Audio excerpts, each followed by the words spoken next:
Shabbat Shalom, everyone. Welcome to SetOfMoon.com. I'm Joe Dumond, and we are going to be doing another Torah portion today. But before we do the Torah portion, we've begun recently to read the It Was a Riddle, Not a Command. One or two chapters a week, so that you all get to hear it.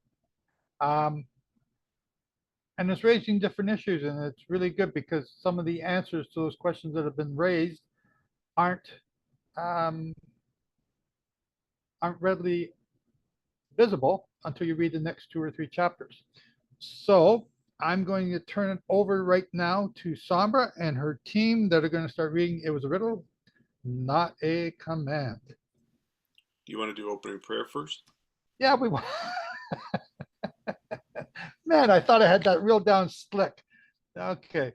My apologies. Yes, Patty is going to do opening prayers today. Thank you, Shane.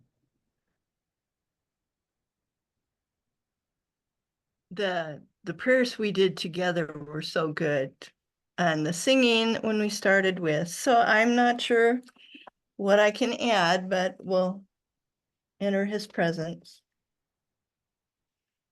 Father Jehovah, you are the one that we turn to, always turn to. We ask for wisdom from you. We seek understanding from you. We are starting to experience some of a pain that's going to come stronger and stronger. And we return to you, and we rest in you. And we turn to you for trust and our strength. Father, we ask that you give us compassion and peace and love, that it would be increased to us, and that as we turn to the people around us, that we would share your compassion, your peace, and your love, that we could minister to the people around us. We also ask for the people in authority, the people that you are going to set in authority. We ask that they would know that you are able to humble the people that walk in pride, that they would break off their sins by righteousness, that they would break off their crookednesses by showing favor to the poor. Father,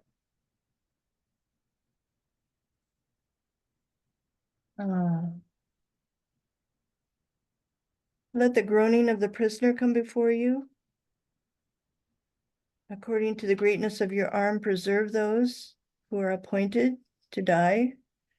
We ask that because of the devastation of the afflicted, because of the groaning of the needy, that you would arise and set him in the safety for which he longs. Put a new song in our mouth, a song of praise to you, that many would see it and put their trust in Jehovah. Let us say again, Jehovah be exalted. And we wish to enter life, therefore we choose to guard your commands. We ask that your servants' children would dwell securely. We ask that their offspring would be established for you. You deserve all praise. You in awesome deeds and righteousness, you answer us. O Elohim of our deliverance, you are the trust of all the ends of the earth and the distant seas. You have established the mountains by your strength, and you still the roaring of the seas, and you still the uproar of the peoples. We really ask, still the uproar of the peoples. And as we prepare, and as we see and live through this time, Lord, we ask for your blessing on us and the people that we can minister to. Amen. Thank you, Patty. And yeah, folks, I get things mixed up here sometimes. And if you're just joining us for the first time, as Patty was mentioning, we do have prayers and songs before we start the services, and we don't record them. So you're welcome to join us starting here about 12:30 Eastern time, and to take part in that. Okay, can I give it to Sombra now? No, we got prayer for the readers. Okay, That's all Shane, right. go ahead, sir. He who blessed our forefathers, Abraham, Isaac, and Jacob, may he bless Sombra, Shauna, Bree, Ella, Kurt, Glenn, Susan, and Ryan, because they have come up to raise the Torah, and because they shall re-roll the Torah. As a reward for this, may the Holy One, blessed is He, protect them and rescue them from every trouble and distress, from every plague and illness, and may He send blessing and success in their every endeavor. Together with it, all Israel, their brethren, now let us respond. Amen. Amen. Now? Yep. Okay, Sombra is going to take over.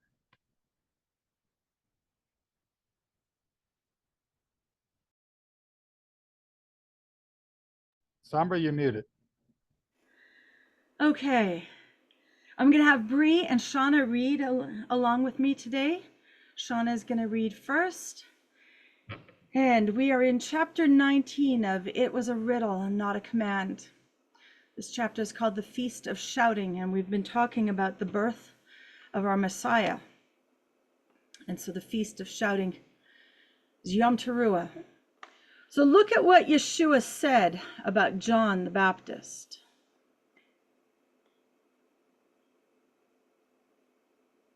Shauna, are you muted?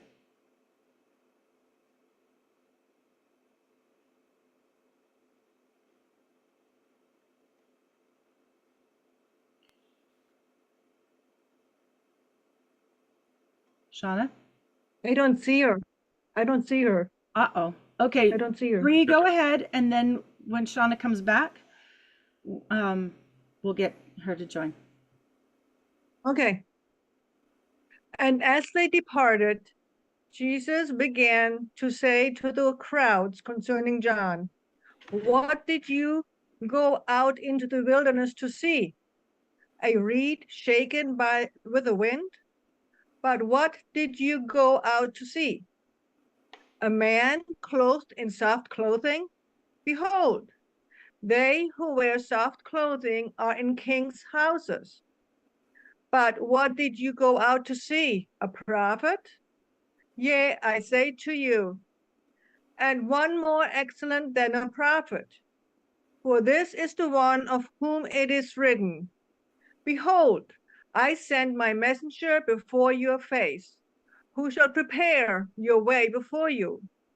Truly, I say to you, among those who have been born of women, there has not risen a greater one than John the Baptist. But the least in the kingdom of heaven is greater than he. And from the days of John the Baptist until now, the kingdom of heaven is taken by violence, and the violent take it by force. For all the prophets and the law prophesied until John. And if you will receive it, this is Elijah who is to come. He who has ears to hear, let him hear. Matthew 11, 7 to 15. Do you want me to continue? Is Shane available to read? I can. Okay. Sean is back. Oh, Shauna is back. Donna's back. Okay. Go ahead, Shauna. Sorry, That's okay. my laptop crashed. That was weird.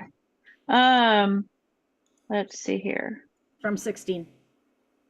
Okay, I'm on my phone, guys. And he shall turn many of the sons of Israel to the Lord their God, and he shall go before. Sorry, he shall go before him in the spirit and power of Elijah, to turn the hearts of the father to the children, and the disobedient to the wisdom of the just, to make ready a people prepared for the Lord. And Zacharias said to the angel, But by what shall I know this? For I am old, and my wife is advanced in her days. And answering, the angel said to him, I am Gabriel, who stands before God, and I am sent to speak to you and to show you these glad tidings. And behold, you shall be silent and not able to speak until the day that these things shall be performed, because you did not believe my words, which shall be fulfilled in their time. Luke 1:16-20. Compare the doubts of Zacharias to the words of Mary when the angel greeted her, a stark contrast and a warning for us. The people waited for Zacharias and marveled that he stayed so long in the temple. And when he came out, he could not speak to them. And they perceived that he had seen a vision in the temple. And he was making signs to them and remained speechless. And as soon as the days of his service were accomplished, he departed to his own house. And after those days, his wife Elizabeth conceived and hid herself 5 months, saying, So the Lord has dealt with me in the days in which he looked on me, to take away my reproach among men. Luke 1:21-25. Notice that Zacharias did not know Elizabeth until after he had completed this time at the temple. And then, in the next verse, it says, in the 6th month.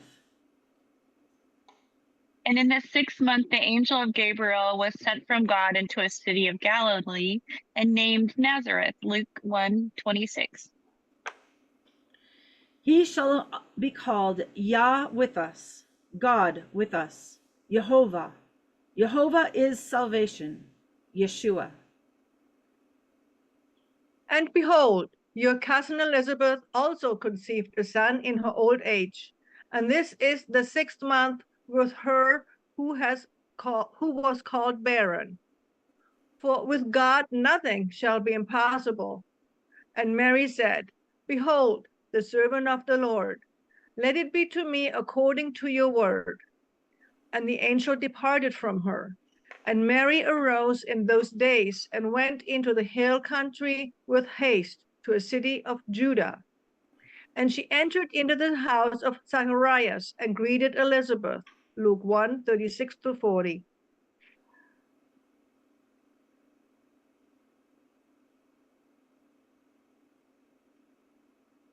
You're muted, Shauna. Sorry.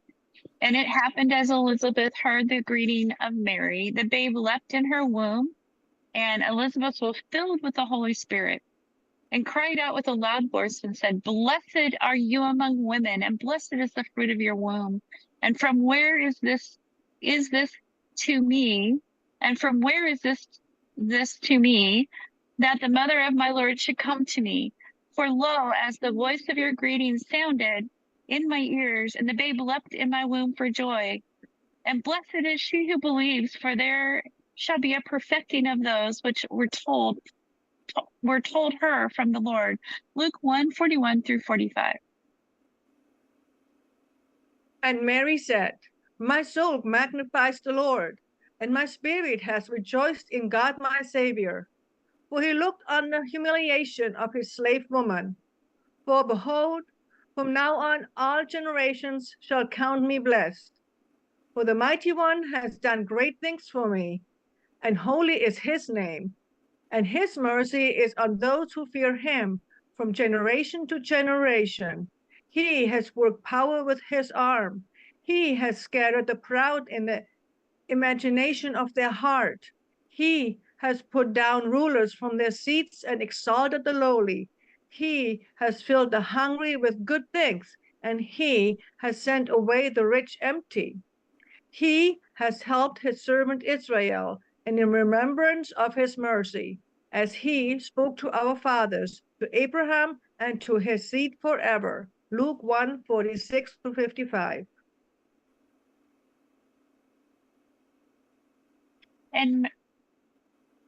And fear came on all who lived all around them. Mary. Oh. No, 56. And Mary. Okay, thank you. And Mary stayed with her about 3 months and returned to her own house. And the time was fulfilled to Elizabeth for her to bear. And she bore a son, and her neighbors and her kinsfolk heard how the Lord had magnified his mercy with her, and they rejoiced with her. And it happened that on the 8th day they came to circumcise the child, and were calling it Zacharias after his father's name. And his mother answered and said, No, but he shall be called John. And they said to her, There is none of your kindred that is called by this name. And they made the signs to the father as to how he would have him called. And he asked for a writing tablet and wrote, saying, his name is John. And they all marveled. His mouth was opened immediately, and his tongue loosened, and he spoke and praised God. Luke 1:56-64. And fear came on all who lived all around them. And all these things were talked about throughout all the hill country of Judea. And all those who heard laid them up in their hearts, saying, what kind of child shall this be? And the hand of the Lord was with him. And his father Zacharias was filled with the Holy Spirit and prophesied, saying, blessed is the Lord, the God of Israel, for he has visited and redeemed his people, and has raised up a horn of salvation for us in the house of his servant David, as he spoke by the mouth of his holy prophets from eternity, that we should be saved from our enemies and from the hand of all who hate us, to perform the mercy promised to our fathers, and to remember his holy covenant, the oath which he swore to our father Abraham, that he would grant to us that we, being delivered out of the hand of our enemies, might serve him without fear in holiness and righteousness before him all the days of our life. And you, child, will be called the prophet of the highest, for you shall go before the face of the Lord to prepare his ways, to give knowledge of salvation to his people by the remission of their sins, through the tender mercy of our God, by which the dayspring from on high has visited us, to give light to those who sit in darkness and in the shadow of death, to guide our feet into the way of peace. And the child grew and became strong in spirit, and was in the deserts until the day of his showing to Israel. Luke 1:65-80.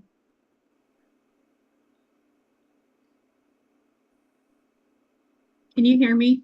I'm Yeah. back on my laptop. Okay. And it happened in those days that a decree went out from Caesar Augustus that all the world should be taxed. This taxing was first made when Cyrenius was governor of Syria,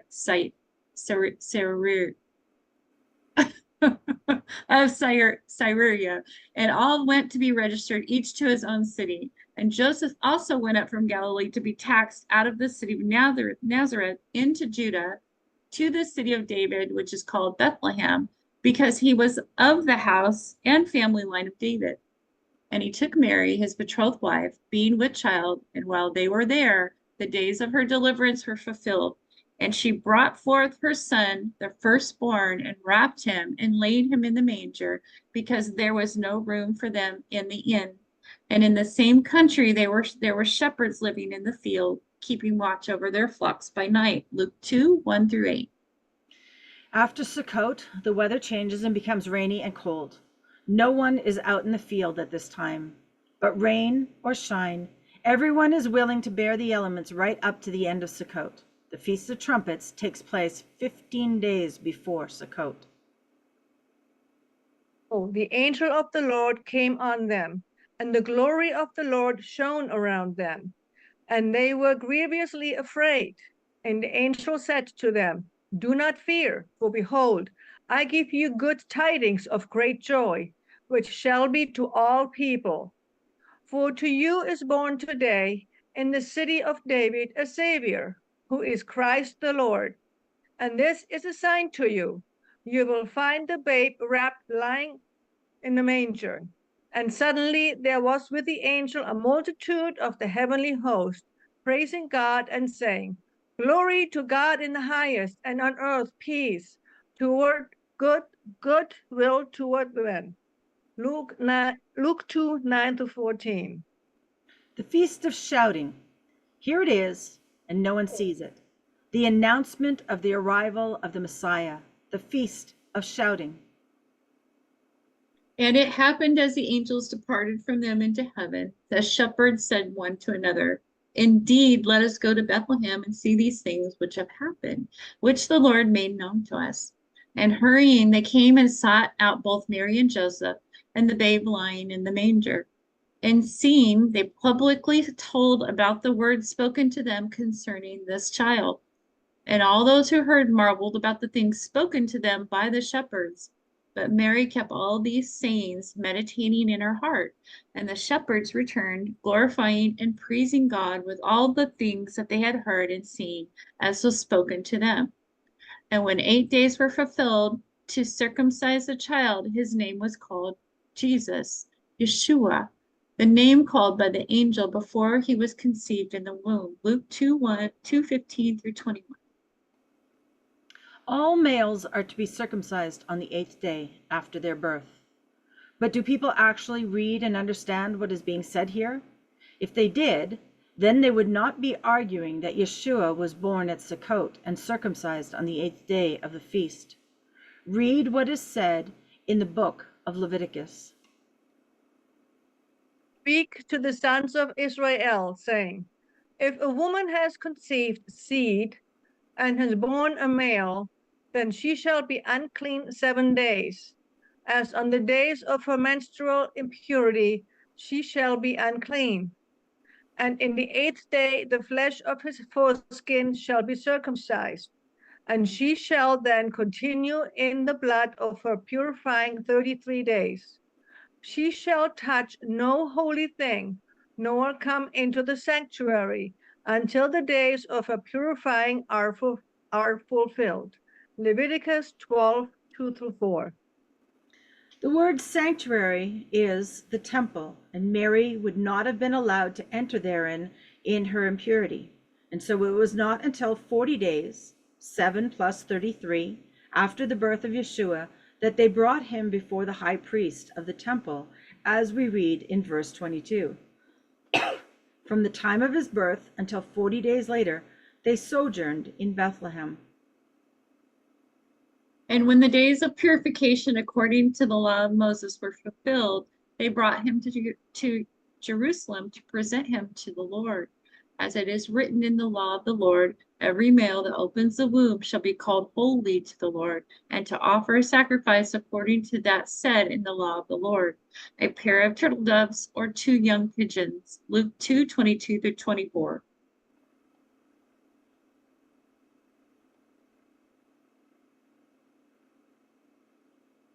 Bree, we can't hear you.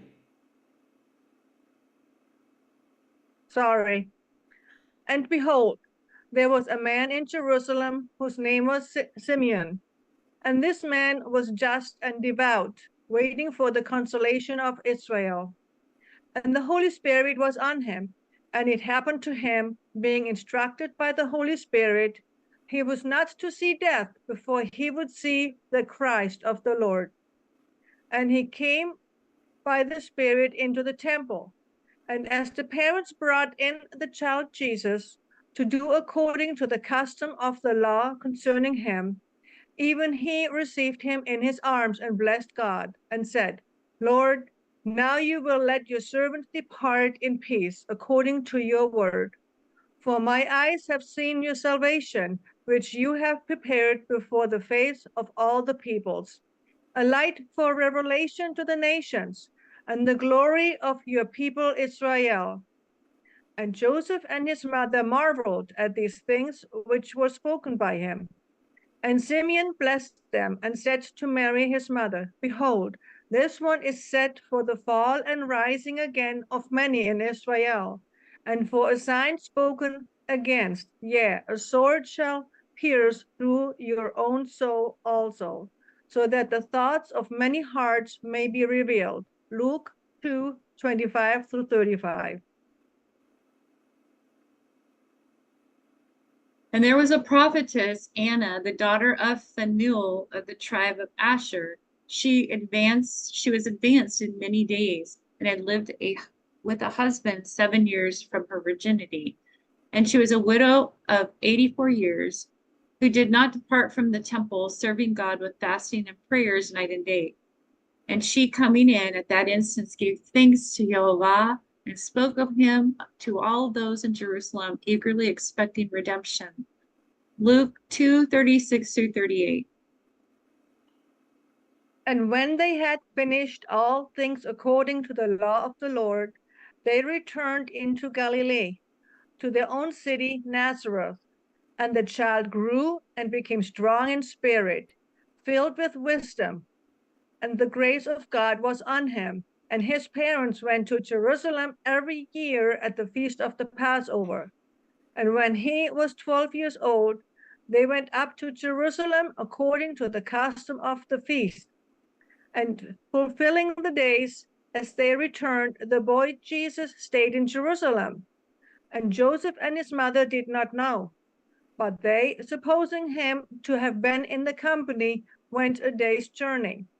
And they looked for him among his kinsfolk and acquaintances. And when they did not find him, they returned back to Jerusalem, seeking him. And it happened that after 3 days they found him in the temple, sitting in the midst of the teachers, both hearing them and questioning them.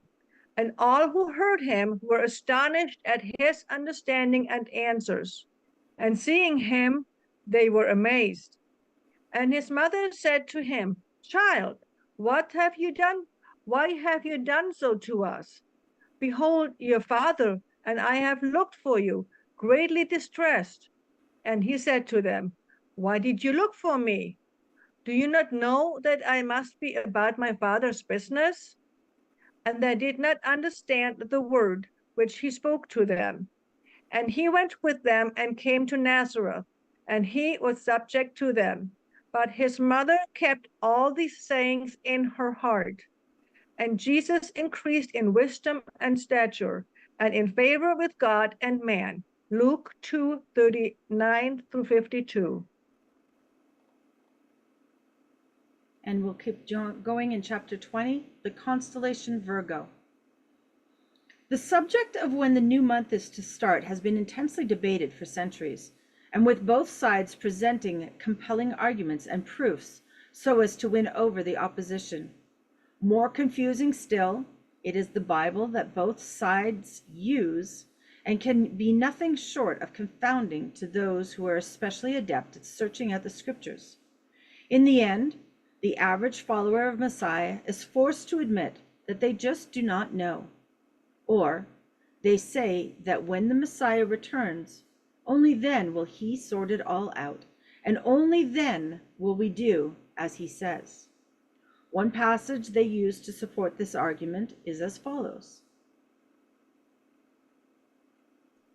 And they shall teach no more every man his neighbor, and every man his brother, saying, Know the Lord, for they shall all know me, from the least of them unto the greatest of them, saith the Lord. For I will forgive their iniquity and their sin, and I will remember no more. Jeremiah 31:34. But that is a cop-out. It shows that they are too lazy to actually do the additional research necessary to discover the truth and then follow that truth and obey it. I, too, was once one of those confused followers. I had no idea. I had no idea how to search the matter out either. I wanted to know the truth and know in all surety how not to be misled. It took me months to arrive at any kind of conclusion that held any weight to my way of thinking. But even at that, hindsight being 20/20, I now can clearly see how those calculations were based on slim evidence how those conclusions were based on slim evidence at best. But with the conclusion in question in this context is the one that I have adhered to since 2005. Am I right with regard to this line of thinking? I am not so inclined to just assume I am always right. Therefore, I constantly look for reinforcement to back up any position I hold, or to change my position when I see when I am in the wrong. To admit I am wrong is very difficult for me at times, and is almost always met with resistance on my part, sometimes very strong resistance at that. As many of you did in the past, or still do at present, when we first began to learn about the holy days, we all followed the Hebrew calendar to learn when the holy days fell on any given year. I was strongly challenged in my thinking with respect to this matter in the year 2004-2005. As a result, I arrived at the conclusion that I should be keeping the sighted new moon or the crescent moon and not the conjunction moon with regard to ushering in and proclaiming the beginning of any month.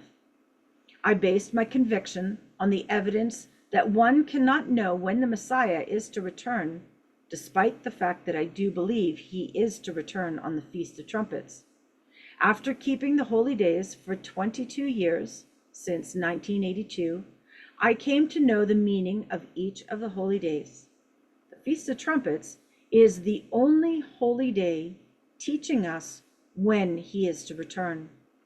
The scripture that follows in the Gospel of Matthew only makes sense when you use this crescent moon to begin the month, which one most assuredly must do so as to accurately declare the Sabbath of the Feast of Trumpets. But of that day and hour no one knows, not even the angels of heaven, but my Father only. Matthew 24:36.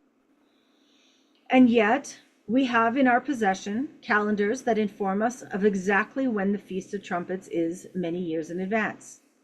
And so we do know, and yet Matthew 24, verse 36 maintains we can't possibly know. So from this, I concluded that by using a new sighted moon, which can't be known until it is actually seen in Jerusalem on the day it appears, that we must use the sighted moon method to determine the new month for any and every given month. It was simple and made perfect sense to me. But how do we qualitatively prove this by responsible and hermeneutically using scripture to do so, like a workman approved? I want to now proceed to offer you the necessary proofs that will conclusively prove to you which way is the correct way to determine the new moon, and thus the beginning of a given new year, and, having once done that, properly equip you in your ability to determine when each one of the holy days is to fall. It is important to keep the Sabbath on the seventh day, Saturday. It is also just as important to keep the other holy days, which are the high holy days or annual Sabbaths, on the precise days that we are commanded to keep them, and not whenever we want to or feel like it. It is not our choice as to when they should be. It is our Heavenly Father's choice alone, and His alone. Our choice is always a matter of whether or not we will obey. So what is this proof? When I first read Ernest Martin's book about the birth of Yeshua, I was, and still am, blown away by the things that I discovered in this book. The star that astonished the world. Mr. Martin establishes for us via astronomy exactly the day and even the hour that our Messiah was born, a feat of which I felt was 100% impossible until I read his book and was able to see how he arrived at the conclusions that he did. You can procure a copy at http://askelm.com. In the process of proving his points, he touches on the subject of the new moon, not to settle an argument as to when it was, whether conjuncture or sighted, but so as to illustrate to us the truth behind a prophecy we are all quite familiar with. In fact, I suspect we are all well acquainted with most, if not all, of the prophecies pertaining to the birth of Messiah. That being said, I will not be the one to tell you which method by which to determine the new moon is correct. You must decide for yourself which method is the correct. I will just simply show you what Mr. Martin showed me.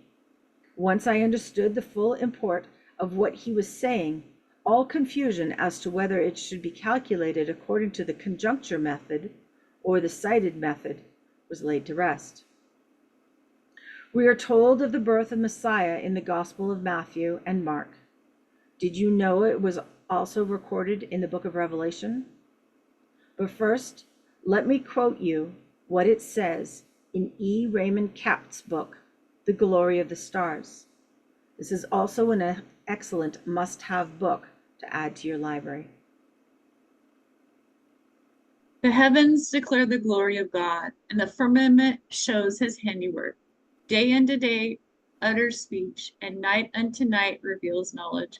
And there is no speech nor language where their voice is not heard. Their line has gone out through all the earth, and their words to the end of the world. In them he has set a tabernacle for the sun. Psalms 19, 1 through 4.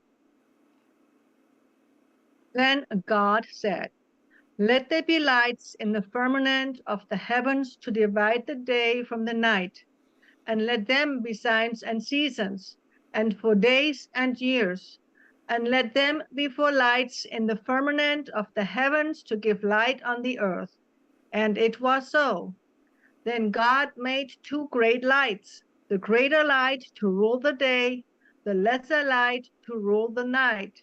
He made the stars also. God set them in the firmament of the heavens to give light on the earth, and to rule over the day and over the night, and to divide the light from the darkness. And God saw that it was good. So the evening and the morning were the fourth day. Genesis 1, 14 through 19.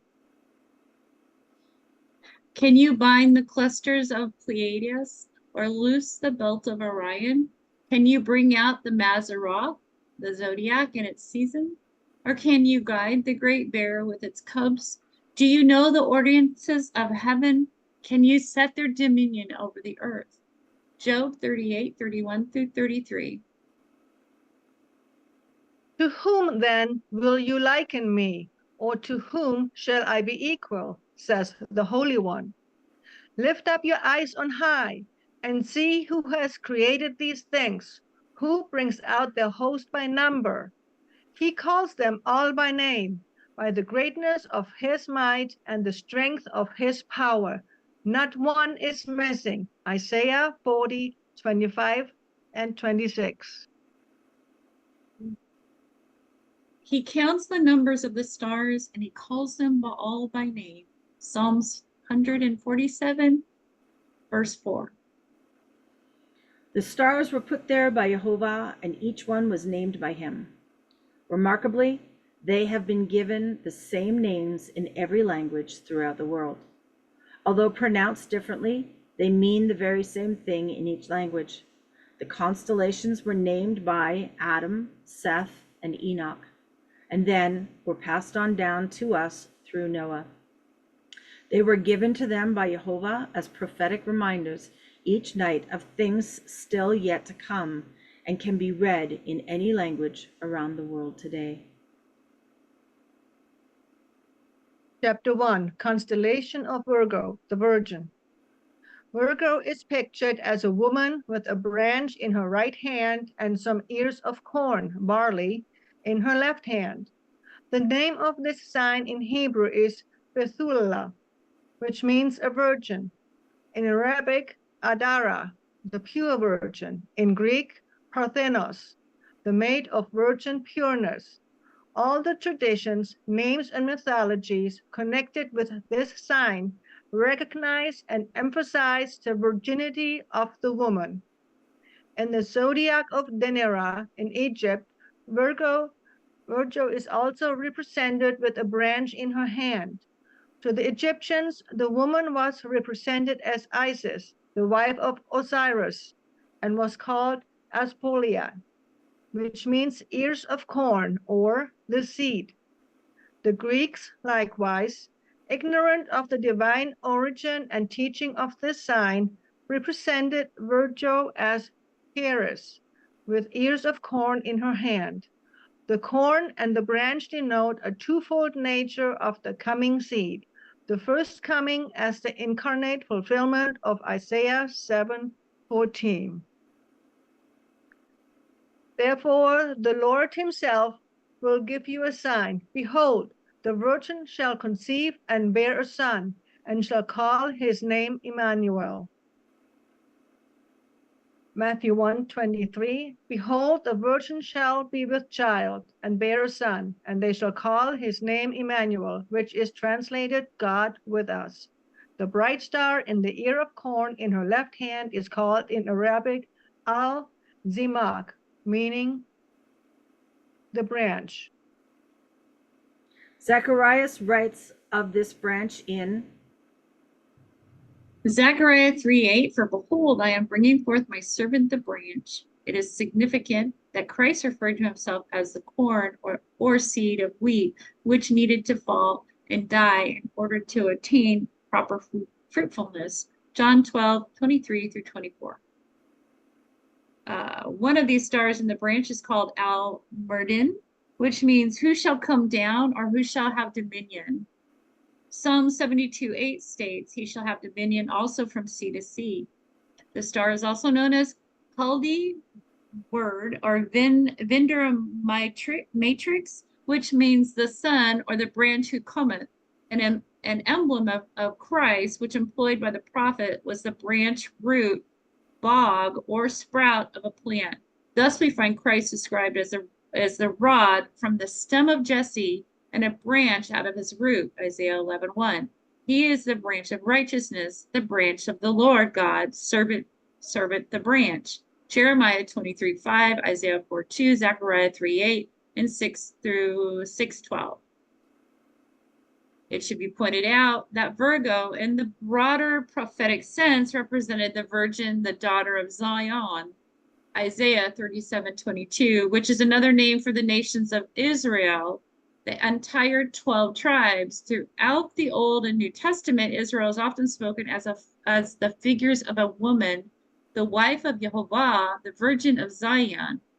Jeremiah 14:17, 18:13, Amos 5:2, and 2 John 1:1. Mr. Capt goes on to prove how the entire zodiac, in its properly interpreted form, is a love letter from our Creator to us and can be read each night if we would only take the time to do so.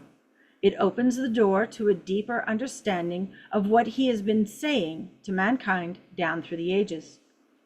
I have, in the past, always wrongly assumed the zodiac to be a strictly pagan origin, but later I came to realize that it is a message from Yehovah to us that was perverted via pagan worship and practices.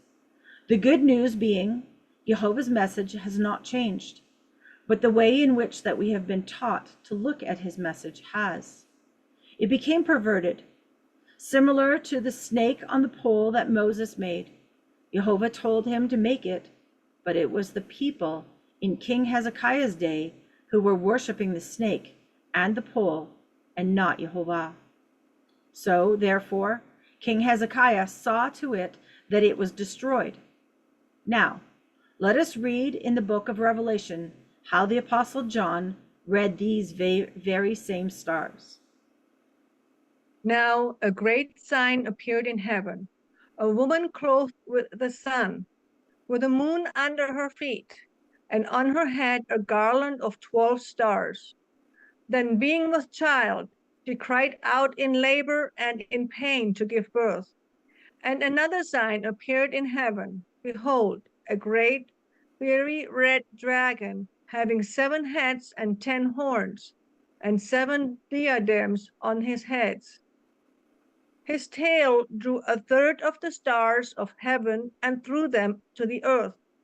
And the dragon stood before the woman who was ready to give birth, to devour her child as soon as it was born. She bore a male child who was to rule all nations with a rod of iron, and her child was caught up to God and his throne. Then the woman fled into the wilderness, where she has a place prepared by God, that they should feed her there 1,260 days. Revelation 12:1-6. If we peer intently into the zodiac, we can make out where Virgo, the Virgin, is adjacent to another constellation of the serpent, which just so happens to have the head juxtaposed right alongside the Virgin. Coincidence? No, prophetic.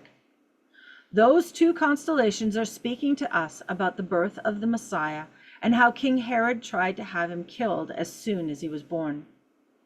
Next, we have a zodiac in heaven with a moving moon also mentioned. Be sure to make a mental note to yourself, as this is critical to your entire understanding of things of this nature and how they relate, by and large, to what has been revealed thus far. We are talking about the moon in the constellation Virgo. At a moment in time, the day the Messiah was born, that day was the Feast of Trumpets. That year in history was the entire purpose behind the book Mr. Martin wrote. This moon in Virgo was how he determined the exact hour and day in which the Messiah was born. In doing so, he settled the argument as to how to decide which moon that we should use to determine the beginning of the month by. Ironically, he was not trying to prove anything about the moon. The primary focus of his book was about the Messiah's birth. I am not sure he even realized what he said when he said it, but the proofs put forth in his book provide us with overwhelming evidence of and a set precedent for how we are to determine the new moon. And we shall end with that for today.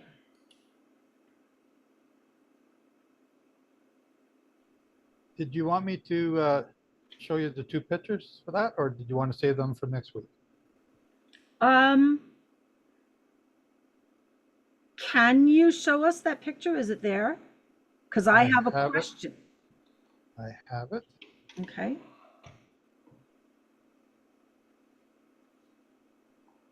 Okay, so what are you seeing? Are you seeing the Virgo? I see Virgo's legs, and I see the moon, and I see the edge of Libra. Okay, so that's the first picture.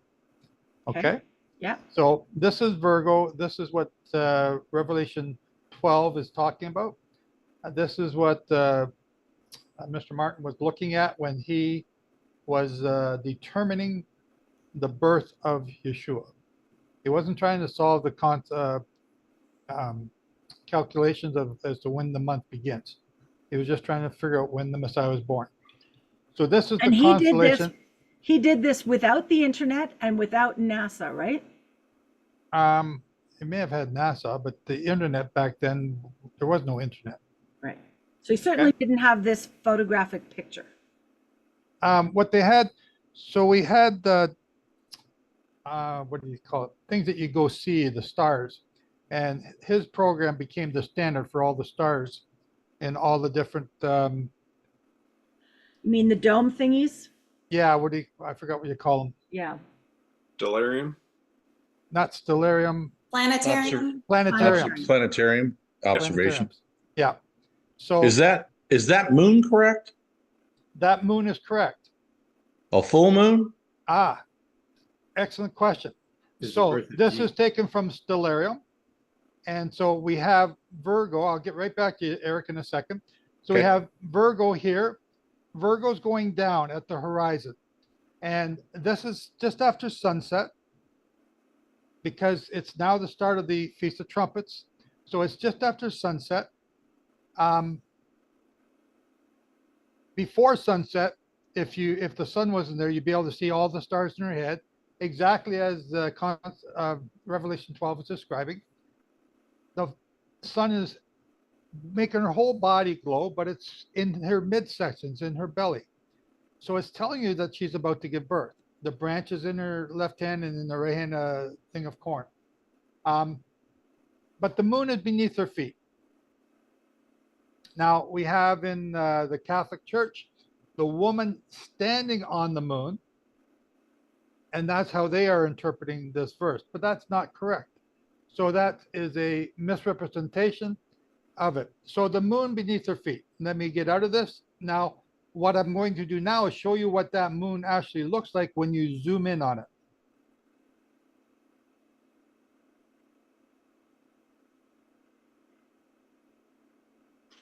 Okay, can you see that, Sombra? Yeah, I see a sliver. A sliver. So If the moon was in conjunction, then the moon in the picture before would be in line with the sun in mid-body, and you would not be able to see the moon. What this is showing you is that it's a day old, actually it's a 2-day-old moon, I believe it is. Because the first day after this, after conjunction, you still can't see it. So the second day is this sliver, and that's when I zoomed in on this picture. It's not a full moon. It's just the first sliver of the moon, which is the Feast of Trumpets, which is what Ernest Martin showed you. It's the Feast of Trumpets. It's the year 3 BC. So let me get back out here. I'll go back to this other picture. Well, if that's correct, then that shows the beginning of the month, if that's correct. That's the whole point. That's the whole point. You're right, Eric. Right. So if you look on the timestamp here, it's September the 11th. We're using the Julian counting, so it's actually 3 BC. Although it says 2 BC because they count the year 0, and you don't count the year 0. So it's 1, 0, 1 BC, 2 BC. So it's, you don't count the year 0, so it's actually 3 BC. So just so you all understand that. So I have a question about the date. Is there any way to know if that was a Shabbat? Yeah. Ernest Martin in his book does all the work, and he figures out that it's the Feast of Trumpets. Yeah, yes, but is it a weekly Shabbat as well? Oh, I could tell you if I went back on Stellarium to look at, but I don't have Stellarium on this computer. So the reason why I asked that is because if he was born on Yom Teruah, and Yom Teruah that year fell on a Shabbat, 8 days later when he's circumcised, is that also Shabbat Shuvah? That I do have a way to answer that. Let me go to Torah calendar.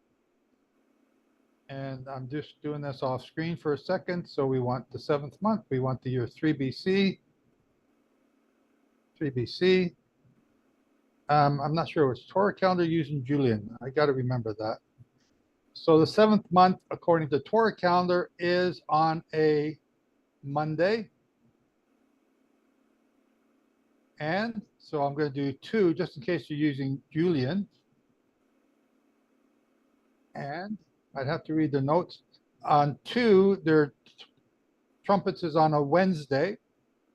Okay. Now, the other thing with Torah calendar is sometimes they're a month off, which we're finding more and more often as we're doing the tombstone study. Torah calendar has been generally 1 month off almost all the time. So I would have to go and check the 6th month. But so Shauna, so while you check that, Shauna asked the question. Well, I'm not going to check it. It's just there's a bunch. So the question is, what is Shabbat Shuvah? And Shabbat Shuvah is the weekly Sabbath between Yom Teruah and Yom Kippur. And it is, the word Shuvah means repentance. So it's the Sabbath of repentance. It means return. Yes. So it is the kind of like the last ditch effort. Repent, because Yom Kippur is like days around the corner, and make sure that you've got yourself repenting so that you are the pure spotless bride on Yom Kippur. And so that's what Shabbat Shuvah is. It's the Sabbath before the Yom Kippur. And so on Joe's charts. Let me just rephrase what you just said. So between the Feast of Trumpets and the Day of Atonement, there are 10 days. Normally, there's only one Sabbath, one weekly Sabbath during that time. And it fluctuates. It's not always the same year each or same month, right, or same day. I'm really messing it up now. Same date, yes. Yeah, same date. So it fluctuates. It can be on the 2nd day, or it can be on the 10th day. It can be on it depends, right? Okay, so do you have your chart available for this last Jubilee? What chart is that? Your chart, the one that shows this latest Jubilee cycle. Okay. 1 second, I gotta queue it up. Is there a particular year, either plus or minus, from AD or CE to or BCE to CE. Is there a particular year or place there where Yom Teruah does fall on a Shabbat? That's the question we're asked. Well, It could. yeah, Is that what you want? right. Sombra, is that the Yes, one you're this is looking what I for? wanted. And so the reason why I asked this question is because if this year 2024 represents the Yom Teruah, the Feast of Shouting, and then potentially if Yeshua is circumcised 8 days later, and that is the Shabbat Shuvah. Well, it wouldn't be Shabbat Shuvah because on this one, it's 7 days or 7 years, right? Right, So it would be, according to this one, it would be 2031 would be his circumcision day. right. But on your chart, the Shabbat Shuvah is an important day or an It's important huge. year. Yep. Because specific things happen in this year. And so you said it was a Monday, or you said it was a Monday or a Wednesday, right? Okay. Anyhow, Well, according to the Jubilee cycle we're in now, when we lay the 10 days of awe over top of this Jubilee cycle, counting from the Feast of, now this is a chart I made for one of the things I'm presenting here later. yeah, This 2045 would be the 8th day, and we count back, we get 2024 as the Feast of Trumpets, and we make them a day for a year. That's what we've done here. And it works out to 2030, a sabbatical year is representing Shabbat Shuvah right. on this time. But you can't compare this Jubilee cycle with the time Yeshua was born, Okay. right? So that he's born, and then on the 8th day, he's circumcised. Okay. What day that is, we don't know because we don't have a Torah calendar has been off by a month. If they were still off by a month back then we have to look at the 6th month, and then that would decide it. Right. With Monday and Wednesday, the 2 times I looked at it here, depending on Julian, or if Torah calendar is using Julian, which I think they are, but I have to double check that. I think it's in their notes, but I got to read all their notes to remind myself. So it just becomes a bit of a mess to try and figure it out here right now real quick. Yeah, no, that's okay. So that was I have 2 other points, but that's okay. I thought it was interesting that as we were reading that scripture, that it says Joseph and his mother. It doesn't say his father and his mother. That was the other thing that I thought was interesting. And then the other one was the question, because we've been questioning, can we prove all these dates? Can we prove that Yeshua was born on Yom Teruah? One of the questions is, in your wording, it said, talking about the 6th month, but then in the scripture, it said in the 6th month of Elizabeth's time or something like that. And so that word 6 months doesn't mean the month of Elul. It means it's specific to the pregnancy of Elizabeth. It's not in the month of the year. Correct. Right. Okay. Correct. Well, those were my little notes. Anybody else have questions or comments? Where was the part where it said a light unto the Gentiles and salvation to the house of Israel? I don't know. You're going to have to Google that one, figure that one out. I don't know. It's in here somewhere. Yeah, you read it. And I was read trying it. to remember. But if you read what it says, though, if you read that real closely, it says he's going to be a light unto the Gentiles, but I think it also said salvation unto Israel. So there's going to be, the light is going to be exposed to the Gentiles. The question is, do you enter into the salvation of Israel?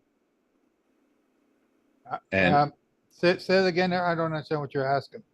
no, do I'm not the asking. Gentiles- I'm making more of a statement that I'm saying, he's a light to the Gentiles, like he would be a light unto a Gentile of Abraham, or, you know, you choose the person. He's a light to them, but just because, you know, people will sit there and say, I'm a believer in Yeshua, but I'm a Gentile. And I'm saying, once you believe in Yeshua, you are no longer a Gentile. Right. You're all, You are everyone will be grafted in.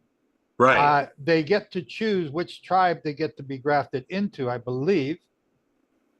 But you must become part of the 12 tribes. Right. And There's no Gentile going to be in there, because then if you're in there, you're not a Gentile anymore. Exactly. And that's the point I'm trying to say. I think it's where, who was it, Simeon? I think it was where Simeon basically declares over Yeshua that he would see him before he would pass. And he makes this declaration. And I had it on here, but I was going to pull it up. But he makes this declaration when they bring him to the temple. Luke 1:32. Oh, is it Luke? But I think it's important. It's not the house of Christians. What's that? A light for revelation to the nations. So the other thing too is that when we talk about a Gentile who becomes part of the nation of Israel, we call them a ger. We have that word when you're a sojourner, somebody who's come, who is not of the family, not biologically of the family, but somebody who has come and chooses to dwell with you. That person is also responsible to keep the Torah, because they've come into your dwelling, they've come into your gates, and the Torah is posted there. The mezuzah is posted. Therefore, we apply the Torah to you, and you are to learn the Torah now that you are within our gates. Yeah. But this is the verse you're looking for, right? Yeah, I think Sarkis said it was. Sarkis, did you say 132? Is that what it was? I'm sorry. No, it's 2:32. I apologize. Oh, okay, I was trying to look it up, but I wanted to make the point that when he goes in there, he says, here it is right here. It says, Lord, now you're letting your servant depart in peace according to your word. For my eyes have seen your salvation, which you have prepared before the face of all peoples, a light to bring revelation to the Gentiles and the glory of your people Israel. So he's saying right there, if you believe in this God, his people are going to be called Israel. They're not going to be called Christians. They're not going to be called Jews. They're not going to be called any other name by which men name them. It says your people, which Yeshua, if Yeshua is our king, he's talking about Yeshua here. It's going to bring a light to the Gentiles, but it doesn't necessarily mean that they're going to accept that light.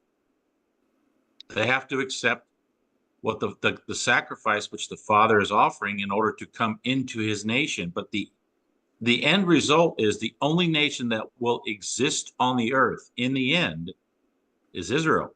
All the other nations will be gone. Yeah, but that's not going to be until after the 8th millennium begins.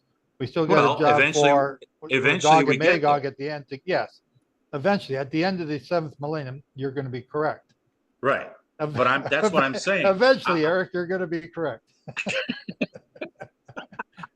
I couldn't resist. I'm just saying the end goal is the restoration of all things. Well, the restoration of all things. Initially, he had 2 people. Eventually, he'll have millions. The restoration of all things is what Elijah's going to be doing before the Messiah comes. So that's a different thing than what, at the end of the 7th millennium, all nations. So right now, there's going to be a restoration of all things that has to take place before the Messiah can come. And that has to happen now. Right. But what I'm saying is the restoration of all things is where he goes from only one that was in the garden to billions in the end times on the 8th day. Yes. That's the goal. So he started off with one man, and God will multiply it to where there will be billions in his presence. Correct. Yeah, that's the goal. Okay. Kurt, go ahead, sir. Shabbat shalom. Shabbat shalom. Your picture of Stellarium that you put up there, maybe you could put it back if you don't mind. I want to talk about that picture just for a second. Okay. Well, first of all, I want to say that what a blessing it is for us to have these tools to be able to see this, because you can't actually see this in the sky. If you went out there on September 11th of that year and looked in the sky, you couldn't identify the constellation that's behind the sun at this point. You know, the sun's just gone down, you've got the new moon, and it's just still too bright. You cannot identify the constellation that's behind that. So for us to be able to see this using these tools is a real blessing, because you actually can't see that in physical. You know, go out at the time of the new moon, and when you take your new moon picture, see if you can identify the constellation that's behind it. I guess what I'm saying is I would challenge anyone to do that, and just by observation alone. So in order to see this in the heavens physically, you have to be watching 6 months prior at the time of the full moon, and then you can actually identify this constellation that's coming up behind the full moon, because the moon's hiding behind the earth, and it's going to let you see that constellation. So there's a little bit more to it than meets the eye with being able to see Revelation 12 first one, right? Is kind of what I wanted to bring out.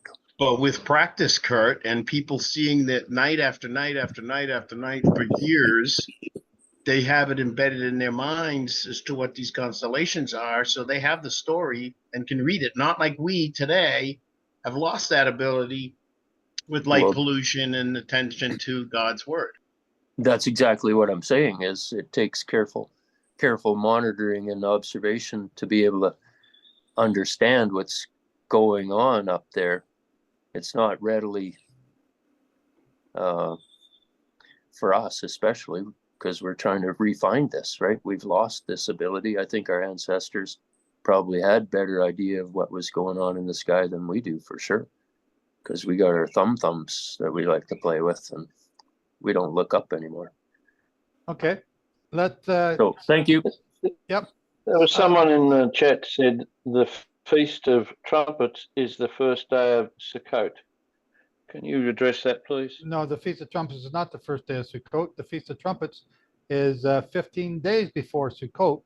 Sukkot is the start of the 7-day celebration called the Feast of Tabernacles. Begins on the 15th day of the 7th month. The Feast of Trumpets begins on the first day of the 7th month, and the Day of Atonement begins on or Yom Kippur, on the 10th day of the 7th month. And then Shemini Atzeret, or the 8th day feast, is at the end of the Feast of Tabernacles, which is, I believe, the 20, is it 21st or 22nd? 22nd. Yeah, 22nd. Okay, Summer, go ahead. Hi, Shabbat Shalom. Shabbat Shalom. Sombra was just speaking on the sojourner amongst you and keeping Torah, and it just popped a question in my mind. Am I correct in that we are to, in this day and age, to take it literally that when we have a stranger amongst us in our home or our property, that we are to indicate that Torah is to apply to them when they are in our home or occupying our property?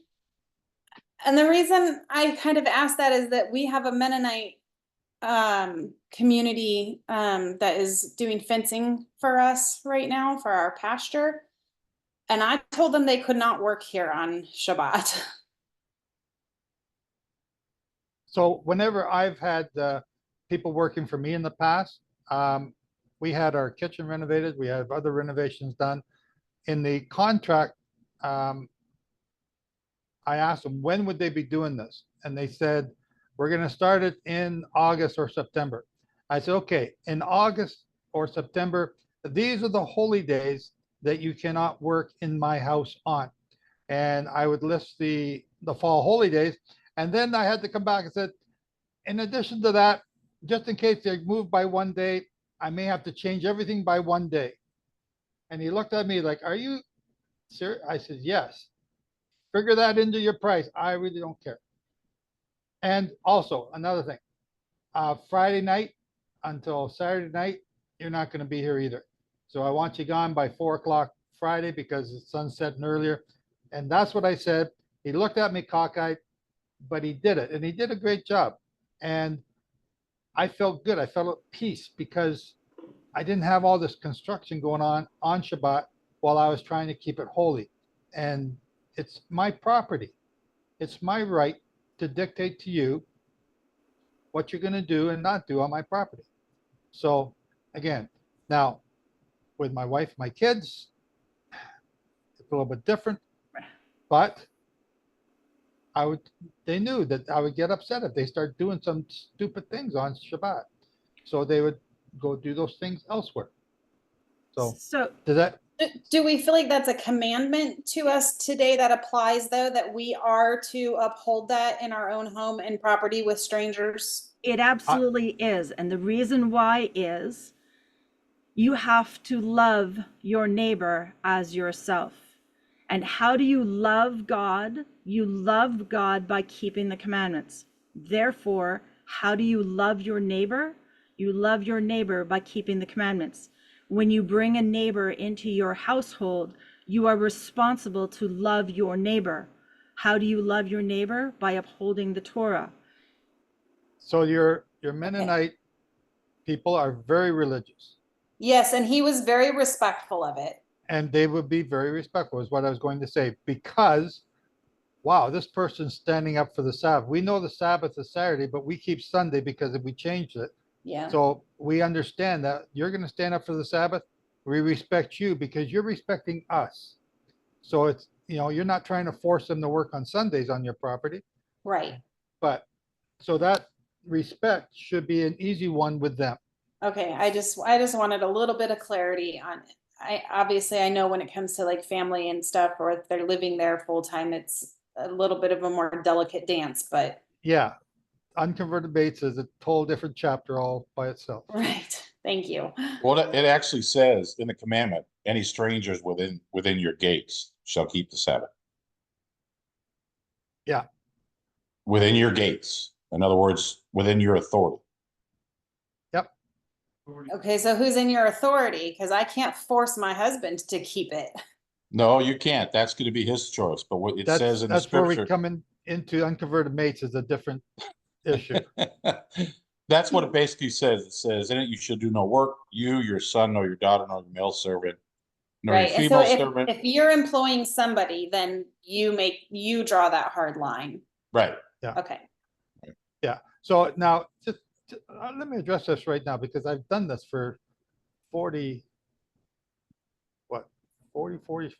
years. I don't know how, 42 years, whatever it is. It's a long time doing this dance. And how do you do this? I used to try and force my wife and my kids to keep Shabbat and to keep the holy days. And it blew up every single time. And then all of a sudden, there is no more peace in our house. There is no more peace on Shabbat. And it's just, so after a while, he called me. He did not call my spouse. He did not call my kids. He called me. And although I tried to get them to do the Sabbath and the holy day, and I did it for a long time, it almost ended up with us being divorced many times. He called you. He called you. Now, my wife is working with me now and understanding that I'm doing this Shabbat meeting today, and we're in a 1-bedroom apartment now. So like, we don't have the luxury that we used to have. We're going into different parts of the house. We got to get this to work. So she understands. So she will go out and visit the kids on Shabbat, or just put the headphones on in the other room and do her thing while I do mine here. It's working. Now, you can also do as a wife by letting your husband be that head. If he wants to, so in Sombra's case, if he wants to hire the Midnights to come work on Sabbath, then he's in charge. You can protest that to him. If he overrules you, then that's what it is. And then when the consequences come, and they will come, you get to gently say, without saying, I told you so, this probably wouldn't have happened had we have kept the Sabbath. You get to point out these things and just let him deal with it over time. Again, every situation is unique. Everyone is different. But as an unconverted mate, and I say this to you personally, you've been called to a higher role, to a higher level of training than those who are called in with their husband and wives. They got the easy road. Okay? You have got to be trained at a different level to not to compromise, although that's the word that you're going to come up with, but to obey Jehovah in a very difficult situation. That's what you've been called into. And for me, the bottom line is, do you love me, Jehovah? Do you love me more than you love your husband or your wife or your kids or your extended family? Do you love me more? And that's what you're trying to sort out. What you're trying, you can say it, but the proof is in the pudding. And that's what you're trying to figure out. And so it's a challenging time. It's a great opportunity for you. I know it sucks sometimes, maybe a lot of the time, but it is an opportunity. Take advantage of it. Show Jehovah that you want to obey him, come hell or high water, and they are coming. Thank you. I wasn't complaining about my husband, just. No, I'm not saying of, I'm talking to everybody. There's a lot of people Okay. here that are like that. So again, okay, Ezra, go ahead, sir. Well, you said just now that the restoration of all things must be beginning now, because we're very near to the Jubilee, right? Well, it's not just the Jubilee, it's the Sabbath, it's the holy days, it's the calendar, keeping them at the right time. It's also sabbatical and Jubilee years being restored. It's all part of that whole process. All of that is taking place in starting, I would say it started in the 1930s. The name of Jehovah, learning all this stuff began back then. Wonderful. Well, it dawned on me that the sighted moon is the one that really determines the second coming, because it's a day that no man knows, and the hour too. Because as I checked, because I come from Malaysia, we have 9 sultans that have sent their religious folks up hills near to the palaces to sight the moon for the fasting month and the end of the fasting month for their great celebration. It has been done for a few hundred years in Malaysia, and it is our heritage. I mean, I come from that land, and I'm very cognizant about this matter. And you touch on this, on the sighted moon. Is a very rare remnant group that go against the NASA conjunction moon theory and go back to the original plan that was recorded by both Philo and Josephus, and also many others have testified that it is very important to sight the moon to determine every month, because the new moon, the Sabbaths are to be kept in the future millennium, right? According to book of Ezekiel. Well, And, first of all, the moon doesn't determine the Sabbath. The moon determines the holy days. The Sabbath will always be on the 7th day of the week. That has never changed in 6,000 years. Well, that. But let the evidence show that in the book of Exodus it says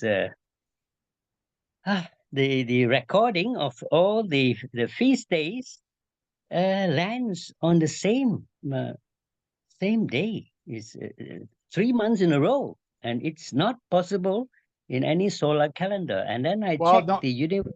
the holy You- days don't land on the same day of the week every year. That's Well, that's not. that's in the book of Exodus. Anyway, I checked the Universal Jewish Encyclopedia and said that the Sabbath was originally calculated according to a lunar cycle. They testified it, but however, when the Constantine dictated the Sunday thing, he arm twisted Hillel II to fix the day, and Hillel II fixed Well, the day. actually, Constantine did not have anything to do with Hillel. Constantine's edict was putting persecution on Hillel and the Jews at the time, and Hillel had to come up with a way so that everybody could keep the holy days at the same time. Yeah, he fixed everything. He did And by then had both calculations. Yes. postponed laws, because on certain days, on certain years, the Sabbaths coincide with. It's very messy because the solar calendar that keeps a fix. Well, we don't. First of all, the solar calendar is a creation of men back in the pre or during the Hasmonean period. It's got nothing to do. It's a heretic calendar. It's got nothing to do with the truth. So we're not going to debate it here.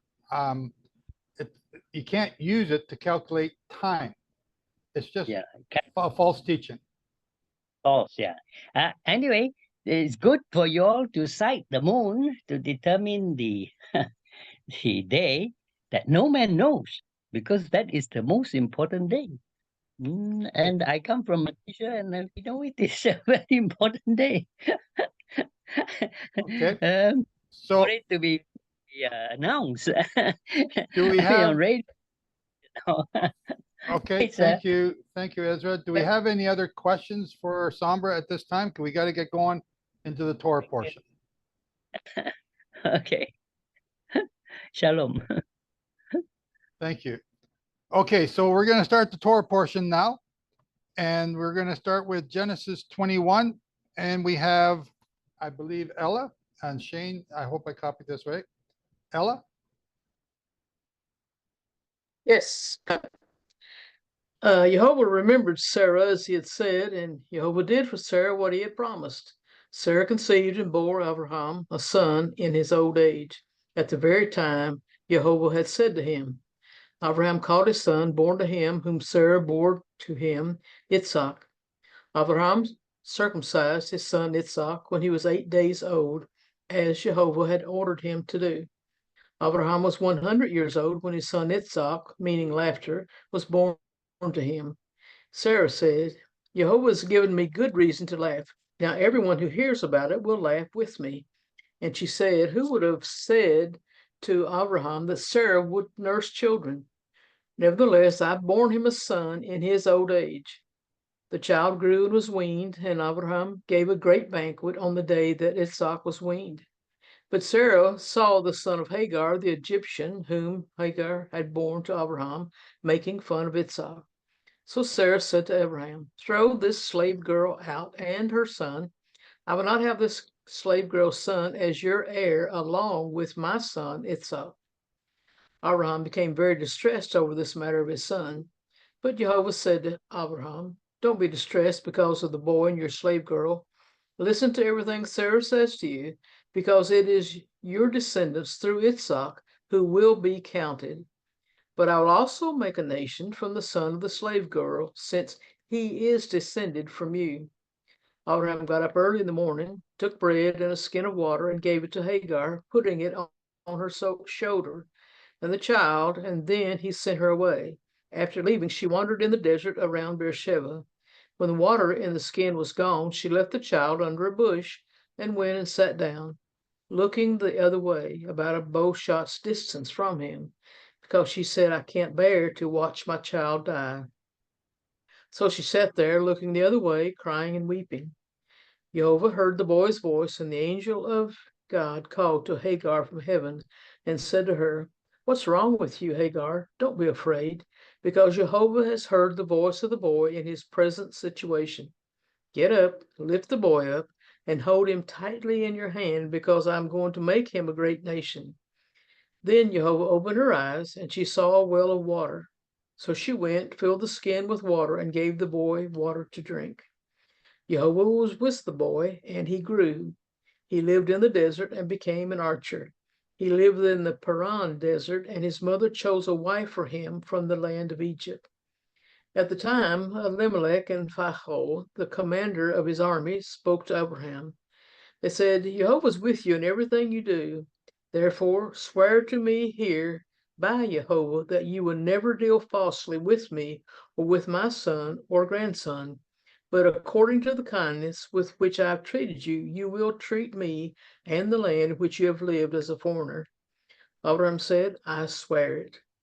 Then Abraham had complained to Abimelech about a well which Abimelech's servants had seized. Abimelech answered, I don't know who has done this. You didn't tell me, and I heard about it only today. Abraham took sheep and cattle and gave them to Elimelech, and the two of them made a covenant. Abraham put 7 female lambs from the flock by themselves. Elimelech asked Abraham, What is the meaning of these 7 female lambs you have put by themselves? He answered, You two are to accept these 7 female lambs from me as witness that I dug this well.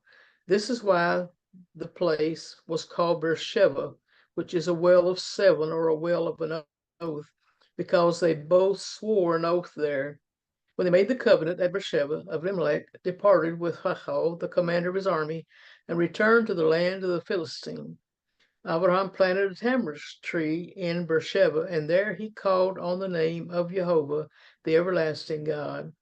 Abraham lived for a long time as a foreigner in the land of the Philistines. Thank you, Ella.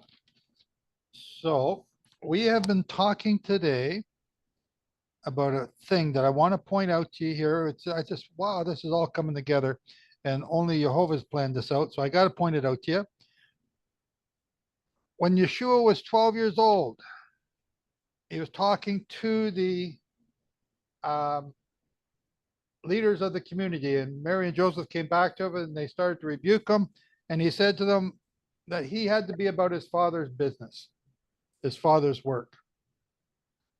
Now, here we are in Genesis 21, and we're looking at verse 8. So the child grew and was weaned, and Abram made a great feast on the same day that Isaac was weaned. What does that mean? The child grew and was weaned. Do you have a big party when you wean the child off the breast? What's it Can we talking look about? at that word in Wean? the Bible Gateway or something? Bible. E-sword? What? Yeah, e-sword. The wean means more than one thing. Bar mitzvah. This is Genesis 21, 8. Child grew and was weaned. And was weaned. 1580, yield, the ripening of a crop, or the weaning of a child as one now able to yield work. Also the yielding of good or evil as a reward. From, what is it, Lamed Mem? A gathering of the yield to produce. So let me just skip down. Gamal, a deal fully with, recompense, to deal out, to deal bountifully with, to recompense, to wean a child, to ripen, bear ripe almonds. Bear ripe almonds, that's interesting. A primitive root, to treat a person well or ill. that is benefit or requite by implication of toil to ripen, that is specifically to wean. So when is a child ripened? Bestow on, deal bountifully, to do good, recompense, requite, reward, ripen, serve, wean, yield. Is there anything else up here? Camel, camels, yielding, the production of produce, the benefit of reward, yielding, the production of yield, the production. Okay, so let's just look at this. It's saying yield, a ripening of a crop. So the yield of the field is what it's saying. The yield of the field. When is a child being able to be yielded? I guess that's what I'm trying. Does that make sense? When would a child be yielded? When he's 3? When he's 2? When he's not taking from the family anymore and actually can provide back to the family. What age is that? Well, depends on the maturity of the child. Some are young and some are older. Some are still at 40 not producing. Today, anyway. Yeah. Okay. Yeah. If you look above and look up suck is H3243, and that's talking about nursing. So they're definitely different descriptions, weaned versus a child that is in suck. Okay. Maybe somebody that's no longer on the milk, but on the food. I don't know. Since you brought Okay, that up. so the point that I'm trying to point out here, and I don't have the ability to go back to the word before, so thank you, Summer, for that. I think that was Summer. What's going on with Isaac here is not weaning off the breast. It's becoming of age where he could begin to yield fruit, which is the teenager. Yeshua, when he turned 12, was now teaching at the temple. He's doing his father's work. He's 12 years old. Right? The other thing that this begins to teach you is something else is very important in this. The 400 years, you will, how does that go? 400 years, you will live in a land not yours, and you will be persecuted, I believe it says, of something to that effect. I really butchered that. But that's talking about Isaac, and it's talking about Isaac from the age of 10. So from his age now at 10 until the Exodus is 400 years. And that's the other key little piece of information that goes with this. So Isaac's now is a bar mitzvah that Abraham is sort of celebrating here, is what you would call it today. I don't know if they had a name for it then. Again, you can argue with me about this if you want. I can't. That's a Joe Dumond theory. Ella. Traditionally, I believe in our thinking, weaning has to do with taking something away from someone. You know, traditionally, I think we would think of a child from a breast, but this would mean that it was 12 years old for Isaac, and it was a bar mitzvah because that's the time they would have a celebration. But that would you take a 12-year-old? Would you think that a 12-year-old would be on the breast for 12 years? No, I'm just saying that if you go from that scenario of weaning from the breast to the possibility it was a bar mitzvah at 12, then that means Ishmael was 25 because he's 13 years older. So that doesn't make sense to me that Hagar would have to take Ishmael by the hand because he's weakened from not eating, and to lead him over to a point to die. I mean, he's a man enough at that point that he should, even if he was 13, that he should be able to fend for himself in a sense. So, you know, I don't see anything in there beyond, to me, weaning is taking, you know, something away from somebody. You're lessening something that they get. You wean them off of the bottle. You wean them from a diet or food of certain things. I know it's just a little confusing to think about what it could mean. Yeah, so the fact that Ishmael, Okay, so Ishmael is now 25. Is that correct? Is that the right age? He's 13 years older than. Yeah, 13 years old. So that'd be 25. Okay. No, 23. Well, If 12. and Isaac's 10, Oh, 10, if 10 oh, Isaac's 23. 10, 10 Yeah, plus, if plus 13. Okay, so yeah, so he'd be 23. If you're weak and famished, anybody could take you by the hand and lead you to the water, right? 23-year-old, don't you think, could find some berries in a bush, or couldn't he go out and find water on his own? He wouldn't be just sitting under a tree waiting to die. If he's lying down there, done, because they've got nothing left. He's got no energy to do anything. Again, I just think, if you take him out, how long did he stay out there before he came to that point?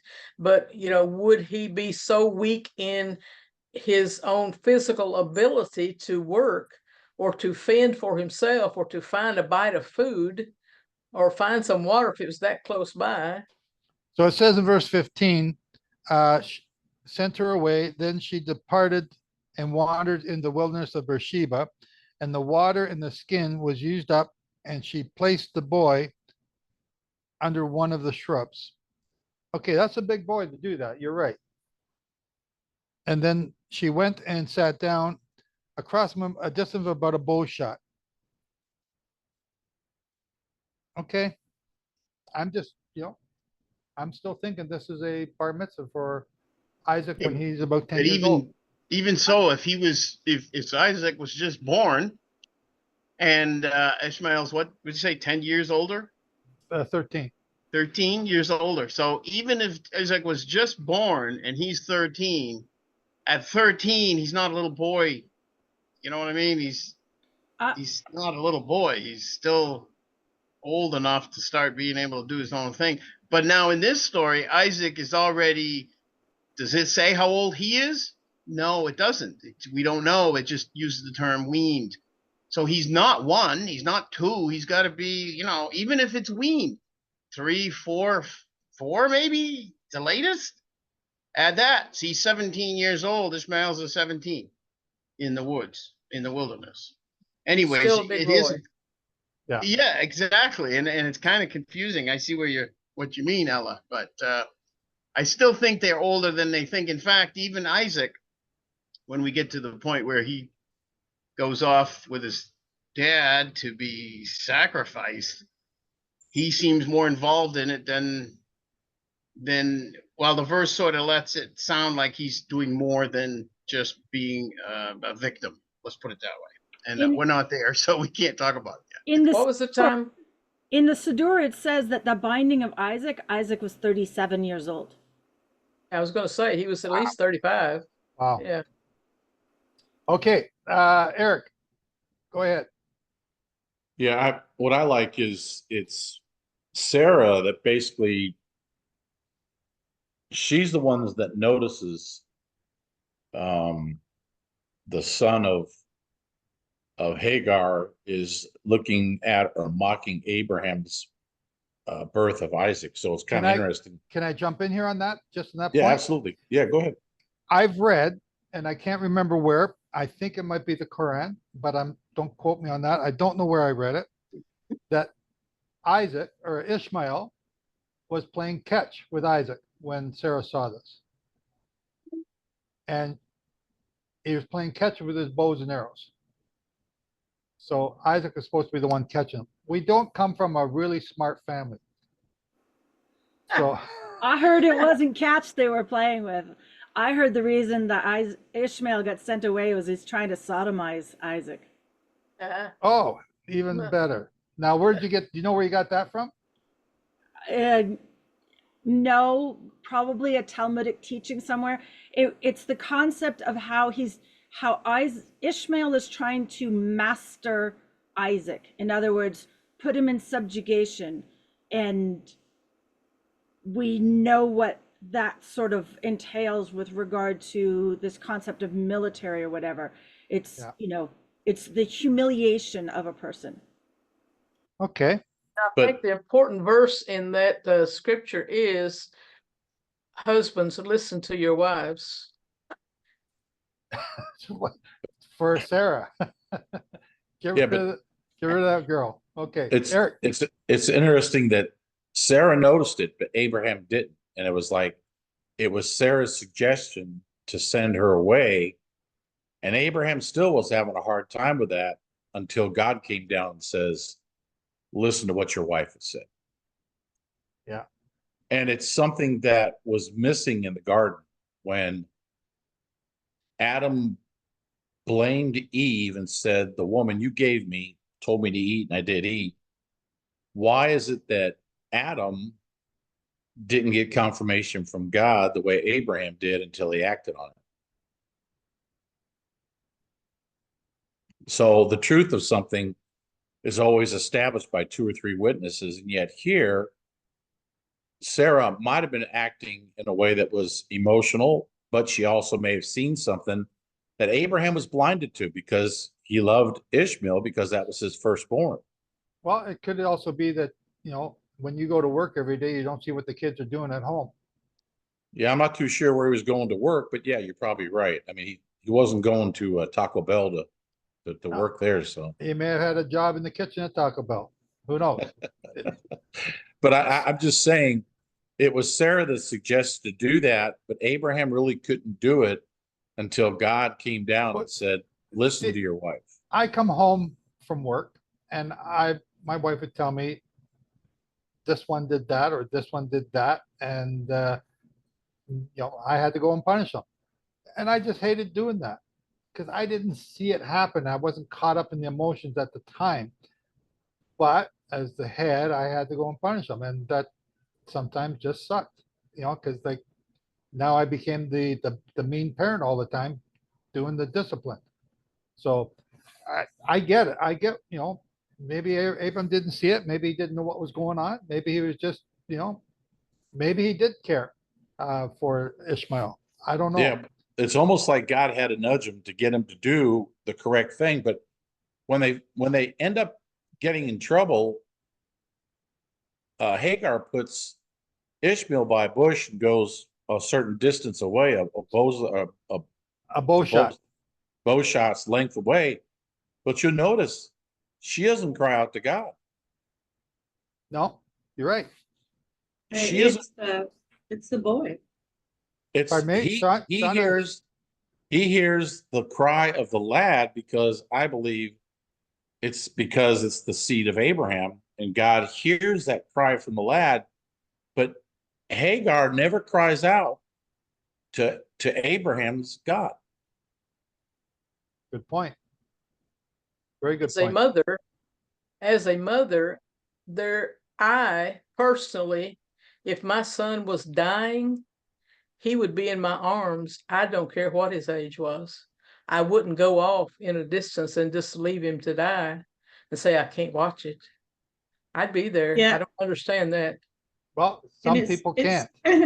It says that she turned her face away so she wouldn't even look upon him as he lay down. But she didn't call upon God, which I told Eric pointed out, the obvious, which I never saw. That's why I had my hand raised earlier, was to point that out. It just stuck out to me that Yehovah said that the angel said that God heard the boy's cry, the boy's prayer, the boy's words. And well, I don't even know if the boy, it doesn't say that the boy prayed, but he heard the crying of the lad. Yeah, let's see. And he heard the boy's voice where he is my interpretation. Also, it had to have been something serious because Abraham sent them out into the wilderness with water and bread. No sheep, no goats, no camels, no provision, purposely only giving her water and bread, and there you go. Like, there was something major that happened, like Sombra was saying, because you would think that was his firstborn and he loved Isaac, and you would think that he would, if he sent him away, he would have provisioned him more. So it was it, and that might have a spiritual significance there too, bread and water. But it wasn't very much supplies, that's for sure. No. Well, you could also say that God told him to do it. So he was putting he told him that I would make a mighty nation out of him, that he would raise him up because it was his seed. But God, I think, promised Abraham what he was going to be able to do for the lad, even though he wasn't going to be the covenant child. I think Abraham trusted in God, and all I have to give him is some bread and water, send him on his way. And I know that God will take care of him. And Abraham wasn't wrong. Another good point. Yep. Summer, get in here. Let me get Summer in here first. Okay, so I was doing a deep dive on Moses a couple months ago, and how he ended up back with his birth mother to nurse before he entered into Egypt. And culturally, during that time, they have been able to show that children were not weaned from their mother until between the ages of 5 and 7. So he would not have gone to his new home in the palace and stuff until around school age. So I don't know if there's any hard, fast rules on age and a bar mitzvah, but this, if that was the case, and he could have a bar mitzvah around the age of 5 to 7, then technically now we're talking about Hagar's son could potentially have been around the age of 18, which maybe could have still been construed as a boy. Okay. Like I said, you can argue with me on this. I'm still holding out that Isaac is 10. Isaac was 37 at the binding of Isaac, and he was the binding of Isaac, but this is the I understand. weaning of Isaac. Called the lad there too. Pardon me? He was called a lad there too. You and the boy, you and the lad go up. Are you now arguing that Isaac was 37 years old when he was weaned? No, no. Okay. Hey, the other thing too is I want you to see that he's in a covenant relationship with both Hagar and Sarah. He's sending Hagar out. He didn't give her a get a divorce. He sent her away.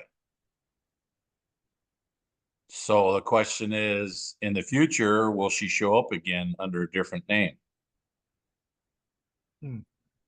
Don't know that one.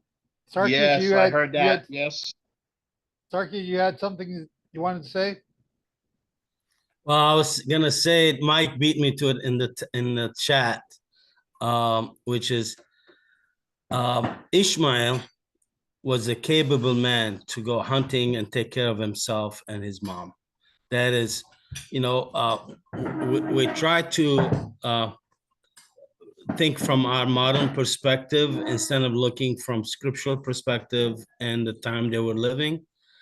By the time they're 12 years old, they should be able to know how to hunt, how to hike, how to go take care of themselves in the wilderness. That's what we did in Boy Scouts. And the modern society have forgotten, we've been urbanized. Yeah, today we need to be 37 before we. Not even then, they're first clueless. camping trip. Yeah, they think meat comes from supermarket or vegetables from supermarket, not from the farms, So Ishmael was capable of taking care of himself. Otherwise, Abraham would not let him go to die. That's not just like Isaac was his promised seed, and he was asked to kill him. Abram believed Jehovah was going to do something great. Jehovah just told Abram, "I'm going to make a great nation of Ishmael." So Jehovah believed him, let him go. Yeah, but we have to be understanding the practicality of it. Is he was capable of taking care of himself and whoever else, because he was trained to do that. He was trained to be a leader. And to be a leader, you have to know what each servant of yours is capable of doing. If not, you train them and you get trained by them to become a leader, because you just can't just be a leader and not know how to take care of the cattle, the sheep, how to hunt, how to slaughter, how to put up tent. He had to know all of that. And so, but the other thing is, I do believe Isaac, the word wean there, it's just like when we look at most people think Samuel, when he was weaned and brought to the tabernacle to serve the high priest Eli, he wasn't 3-4 year old. He was at an age where he could do things. He had to serve, and to serve, you have to be capable to lift, clean, and follow instructions, do a lot of things that he was trained to be. So you're adding to my argument that he was a young teenager. He was a young teenager capable of taking care of himself and to be a leader. So everyone keeps bringing this up, and I see Ella there 1 second. Everyone keeps bringing it up. They mentioned she went a bow's distance away, that Ishmael was an archer. And that, again, is tying into another prophecy of the hunters are coming. The hunters are coming. I'll send you fishers of men. I think it's Jeremiah, I want to say 30 something, 39, 30 verse 9. The hunters are coming, but I'll send fishers of men first. Those hunters are now here. And this is just another clue about that. Sarkis, did I cut you off, or did you have something else you wanted to say?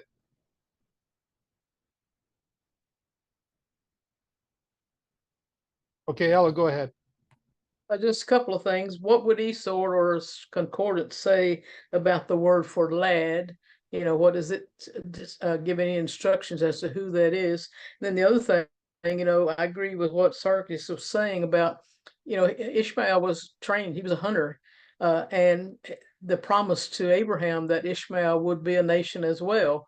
So I feel like he let them go thinking that he would have the ability to take care of himself and his mom. I don't think he sent them out to die. So I'm, you know, just that I don't get the connection as to why she just laid around and he laid around waiting to die because they ran out of water. Well, maybe get up and maybe go find something. She and the lad didn't believe in Jehovah like Abraham did. Maybe that's a clear demonstration of that, you know, because Abraham knew what Jehovah was going to do. Right, but Ishmael did cry out to Jehovah. Ishmael did. Well, did he cry or did he just cry? Well, he said he heard him, and Jehovah said he heard him. I'm not sure the exact wording right now. Let me go back. Okay. But what's the Strong's word for lad? And what does it give as a definition? I gotta go search this out here. Hang on. Where'd it go? I've closed the program. Sorry, Ella, I'm going to be a minute while I get it back up. Sarkis, go ahead while I'm bringing that up. Yeah. Concerning Hagar, we have to remember the first time Abraham went to Egypt, he came back with a lot of silver, gold, and cattle and servants. So Hagar was part of the deal that came from Egypt. So she was a princess. She wasn't just a slave girl. She was a princess of. Well, that we don't know that. Scripture doesn't tell us. Torah doesn't tell us. It's not. Okay, where am I? I'm trying to think where I got it from. Okay, carry on. Yeah, and the reason it's okay if people bring from outside the Torah, but I'm just going by Torah. Is if she was a princess, why would she be she'd be a slave to Sarah? It doesn't make sense. She's not a slave, she's just a lady in waiting. Doesn't matter. Still, it's just there's a background noise here. Background noise. You're being rebuked by your own family. Awesome. That's right. well, I'm right. Yeah, I get it. I get in trouble here. No. My thought here is about Hagar. Why did she cry to Jehovah? Because her God is not Jehovah. Yeah, she didn't cry to. She didn't cry to. She did because she did not cry to Jehovah, and even though she experienced Abraham and saw what he believes, and as a result, we need to look from the perspective of her background, and what does she do? Once she goes and gets him a wife from Egypt who worship other gods. So you could see She never believed in Jehovah, God, the God of Abraham. And so Well, that's, you're jumping way too far ahead here, because when Abram makes this deal with Abimelech, right in the same chapter, and he also before this, when Sarah was taken as a wife for the Pharaoh. Why? But the morality of the time was not even close to being destroyed to the point where they were going to be destroyed. The morality of these people at this time was still good. They may have been, it's like Catholics and Protestants today. You have a different theologies about different things. To assume that they're all pagans is a big leap. These people were moral. They had morals. Okay. And Well, wait a Abraham minute, broke wait a the minute. morals. Well, I like to give you a different perspective on that. It's about alliances. When you take someone else, woman, a wife or daughter, you don't normally take a wife, you take a relative. And the reason you take a relative of a powerful person is to force them to alliance so they don't fight each other. And Abraham had just defeated these kings of the north. And they know. And he's a powerful, he's not just a little shepherd boy. No. He's a powerful king here. Yes. And therefore, they took her for alliances purposes, not for having an extra wife, even though Sarah was 90 years old. I mean, so it's not the age, it's the political alliance they were looking at. But when you look at the end here, what do we see? There's a covenant. Look at the end of the chapter. There's a covenant. Yeah. Why would Abraham do a covenant knowing Jehovah promised he will take his descendants will take the land of the Philistines?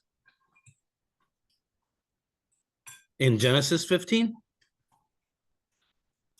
If you read it, let's go back and read it. Here, let me read it to you. Okay, read it. Yeah, I'll read it. Here. And it came to pass when this is 15:17. And it came to pass that when the sun went down and it was dark, behold, a smoking furnace and a burning lamp that passed between those pieces. In the same day, the Lord made a covenant with Abram, saying, unto thy seed have I given this land, from the river of Egypt unto the great river, the river Euphrates. And the Canaanites, the Kenizzites, the Kadmonites, the Hittites, the Perizzites, the Rephaims, the Amorites, the Canaanites, the Girgashite, and the Jebusite. But they're part of the Canaanites. No. My wife disagrees that Philistines are not part of Canaanites. I'm in trouble there. Okay, I'm staying out of that dispute. We got to get That's going all here, right. folks. But my point is the land between Egypt and Euphrates, all of it is going to be given to his descendants. You had a good point until you went to prove it. Well, I did. It's still it's Philistine. The land of the Philistines is between those two rivers. Yes. So it doesn't matter. It's just it's part of the Canaanites that they put them together. I'll agree with you, Sarky, but I'm not going to fight with Marissa. I'm sorry. No, I'm not either. I can't win. Yeah. All right. Okay, we got Sombra and Eric. You're up next, and then we got to get going. Okay, I was going to say I miss Marissa. Okay, so on this subject of the word lad, it doesn't really give us much information in the ancient Hebrew, but we also Shane had that in the chat here on the side. So but what I notice is if Isaac is still called a lad when he's gone to the binding of Isaac and he's 37 years old, I suspect that this term lad refers to a young man under his father's household, still in his father's household before he marries. Because a young man who's not married does not have his own household. A young man who's under his father's authority still is a lad. Once he's a married man, he is now in authority over his own household. He's now considered a man. Same way as a young girl is called a virgin or a maiden but then she's called a woman once she's married. Okay. We look at this concept of puberty or this concept of bar mitzvah, bat mitzvah, but it has more to do with whether you're in authority of your own household or not. If you're still under your father's household, you're still in subjection to your father's authority. Okay. Eric, thank you. Yeah, this is one of these scriptures that we go forward into the church chapter of Galatians, where they want to say somehow the law is bondage, and they actually go to Galatians 4:21. Excuse me. It says, "Tell me, you who desire to be under the law, do you not hear the law? For it is written that Abraham had two sons, the one by a bondwoman, the other by a free woman. But he who was of the bondwoman was according to the flesh, and he who of the free woman through promise, which things are symbolic. For these are the two covenants, the one from Mount Sinai, which gives birth to bondage, which is Hagar. For this Hagar is Mount Sinai in Arabia, and corresponds to the Jerusalem which now is and is in bondage with her children. But the Jerusalem above is free, which is the mother of us all. For it is written, Rejoice, O barren, you who do not bear, break forth and shout. You who do not are not in labor, for the desolate has many more children than she who has a husband. Now we, brethren, as Isaac was, are children of promise. But he who was born according to the flesh then persecuted him who was born according was born according to the Spirit. Even so it is now. Nevertheless, what the scriptures say, cast out the bondwoman with her son, for the bondwoman shall not be heir with the son of the free woman. So then, brethren, we are not children of the bondwoman, but of the free." And they use this scripture as saying we're not under the law anymore. We're free from the law. And they use this exact contrast here to say that if you're and I try and tell people, this is not talking about a salvation issue. This is talking about walking in the law because your mother is above, the mother of us all, which you want to walk in the Torah of God. You want to follow your mother, which is above us all. But the Jerusalem above is free, which is the mother of us all, is walking just like Yeshua walked because he loved the Father. We love the Father also, and we don't do it because we have to, or we do a checklist. We don't do it because of legalistic reasons. We do it because we love our Messiah. We love our Redeemer. And so they contrast the two of these, which there is the bondage to the law. If you think you have to keep the law to earn or keep your salvation, that's bondage. But if you're doing the love because, just like Yeshua says, because I have loved the Father, I kept his commandments. If you love me, you'll keep my commandments. So the law is a good thing if you apply the law correctly, but you can also misapply something that God gave for holy reasons. You can take something that's holy, which is the law, and you can make it unholy by the way you apply it in your life. Very good. Good point. Ezra, last one. Ezra, then we got to get on to Judges. Well, love is the key. If Abraham loved Ishmael, he would have given a dowry for him to bring back to Egypt to get himself married, because he did it. I mean, Isaac did it for Jacob. He got a dowry, but he lost it to Esau's son who pursued him, as recorded in the book of Yehshua. So I believe that if he failed... First of all, hang on. So one of the things we do here, Ezra, I know you're new. We're not going to be quoting or using the book of Jasher or the book of Enoch or the book of Jubilees or any of those other books. We're only going to quote the Bible and use them here as our source information. Okay? All right. But if he really loved his firstborn, he would have released enough funds so that he would not need to have just barely a skin of water to survive. Even though he's a hunter, he failed to hunt for water. That's why he had to cry. and think that he was going to die because of thirst, just like Esau thinks he was going to die if he couldn't get the pottage to eat from Jacob.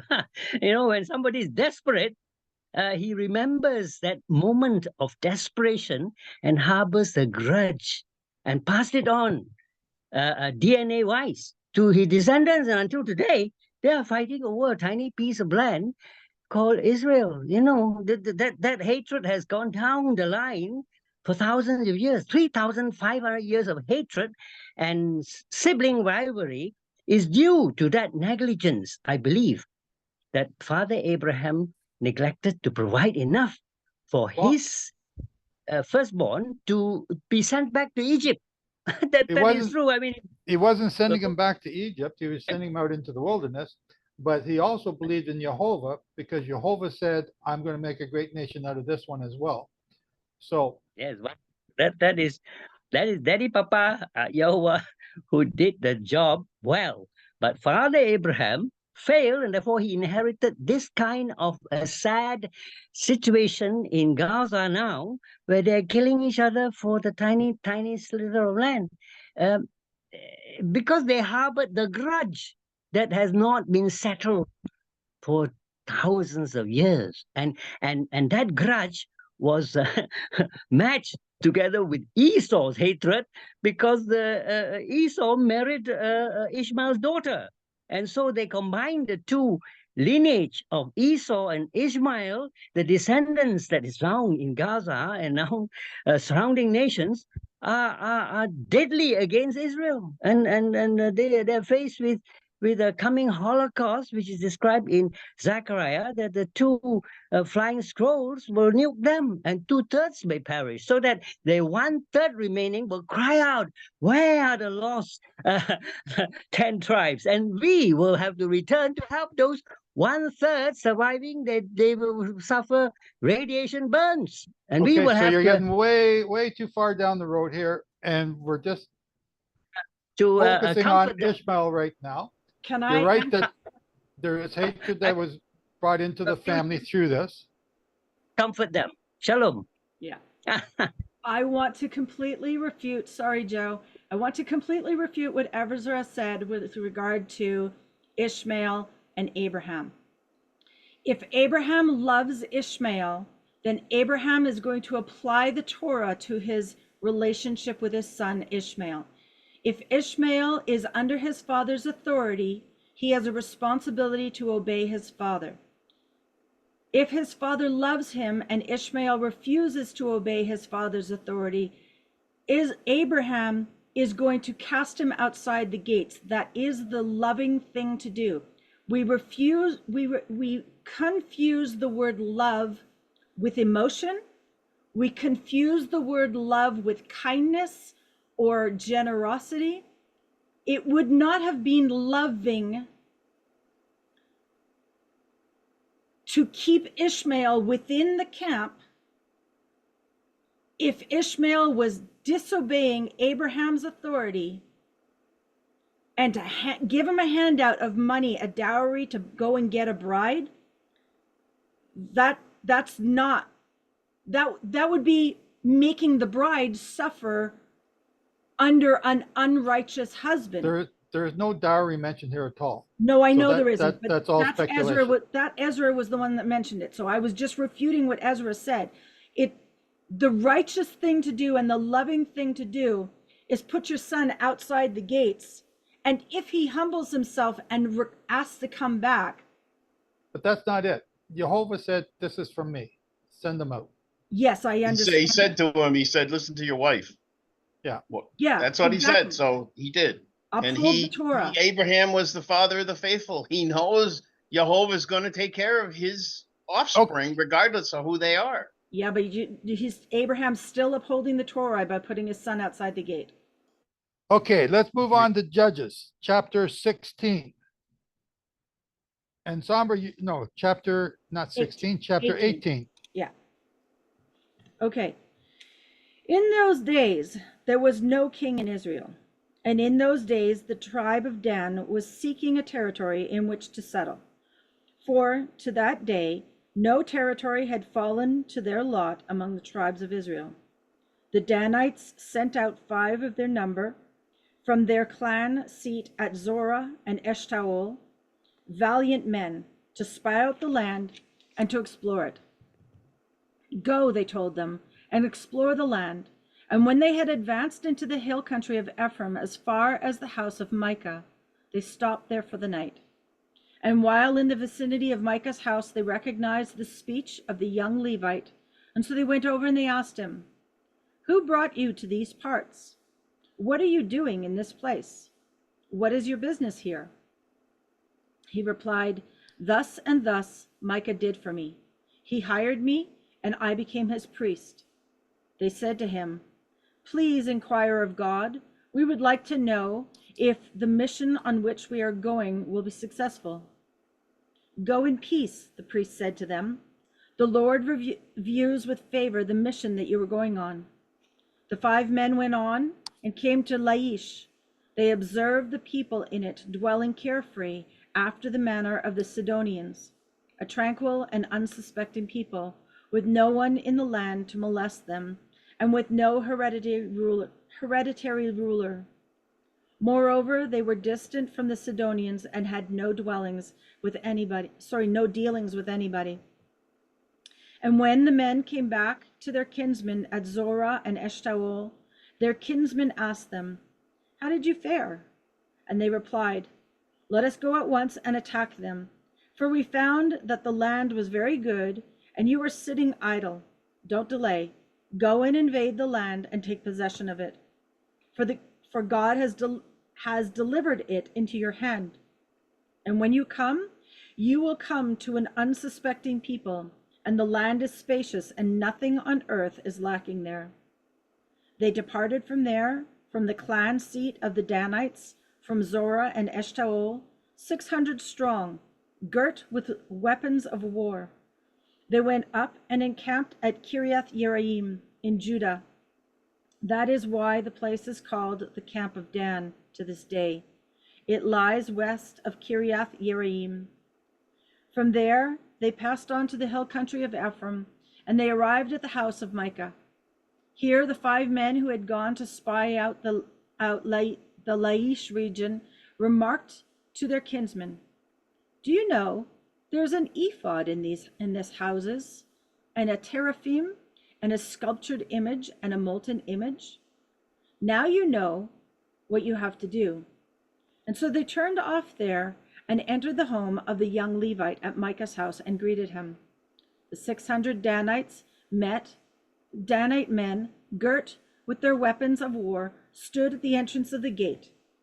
And while the 5 men who had gone to spy out the land went inside and took the sculptured image, the ephod, the teraphim, and the molten image, the priest was standing at the entrance of the gate, and the 600 men girt with their weapons of war. While those men entered Micah's house and took the sculptured image, the molten image, the ephod, and the household gods, the priest said to them, "What are you doing?"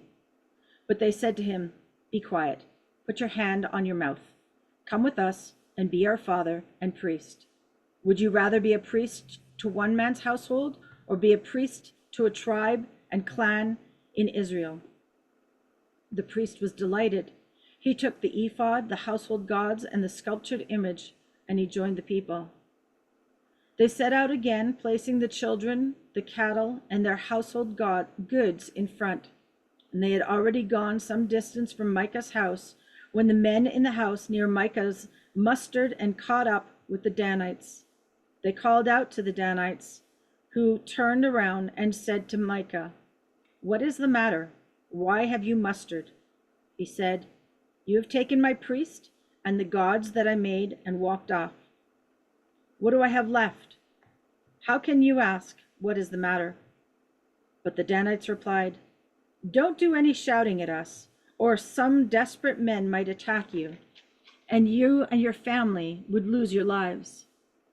So Micah, realizing that they were stronger than he, turned back and went home, and the Danites went on their way, taking the things that Micah had made and the priests that he had acquired.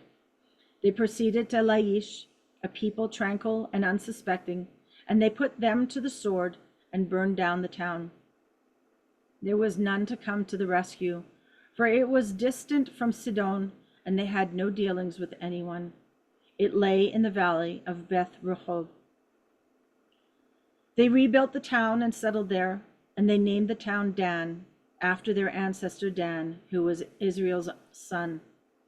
Originally, however, the name of the town was Laish. The Danites set up the sculptured image for themselves, and Jonathan, the son of Gershom, the son of Manasseh, and his descendants served as priests to the Danite tribe until the land went into exile.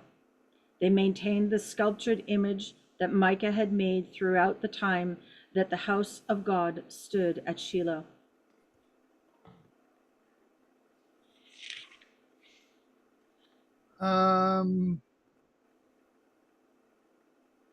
Yeah, we better do this one. So I got a few questions here. Verse 6. And the priest said to them, "Go in peace, the presence of the Lord be with you on your way."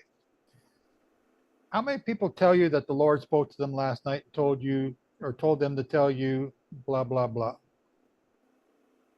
And I'm always questioning, are they really telling me blah, blah, blah? Is it really from God, Jehovah? Or is this just some guy pretending he's on a power trip? And is this not what is going on here in verse 6? Well, those Danites should have thrown a spear through.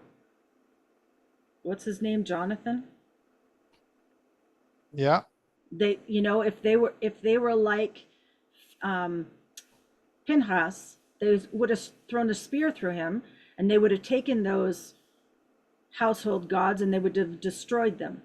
Well, in verse 14, then the 5 men who had gone to spy out the country of Laish answered and said to their brethren, "Do you know that there are in these houses an ephod, household idols, a carved image, and a molded image?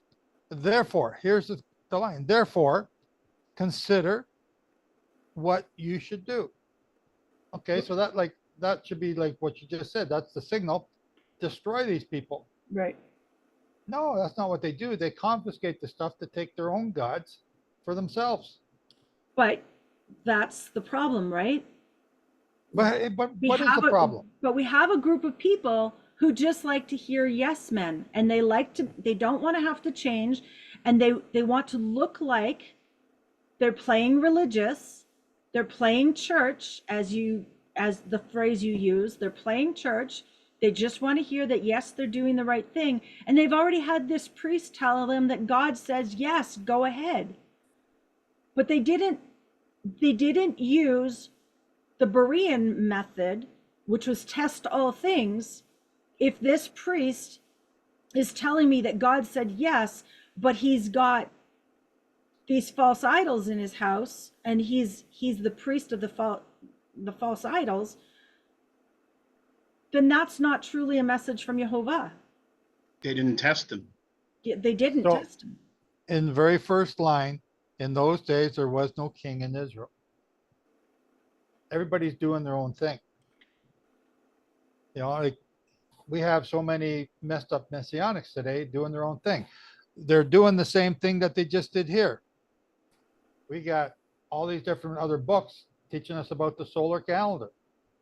The Essenes, they were blacklisted. That wasn't right. We're going to go back and start to do that. They're doing that today. We're doing the exact same thing today. Yep. There was no king in Israel at the time.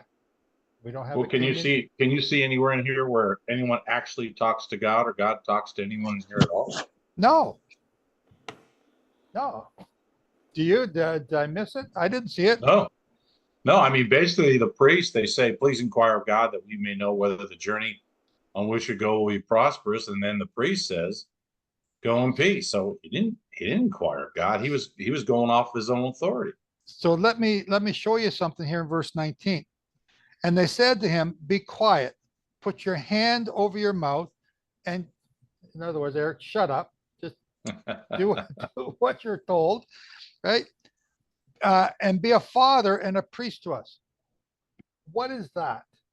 Well, don't we have that today where I'll go to a priest and Father, forgive me for I have sinned. So what is a father though? That's what is a father? And Yeah. what is the word here? My guess is the way they're using it in here, it would be a father. In other words, someone who gives you spiritual guidance is what it sounds like to me. You're yeah, you're right. What am I trying to do? Trying to share. Let's see. I'm gonna just see what it says here in eSword. But what's funny is today when we go to these supposed fathers here on earth, they won't tell us anything to do that's in accordance with the Torah. They'll tell you to do 14 Hail Marys, pray to the saint, run around the your house 13 times. They come up with stuff that's not even biblical. Yep. So okay, so it's giving me the word ab here. That's not what I was looking for. Okay. So what this is, the word we get the word father, or it also means Peter. Peter is a father. When I go to the Philippines, they've asked me to the Philippines, they've asked me to be a father to them. Be our father and teach us what you're teaching. And I thought it was so strange to hear them say that. When you look up this expression, to be a father, is to be a Peter. And we get the word pater or pope from this same word. To be our leader, to be our teacher, the spiritual guide, is to be our father. And it comes from the word Peter. And when you look up the story about Simon Magus has taken that onto himself. So we have this in our book, The Restoration of All Things. Don't ask me to quote what the book, that's a long time ago. But this is where this word, this notion, what they're saying here, this is where they're going with it. Keep in mind, who are the Danites today? What are they called today? Because, they also said in verse, pardon me? Scandinavians? No, they said, verse 29, they named the place Laish after their father Dan. And one of the things that the Danites always did throughout all their history is everywhere they went, they named everything after Dan. That's why we got the Dnieper, the Danube. The other rivers start with the Dan. Who are the Danites today? Well, there's a place called Denmark. Denmark. There's another place called, but they moved. But they also are called the Irish today. What do the Irish do, and how many gods do they worship? Get out the leprechaun source and start looking at all the leprechauns that they follow, all the stories that they believe in. You're right here in chapter 18. You're reading the history of the Danites as they begin to venture off on their own. They leave the land of Israel before the Assyrians come. If you look in the captivity of Israel in First Kings or Second Kings, you won't see the Danites mentioned there. They're gone. The Danites became known as the Phoenicians and manned the boats of Tyre. And they're the ones sailing all over the place. But they also went up to Ireland. And they're up in Ireland before, what's that? I don't know. Before the 1500 BC. No, after 1500 BC. So it's already 1200 BC. Is that the Brutus guy that you... Brutus comes later. He's 1100 BC. But yeah, but Brutus goes to England. There's another Dan guy that... I'd have to go look at my map. I wrote it down on my map. The one who's the one with all the languages. I forgot his name. Anyway, there's a lot of history right here in this one chapter. So basically God is saying, I'm going to give you the land of Israel right now, and they're wanting something else besides the land of Israel. Well, so they're supposed to be, they've been allotted their land back at when Joshua was still here, but they didn't go and get it. They just They didn't go and get it. They stayed with the other Israelites. Now they're starting to venture off, and this story is here for a reason. It's telling you the start of the Danite worshiping of false gods. It's kind of if you look into your Irish history, this is an important chapter to keep in mind. There's a guy named Gathene. Not Gaffine, Gaullus? Is that who you're thinking? No, because Gallus just went to France, right? No, he went to Portugal and then to Ireland. Anyhow, I've got 3 arrows, but the words are all written, all scratched off. Okay. So they're conquering land, really not told by God to conquer, and destroying people that God didn't authorize them to destroy. But are they still in the land of Israel that God gave to them as their inheritance? Well, okay, so they're up by Sidon, right? Didn't it say Sidon in here somewhere? So Right. Sidon is yeah. Tyre, and Tyre is also the place where the Phoenicians are. The Phoenicians are the tribe of Dan. So the Phoenicians are But made is up that of sorry? is that within the boundaries of what God had said, this is yours? Yes. Okay, so it still is within the boundaries. So they're not going outside the land that was promised to them as an inheritance. They're just now catching up with everyone else and conquering the land. But I don't see God in this at all. No, no, he's not. Now, having said that, God allowing this to happen, he's involved, but I don't see them getting direction by God at all. So he's going to use it to accomplish what he wants. I agree with that, but I don't see them calling on God, fearing God. Sorry for, or I got you know, they definitely don't Eric care. for a second. Sombra, can you just take over for me? I got a slight emergency. Okay, so let Eric finish. Okay, go ahead, Eric. Yeah, I was just saying, I don't see God involved with this. But again, having said that, I don't see them getting direction. Can God still use this to accomplish whatever he's trying to accomplish here? Absolutely. But I just don't see anywhere in here where they fear God, particularly when they come across these idols. I mean, what are they supposed to do with these idols? They're supposed to destroy them, not keep them, not steal them. So to me, it's like this is like bad getting worse. So Yeah, and you know, again, it's a little bit of that putting somebody on a pedestal, right? They found out that there was a Levite in amongst these people, and they hear the voice of this Levite person, and then they figure, oh, this Levite person, he has to be righteous, therefore we're going to trust him. They're going to trust him. Big mistake. Yeah, they're going to trust him, but they also said, cover your mouth. In other words, we don't really want to hear the truth.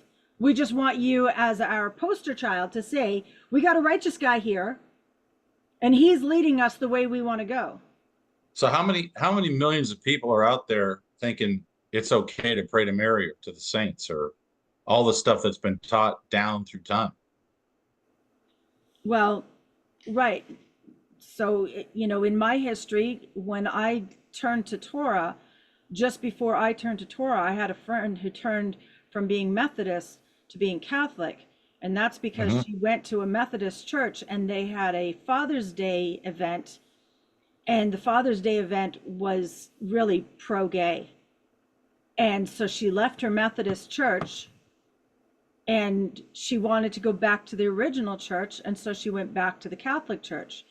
And then about 6 months later, when I found Torah, she questioned me and our relationship was never the same after that. Eric, you finished? Can I go on to Summer? Yeah, go ahead. I'm done.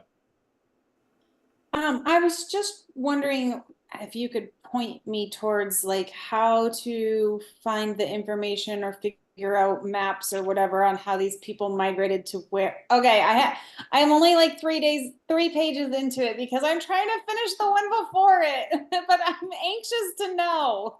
Okay, so this is the answer to your question. And what I did when I did this with the boys is I had a big map on the wall, and every time there was a piece of information with talking about the progression of where the people went, I used a whiteboard marker on my map and I drew lines from here to there, and I wrote the names, but of course, that was several years ago, and so the names are all being washed off the map now with the kids rubbing on it. But that's how I did What it. map were you using? A modern day map? A modern day map. I started with the Asian map because because you're looking at the Parthians, and the Parthians going over the Caucasus Mountains, and then up over the Black Sea. So I had that map, but then I also had the European map, because when some people leave Egypt and then they go to Greece, you want to be able to mark that. And then when they leave from Greece and they go up to the British Isles, you want to be able to mark that. So I basically needed both. Okay, so I'm okay using modern day maps, because my understanding is that our modern day maps have changed since those days, and they may not be accurate. You mean the topographical part? I don't know. Okay, so I'm using the modern day map because I need my kids to know where they're going to, right? It's just a land mass. Okay. Right? The lands have not changed. The land, right. Now the political boundaries have moved, but that's not what we're looking at. What we're looking at is the portions of land and the mountain ranges and where the people are going to. So, yeah. Anyhow, it's a really interesting study. I know, I'm trying. I'm trying to read as fast as I can and get through the book I'm in so I can get to that one. But stop feeding the chickens and the sheep. Thank you. Okay, can we go on to chapter 19? And I think that's Kurt.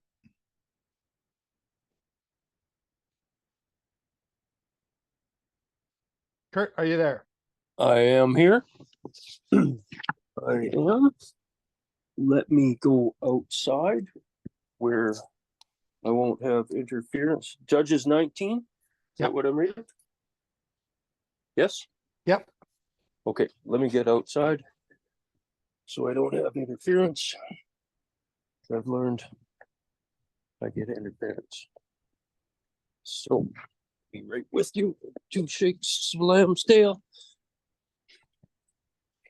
Okay. Judges 19. The Levite and his concubine. This its heading.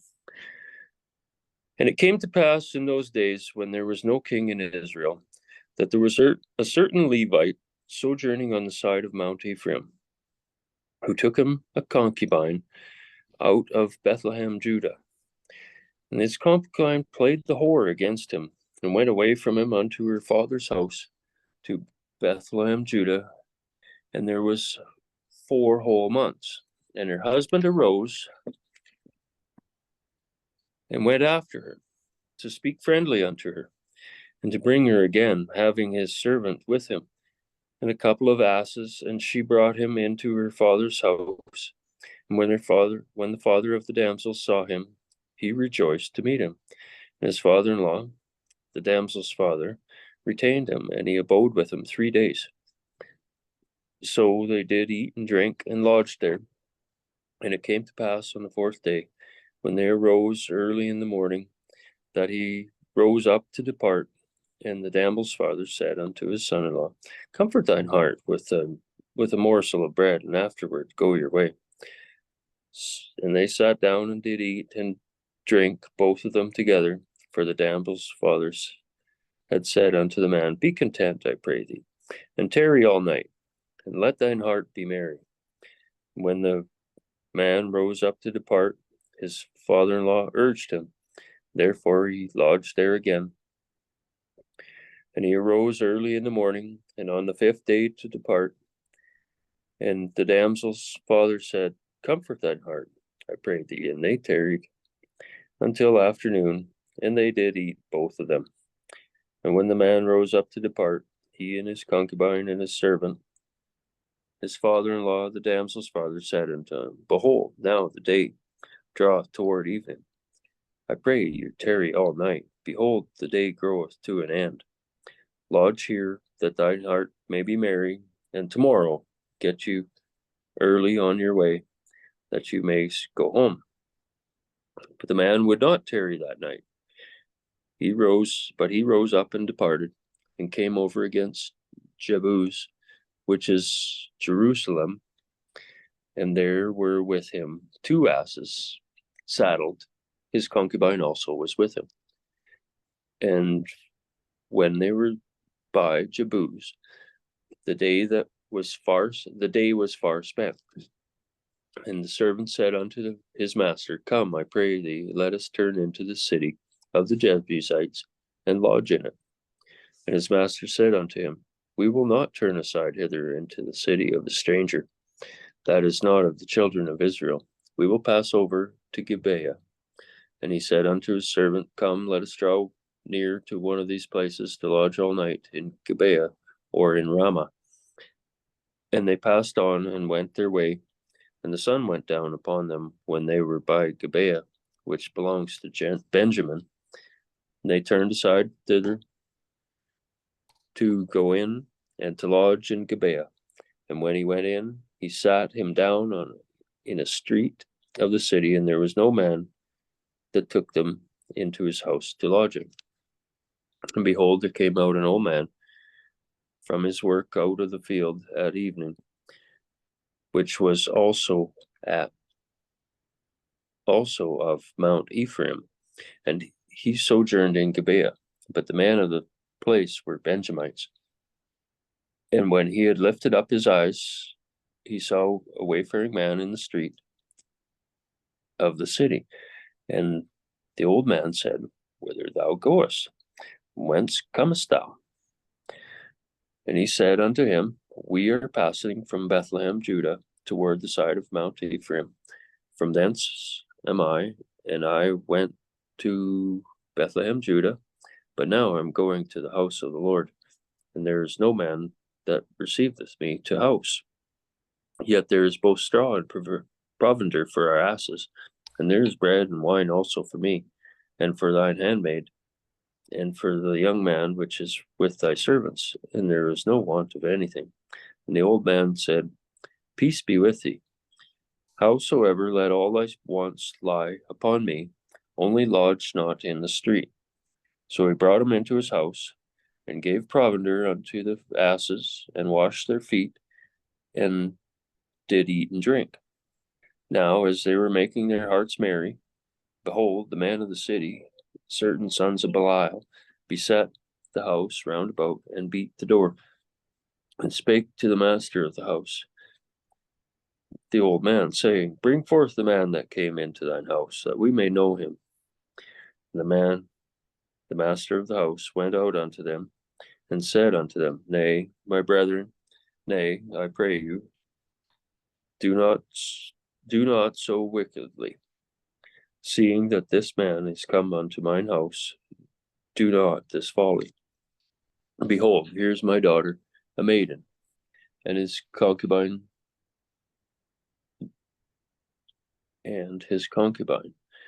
them I will bring out now, and humble ye them, and do with them what seemeth good unto you. But unto this man do not so vile a thing. But when the man would not hearken unto him, so the man took his concubine, and brought her forth unto them, and they knew her, and abused her all night and till the morning. And when the day began to spring, they let her go.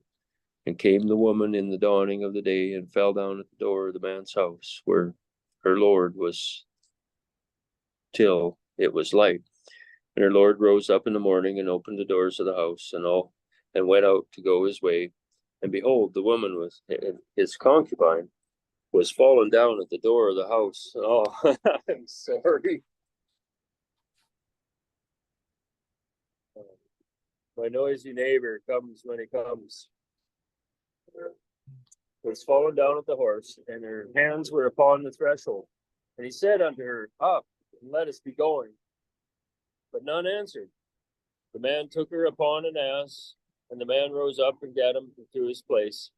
And when he was come into his house, he took a knife, and laid hold on his concubine, and divided her together with her bones, into 12 pieces, and sent her into all the coasts of Israel. And it was so that all that saw it said, there was no such deed done, nor seen from the day that the children of Israel came up out of the land of Egypt unto this day to consider it. Take advice and speak your minds. Thank you, Kurt. Noisy neighbors and all.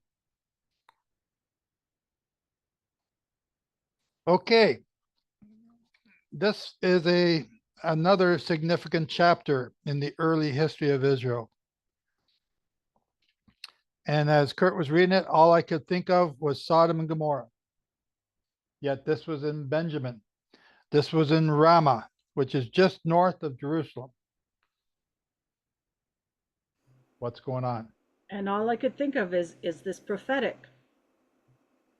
Prophetic. Prophetic. How so? How so? Okay. Well, if we are ger, if we are sojourners in our big brother's house, and they are trying to protect us, but the enemy will come in and ravage us. The enemy will come in and take us out. So, in other words, what happened on October 7th is a micro picture of what will happen in the future. Okay, I'm tracking you, but I'm trying to see where you're coming from here. So you're saying this is a prophecy, and you're connecting it to Israel being raped by other people. The Muslims. But these aren't Muslims here. No, I know. These are Israelites doing it to Israelites. Yes. This is Benjamites. Yes. Attacking a Levite and his concubine. Yes. So you're really mixing apples with pears here. Yeah, I am. But the question is, will the Jews in time to come start raping us? the Benjamites? Will they protect us? Well, hang on. This is the Levite. I understand that. And the Benjamites. I understand the that. tribe of Judah is made up of Levites and Benjamites to this day. I understand that. So this Levite goes into a house, and he's supposed, he's passed through the threshold. He's supposed to be protected. And the man said, please, friends, do not commit such a wrong. Since this man has entered my house, do not perpetrate this outrage. Look, here is my virgin daughter and his concubine. So are we going to be sent out because, just because you're the bloodline of Abraham, just because you have the genetic bloodline called Jews, does that mean that you're going to be protected by all Jews? Because not all Jews are keeping Torah. And so when,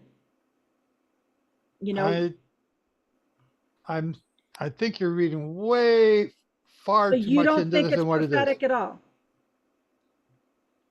I was waiting for you to try and tell me how it was. I don't see what you're saying to fit prophetically. I say you're trying to match pieces in here, trying to make them fit. Well, because I've had a question about who is the concubine when we're talking about us as Israel, us as the bride, who is the concubine? I've been trying to figure that out for a couple of weeks now. Well, I think the question is misleading. It's trying to force you to believe that this is actually prophetic. I think this is more of a lesson of immorality than it is prophecy. Okay. Sometimes the questions put you in the wrong position to think, well, maybe they are right. It is prophetic. Well, if it is, show me, because where is it prophetic in this? What I see here is the same thing that Sodom and Gomorrah did. Israel is now doing, and it's normal. Okay, so Marilyn said they were Jebusites, not Israelites. But who is Jebusites? Well, that's the thing. They're not in Jebus. They went on to travel to farther. Ramlah, Right. which is just north of Jerusalem. They didn't go into Jerusalem because it was still held by the Jebusites. Right. So he wanted to go with his native kin, Benjamites, which were in Ramlah. I Okay, think he probably would have verse- been better off with the Jebusites. Yeah.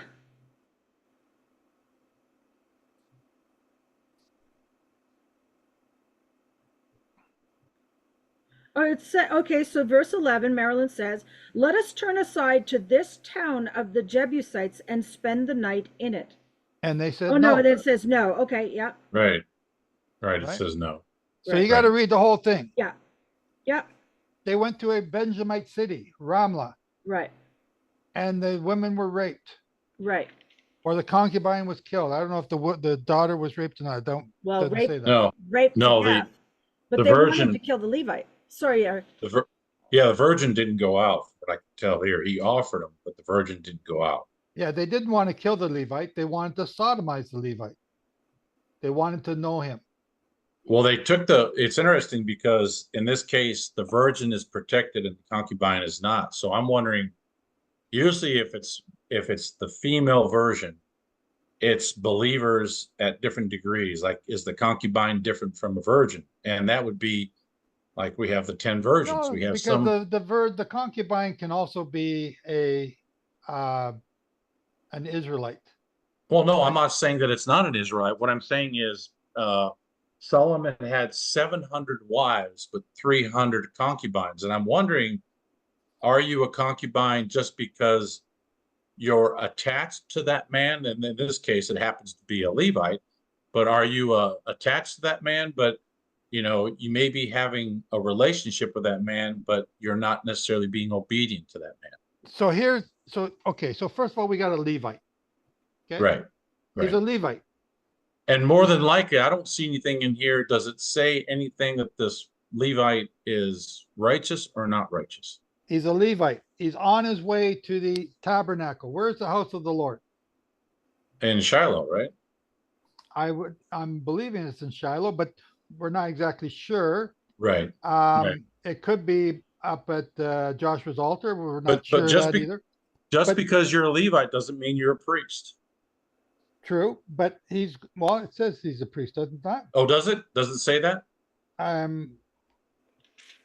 missed it if it says it. Maybe I'm reading that into it. I'm not sure. Okay, anyway, he's a Levite. You're only allowed to marry certain women. This concubine has to fit into that class so that he can still remain a Levite. And Well, that may be the reason. That may be the reason why she's a concubine and not a wife, because she doesn't meet the criteria of a wife. Yeah, because she's not a Levite. She's from Bethlehem in Judah, so she can't be his wife. Right. She can't have a ketubah with him. Well, because it doesn't meet the Torah's criteria of what a Levite has to marry as a wife. You can Why be a is concubine. her coming from Bethlehem disqualify her? Oh, I don't know about that. I'm not necessarily saying that. What I'm saying is, if he marries outside of the Levitical tribe and doesn't meet the criteria of what a Levite is supposed to have, does that then make her a concubine? Yeah. Well, I guess the question is, it doesn't tell us whether he's a priest or a high priest. It just says he's a Levite.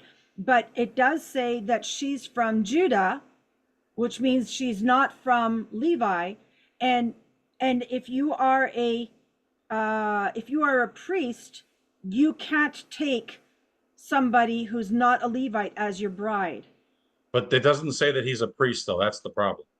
That's the problem. It doesn't say that he's a priest. Right. It does say he's a Levite. Okay, well, let's move. Let's skip that. We don't have an answer for it. Let's move to the next point here. The threshold. So for those people that don't know, what is it, verse 27? 27. She should have found safety at the threshold covenant. She should have found safety. When her master arose in the morning and opened the doors of the house and went out to go his way, there was this concubine fallen at the door of the house with her hands on the threshold. Yep. Why is that so important that they had to put that in there? Because she was seeking help from what these guys were doing to him, and there was no one there to help her. Well, she was in the threshold of the house, so inside the house. So when you cross the threshold, what happens? You come under the protection of the owner of that house. She should have.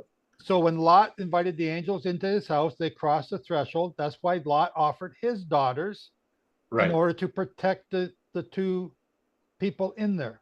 But Sodom and Gomorrah were so far gone, they didn't want daughters, they wanted the men.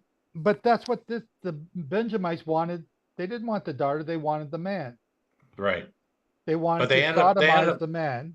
Yeah, they ended up taking the concubine and basically abusing her all night to where she died. Yeah. How sick is that? But the threshold, before we get off on the perverseness here, the threshold is the important thing. Yeah. This woman had crossed the threshold. She was a stranger in this man's house. She was to be protected by this man. At all costs.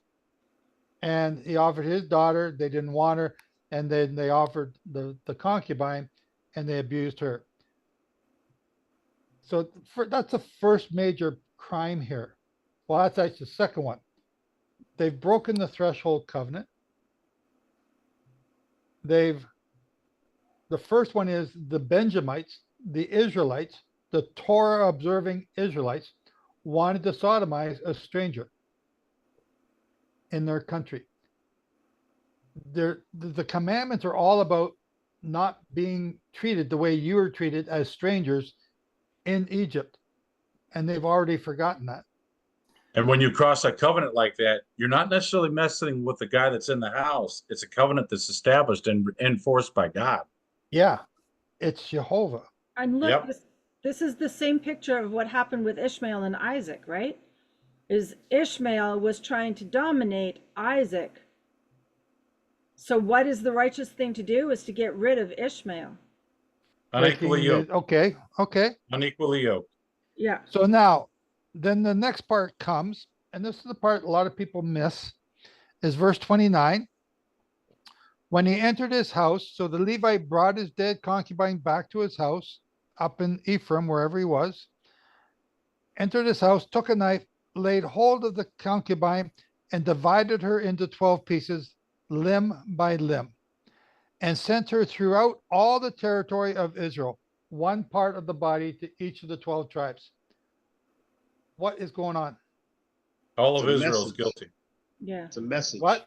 It's a message. All of Israel is guilty. No, it's not all of Israel's guilty. Yeah. No. What? Yeah. No, how can all of Israel be guilty?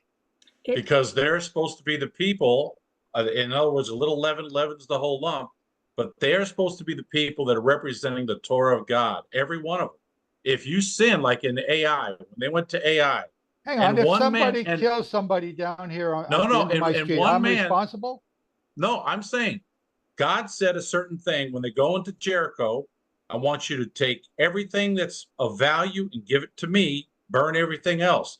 One man sinned, and God says, okay, you guys are not going to conquer anything till we address this issue, because they went to Ai, and they should have been able to conquer Ai. Joshua did not know that. It doesn't matter. It doesn't matter. God is holding the entire nation of Israel for the sin of one individual. Well, hang on. God's not even mentioned here yet. In fact, God's not even mentioned in this whole book. Not just because he's not mentioned doesn't mean he's not going to hold him accountable. Okay, but he's sending out 12 pieces of this woman to the 12 tribes. What's the message? Okay, it's not that they were guilty. So yeah, they were. They are. Skip forward to 1 Corinthians 12, verse 12. They're guilty. For just as the body is one and has many members, and all the members of the body, though many are one body, so it is with Christ. For in one spirit we were all baptized into one body, Jews or Greeks, slave or free, and all were made to drink of one spirit. For the body does not consist of one member, but of many. If the foot should say, because I am not a hand, I do not belong to the body, that would not make it any less a part of the body. And if the ear should say, because I am not an eye, I do not belong to the body, that would not make it any less a part of the body. If the whole body were an eye, where would the sense of hearing be? If the whole body were an ear, where would the sense of smell? What's this got to do? It has to do with the fact that We have corruption in our midst. Yep. It may have happened in Benjamin, but if everybody doesn't deal with it, if all of Israel doesn't deal with this corruption that happened in Benjamin, we're all guilty. Yep. So all the 12 tribes have to deal with it. Sometimes Eric needs you to interpret what he's trying to say. Okay, but no, that's good. But no but. Where there is a but here. Where has this happened before? Where has the body parts been chopped up and delivered everywhere before? Nimrod. And why was that? Well, first of all, who was that? Glenn? Yeah. Yeah. And who did that? Shem did that as a fulfillment of the consequence of his infraction against God and the way back in the day. And he was deemed to be split up and quartered. Nimrod was judged by Shem. Shem became known as the most hated person in the world at that time for killing the king of the world, Nimrod. After he went through 10 years of judgment in Egypt, the lower and upper courts, Supreme Court. And the body parts was sent all over the entire land of Israel to say, if you not do the land it, of Israel. There was to- no Israel then. He was sent to out the entire world. Yes, okay. The entire world. Yes, And the message was, Glenn? is if you do what this guy did, this is what's going to happen to you. Exactly. So the covenant that Abraham made, or Jehovah made with Abraham, they cut the pieces in half. And those pieces represented, if you break this covenant, you too will be cut in half. Now, that's Abraham. Go back, what is it? 300 years, 200 years before that, Shem finally catches Nimrod, executes him for the blasphemous things he's doing. He broke the covenant. He broke the covenant. That was the breaking of the covenant. But now his body parts sent to all these 12 cities or all these 12 regions as a warning, which sent the whole religion at that time underground. But the message is the same. That message is, this will be done to you. Now, that had to do with the covenant. What has this woman's body parts got to do with the covenant? And all of Israel, this is now sent to all of Israel because one group of men in one of the tribes violated It's the same that message. covenant. What's that? It's the same message. They broke the covenant. Benjamin broke the covenant. They didn't keep the threshold covenant. Again, it's a reminder of the breaking of the covenant. And now he's trying to get the attention of all of Israel to show this infraction. Is that also the picture that you get with the two sticks? The two sticks. Well, if we had Israel as one family and then it was divided into Judah and then 10 northern tribes, you've got the division, you've got it torn apart. When it comes back together again, when the two sticks come back to be one, because but the two sticks, Israel now is all one stick here at this time. There is no two sticks. They're all one stick. There's 12 tribes, but they're all one tribe. Oh, you mean this is prophecy? Okay, go ahead. No, it's not prophecy. Of course it is. This is a case where I think God is basically remaining quiet, and he wants to see when this Levite does this. Basically, the Levite knows what he's doing, and when he sends this out to the house of Israel, I believe this is a chance for Israel to judge itself before God shows up and judges it. Okay, I like that. Myra, go ahead. Yes, I'm not trying to change the subject or anything, but the beginning of this where they spend the night with her father, the concubine's father, I don't understand all those days that they stayed and why, what was going on there. Good point. So first of all, this woman is a concubine, and it says that she became the harlot.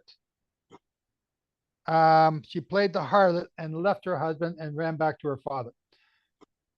As a harlot, that tells me she's prostituting herself somehow with somebody. It doesn't mention any of the men, but it tells me that's what a harlot is.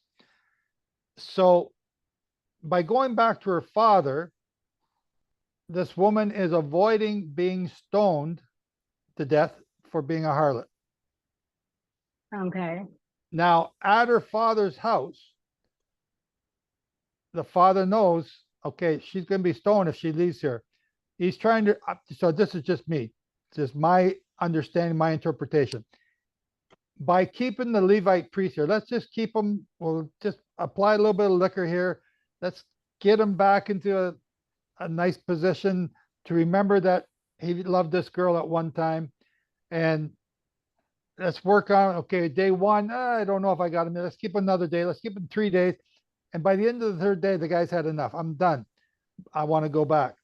But the father-in-law, maybe he's got him into a position where she's not going to be stoned to death. Maybe he's going to take her home and he's going to just live with her, and I'll still have my daughter alive after this. I don't know. That is my speculation on that. Well, that makes sense, more sense to me than just reading it and not knowing anything. I'm just thinking that the father-in-law is trying to preserve the life of his daughter because Right, she's that been sounds- accused of being the harlot. Thank But in you. the end, he sends out the concubine. But in the end, yeah, which, okay, so, having said that, you're right, Glenn. In the end, oh, you know what? I was going to stone her. Now I'll just put her outside to let these guys deal with it. But he has an obligation to protect the stranger, which is the Levite, who he esteems Well, as the priest. That guy didn't put out the concubine. The Levite did. Yeah. Well, yeah, I guess so. Yeah. But he's This whole his story father's is not all messed objecting. up. Yeah, this whole story is messed up. Ella, Yeah, I just had a question. Did I hear you say that you think that the 2 sticks are one now? no, at the time that we're reading here in the book of Judges, there are no 2 sticks. It's one stick. It's all of Israel. They weren't divided at that point. Yeah, that comes after 930 when Solomon dies. Right now, we're still back in, I don't know, 13, say 12, 11, somewhere back there. 1100, 1200 BC. Yeah, I just think that, the prophecy of the dry bones and becoming one, Judah and Ephraim becoming one again is future. Yes, that is Okay. future. All Yeah. right. Sombra threw in another monkey wrench in trying to make our prophetic message work. Well, there's also this thing where it says that he took for himself a concubine from Bethlehem in Judah, but his concubine paid the harlot against him and went away from him to her father's house at Bethlehem in Judah and was there for 4 whole months. So, we don't know if it's saying that she's a concubine because she's received another seed from another man, or if she's just not being submissive to her husband and she went back to her father. She's not received another man's seed because she's a concubine. Right. It says that she played the harlot. Right. And that's what I'm saying. Is the charge harlot because she went from her husband's house back to her father's house without permission? Would that be also considered a harlot? Would a daughter going back to her father's house be harlotry? Well, to me, initially, if you see it, that's the reason why the father gives away the bride to the husband, is because before that happens, the father has authority over the daughter. At the time of the wedding, what do you call it? Not the proposal, but the ketubah. Yeah, no, well, you're basically, what's the bride price going to be? What do you do that when you are? So what you're saying, Eric, dowry.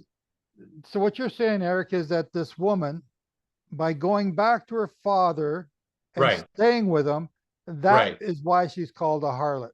Right. In other words, she's rebelling against the authority of her husband and she's going back to her father's house. I think she may be doing that. I don't know why she's doing it, but it's almost like once the father gives away the woman to the husband, At They're that not- point, the husband has authority over the girl or the woman, and now she's under his authority. If she does something against that, then also this could be a charge of harlotry. In other words, not being submissive to who's over you at that time. It doesn't look like she laid with someone else. It doesn't look like she did that, but she stayed at her father. Now, if she You may stayed at have her a father, point. if she stayed at her father's house a couple days and came back, I don't think it'd be a big deal. But this says stayed with him for 4 whole months, so it's making the point. She just went away and went back to the father. So now he's got to go get her. She's not coming back. Yeah, it's 4 months. Yeah, for 4 months. Yeah. In the New Testament, it talks about if you need to separate from your spouse for a time, Right. you know, if he took her as his concubine, as his wife without a ketubah, and he laid with her, and she left to go back to her father's house, she's not allowed to divorce him, because if she divorces him, she has no dowry. She has no alimony. So if she goes back to her father's house, that would be her way of being rescued, right? But if you were just taking a separation, a time of separation, you go back to your father's house so that you can work on your marriage, that's a biblical thing too. But yeah, if the charge is adultery, yeah, that's one of the things it says in the New Testament. If she is put away, except for adultery, if you're going to put her away, you should give her a get of divorce. But it's saying if she has committed adultery, there's an exception to that, to where you're trying to work it out. yeah, but there's nothing about that here. You can't give a get of a divorce to a concubine. To a concubine, well, I guess you could, but you send her away empty-handed. Okay, anything else anyone wants to add on this while we're here? Otherwise, we got to get going. Okay, Psalms 45. Glenn, you're up. Sir. To the chief singer on trumpets for the sons of Korah, a poetic love song. My heart is overflowing with a good word. I address my works to the sovereign. My tongue is the pen of a speedy writer. You are more handsome than the sons of men. Favor has been poured upon your lips. Therefore, Elohim bless you forever. Gird your sword upon the thigh, O mighty one, your excellency and your splendor. I'm sorry, let me repeat that. Gird your sword upon thigh, O mighty one, your excellency and your splendor, and ride prosperously in your splendor on the matter of truth and humility, righteousness, and let your right hand make known reverence.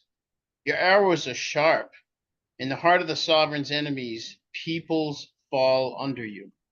Your throne, O Elohim, is forever and ever. The scepter of your reign is a scepter of straightness. You have loved righteousness and hated wickedness. Therefore, Elohim, your Elohim, has anointed you with the oil of gladness more than your companions. And your garments are myrrh and aloes, cassia, out of the palaces of ivory. String instruments have made you glad. Daughters of sovereigns are among your precious ones. At your right hand stands the sovereignness in gold from Ophir.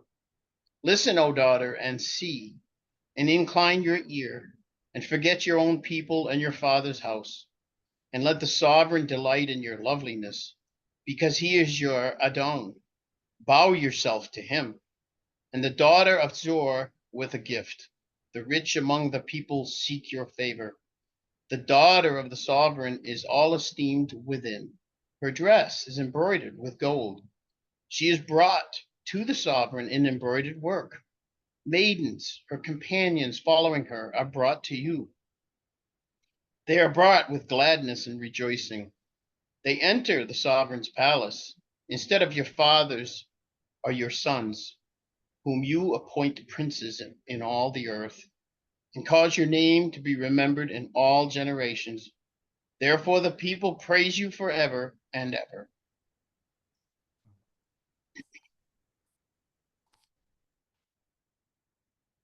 Shall we continue with 46? Susan.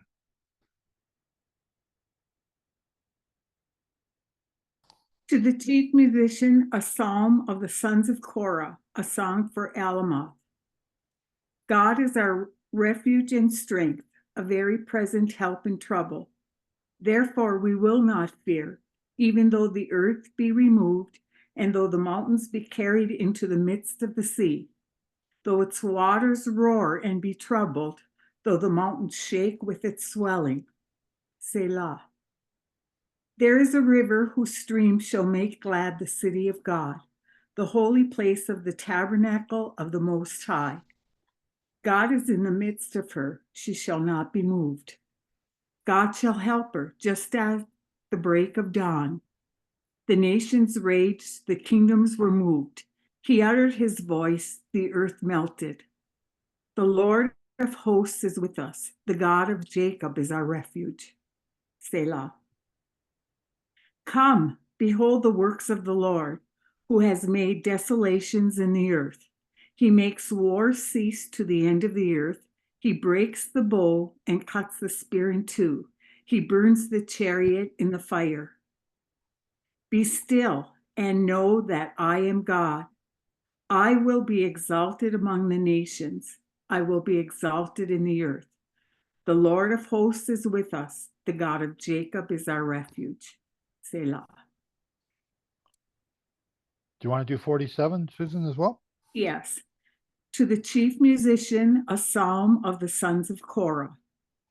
Oh, clap your hands, all you peoples. Shout to God with the voice of triumph. For the Lord Most High is awesome. He is a great king over all the earth. He will subdue the peoples under us and the nations under our feet. He will choose our inheritance for us, the excellence of Jacob whom he loves. Selah. God has gone up with a shout, the Lord with the sound of a trumpet. Sing praises to God, sing praises. Sing praises to our King, sing praises.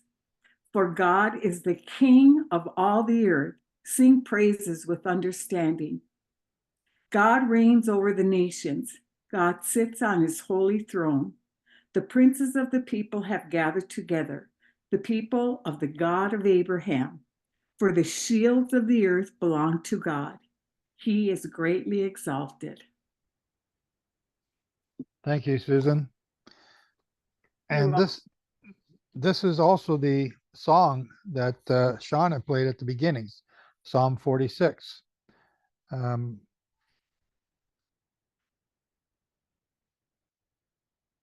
Anyone got any comments they want to make on any of these three Psalms? Yes, I didn't know that that was going to be our Torah portion today. Huh. And I thought you planned that. All right. No, I had no idea. Hallelujah. I just prayed and asked him. Well, while you're playing it, I thought it was very appropriate. I thought, well, this is right on. Yeah, so. I didn't I had heard that song a couple weeks ago and thought to myself, you know, I had saved it away. And when I prayed this morning, that's what came to mind. And then I opened a psalm because I felt led to read a psalm, and it was Psalm 46. And probably because that was him. Hallelujah. He blessed us. So what is there about Psalm 46 that we need to see that we're not seeing? I like the way he uses the term Jacob instead of Israel. Where Out of are all you? the two names, he calls us Jacob. What verse are you in? What chapter? 46:7. The Lord of hosts is with us. The God of Jacob is our refuge. We're eventually going to become Israel, and that name means have wrestled with God and with men have prevailed. Eventually, that will be our name, the nation, and who we are individually. But to me, it's almost like if Jacob was misbehaving, like my parents, if my parents called me by my nickname was Slim, but if they called me Eric Coleman Gibson, I was out the door because I knew by Gibson I was going to get hit. So depending on the name that they called me is whether or not I was in trouble or not. So As long as they used the certain term, I knew it was okay. But he uses Jacob, and to me, Jacob is our past, is our faults. It's where we're coming from, not where we're going to. But he says the Lord of hosts is with us. The God of Jacob is our refuge. What do you do in the, I think it's Jeremiah, about the time of Jacob's trouble? Yeah, I think he's dealing with Jacob's trouble is Jacob's sin. He has to deal with that. He can't overlook our sins. He can't overlook But that's our future. Yeah, Well, it's in the future. Yeah, it's in the future. And we're still going to have problems in the future too. So in other Okay. words, up until the time he comes back, he's having to deal with not only the world, but in order for him to judge the world, he's got to judge his people first. He's got to get his people straightened out before he can address the world. Because if his people, if his house is not in order, he would not be a righteous God to then address the world and their problems. Yeah. So the judgment of the Lord always begins with his people first. He's got to get us straightened out. And once he does that, then he can act righteously and say, this is what we got to deal with the world. Now they may be farther away than we are, but he's going to hold us probably at an accountability that's much higher than the rest of the world. When the Philistines took the Ark of the Covenant and they put the Ark of the Covenant on a ox-drawn cart, God was okay with that because they just didn't know. They were ignorant. But the minute that David tried to pull that Ark of the Covenant on an ox-drawn cart, God basically took the parade and stopped it. He basically killed Uzzah because he reached out to steady the Ark of the Covenant. He goes, "You guys can't do this. David, you know better than to put the Ark of the Covenant on an oxen cart. That Ark of the Covenant should be carried on the shoulders of the Levites." Now, he didn't say all this, but afterwards, David got the message and he did it correctly. Yeah. Sorry.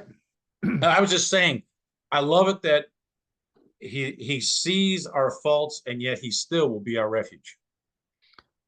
I want to just point out something that I see here. Psalm 46, verse 4. There is a river whose streams shall make glad the city of God. Now, this poem, this psalm, this song is written by the chief musician, the sons of Korah. Okay. This is written in the time of King David. The temple is not built. The temple's not built. And there is a river whose streams shall make glad the city of God, the holy place of the tabernacle of the Most High.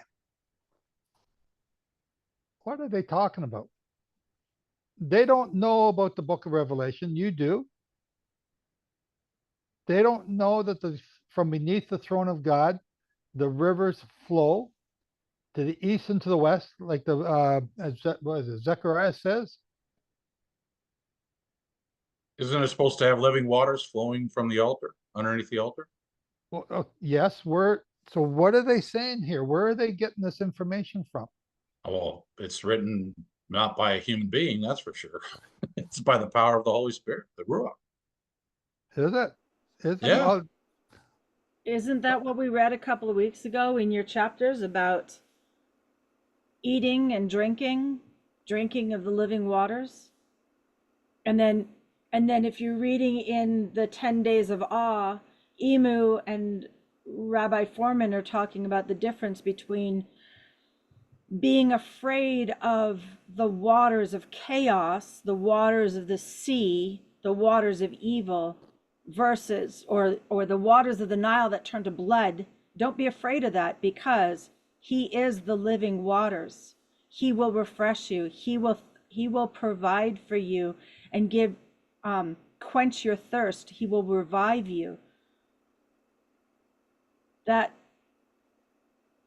rivers, that's the rivers we need to hold on to, not the rivers of fear. We need to hold on to the rivers of the living waters. Isn't that one of the things that's prophesied, that healing waters will flow forth from the the temple, or I guess someplace in the temple, and will start to heal the entire world. First place it's going to go to is the Dead Sea.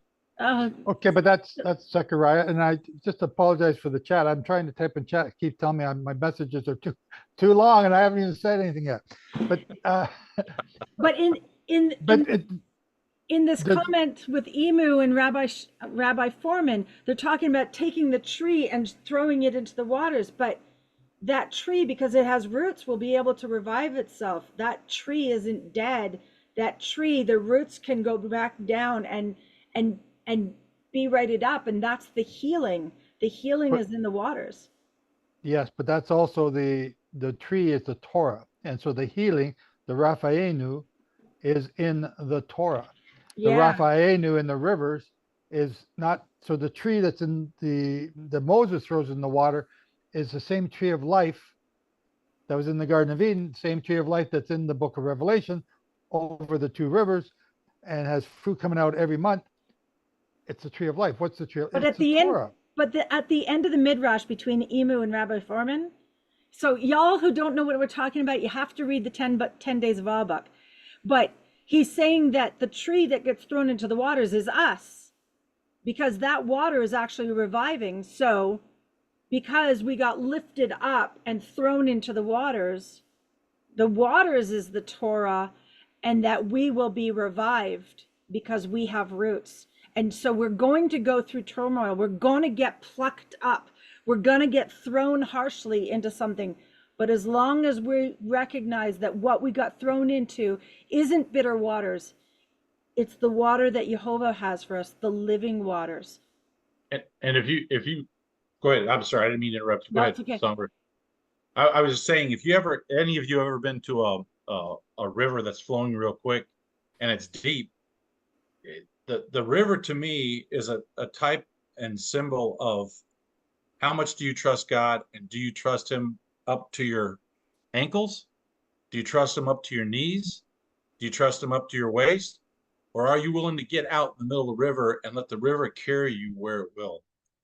And while you're going down that river, there's going to be things under the surface of the river that you may not see. It may be stones or stuff like that. Do you trust that Yahweh will navigate you around those obstacles?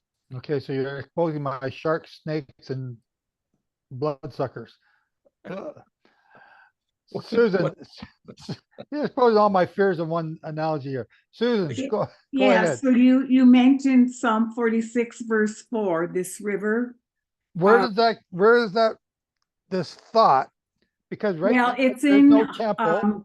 Ezekiel chapter 47, verses 1 through 12. Hang on, Ezekiel hasn't even lived yet when this is written.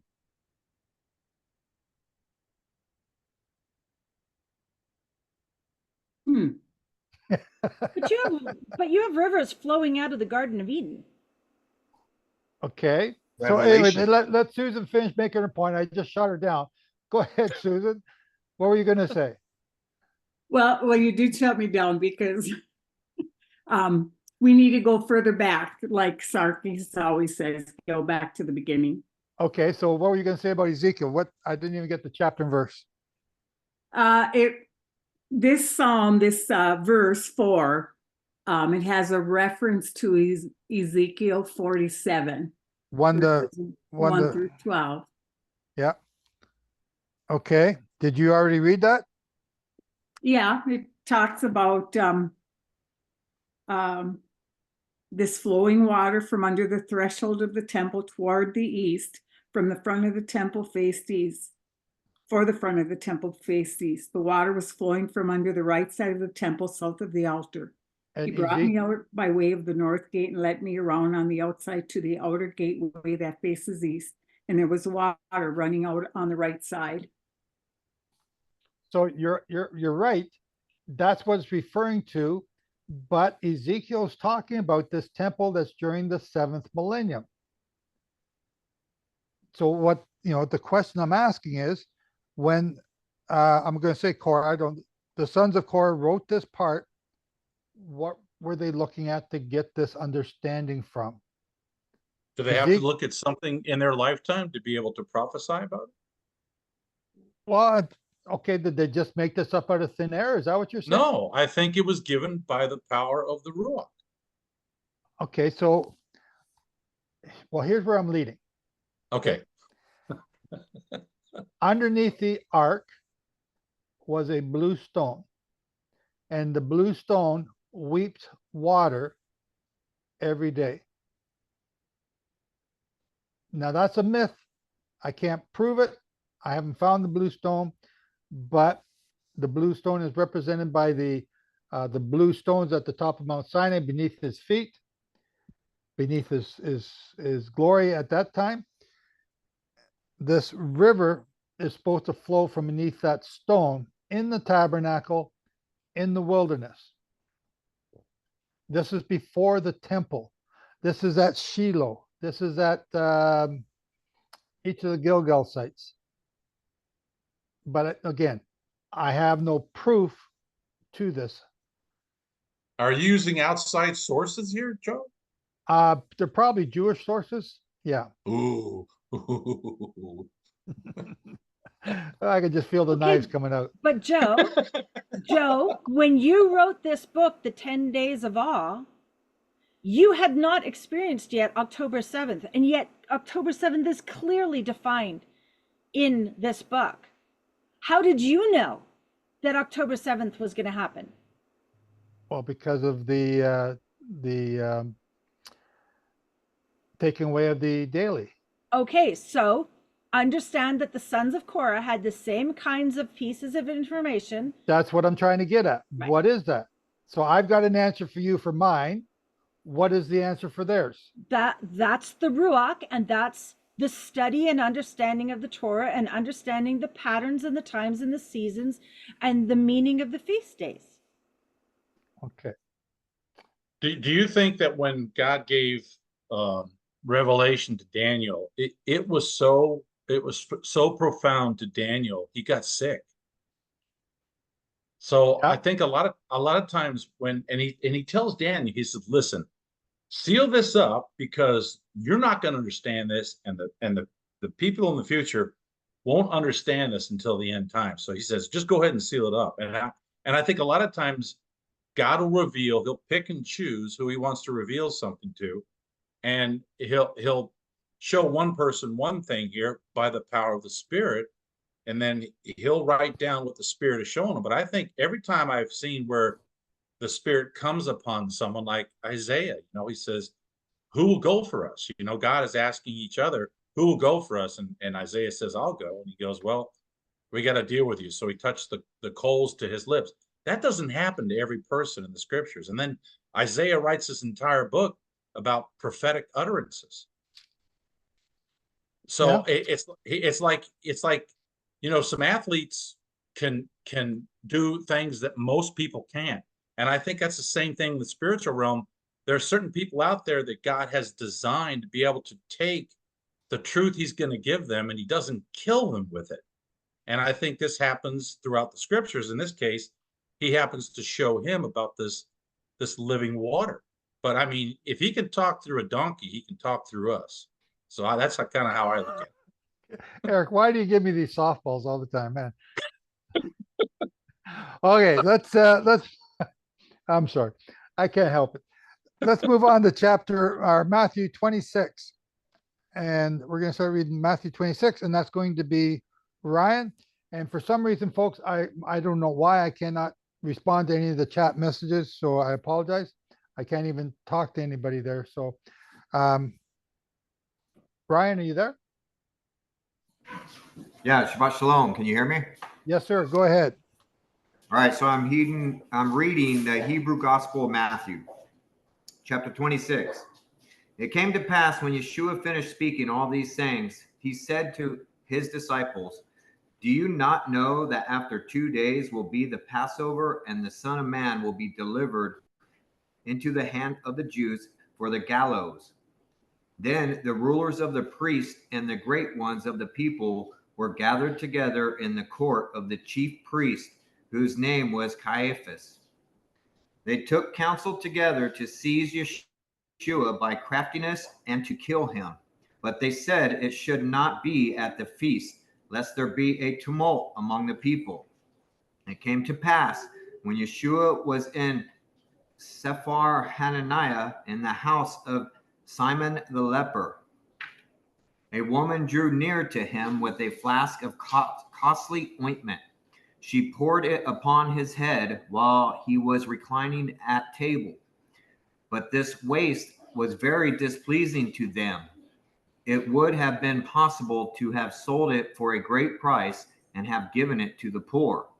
Yeshua, who knows everything in regard to any matter done, said to them, "Are you making accusation against this woman? Truly, she has performed a good and wonderful deed toward me. Because the poor will be with you always, but I will not be with you always. Her place in this on my body refers to my burial. Truly, I say to you, everywhere this gospel, that is, evangel, is proclaimed in all the world, that which this one has done will be said in reference to my memory." Then one of the 12, whose name was Judas Iscariot, went to the chief priest. He said, "What will you give me that I should deliver Yeshua over to you?" They settled with him for 30 pieces of silver. From then on, he sought a context for delivering him over.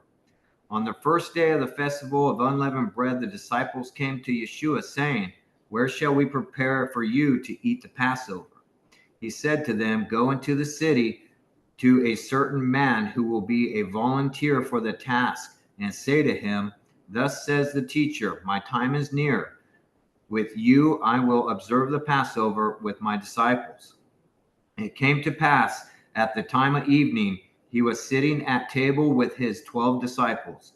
As they were eating, he said to them, "I say to you that one of you will inform against me." They were very sad and spoke each one to him, saying, "Lord, is it I?" He answered them, "He who dips his hand with meat in the dish will sell me." All of them were eating from one dish. Therefore, they did not recognize him, because if they had recognized him, they would have destroyed him. Yeshua said to them, "Truly, the Son of Man goes as it is written concerning him. Woe to that man for whose sake the Son of Man is betrayed. Good would it be for the man not to have been born." Judas, who sold him, answered and said to him, "Rabbi, am I this one?" He said, "You have spoken." They were eating, and Yeshua took bread, blessed, divided it, gave it to his disciples, and said, "Take and eat. This is my body." He took the cup, gave praise to his Father, gave it to them, and said, "Drink from this, all of you. This is my blood of the new covenant, which will be poured out for many for the atonement of sins.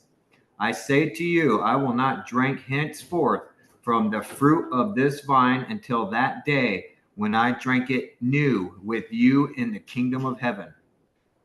They returned and went out to the Mount of Olives. Then Yeshua said to his disciples, "Come, all of you, be grieved because of me tonight, because it is written, 'Smite the shepherd, and the sheep will be scattered.' After my resurrection from death, I will be revealed to you in Galilee."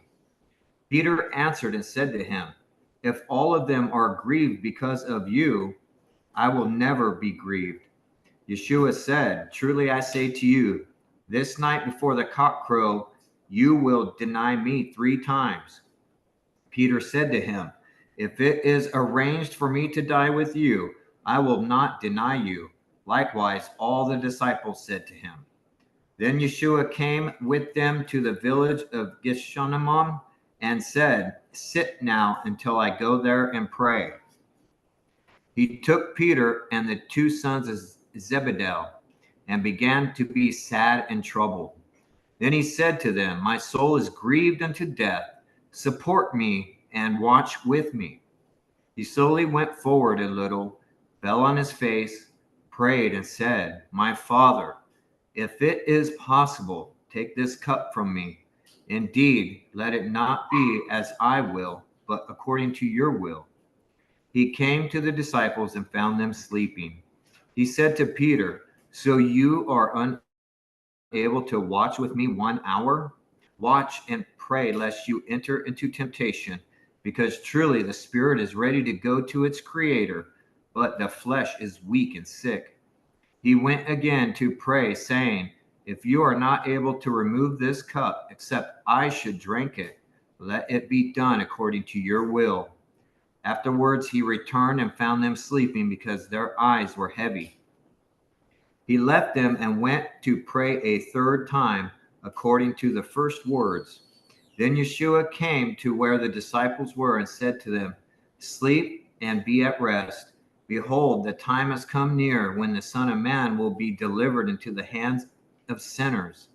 Arise, let us go, for behold, he who will betray him is near.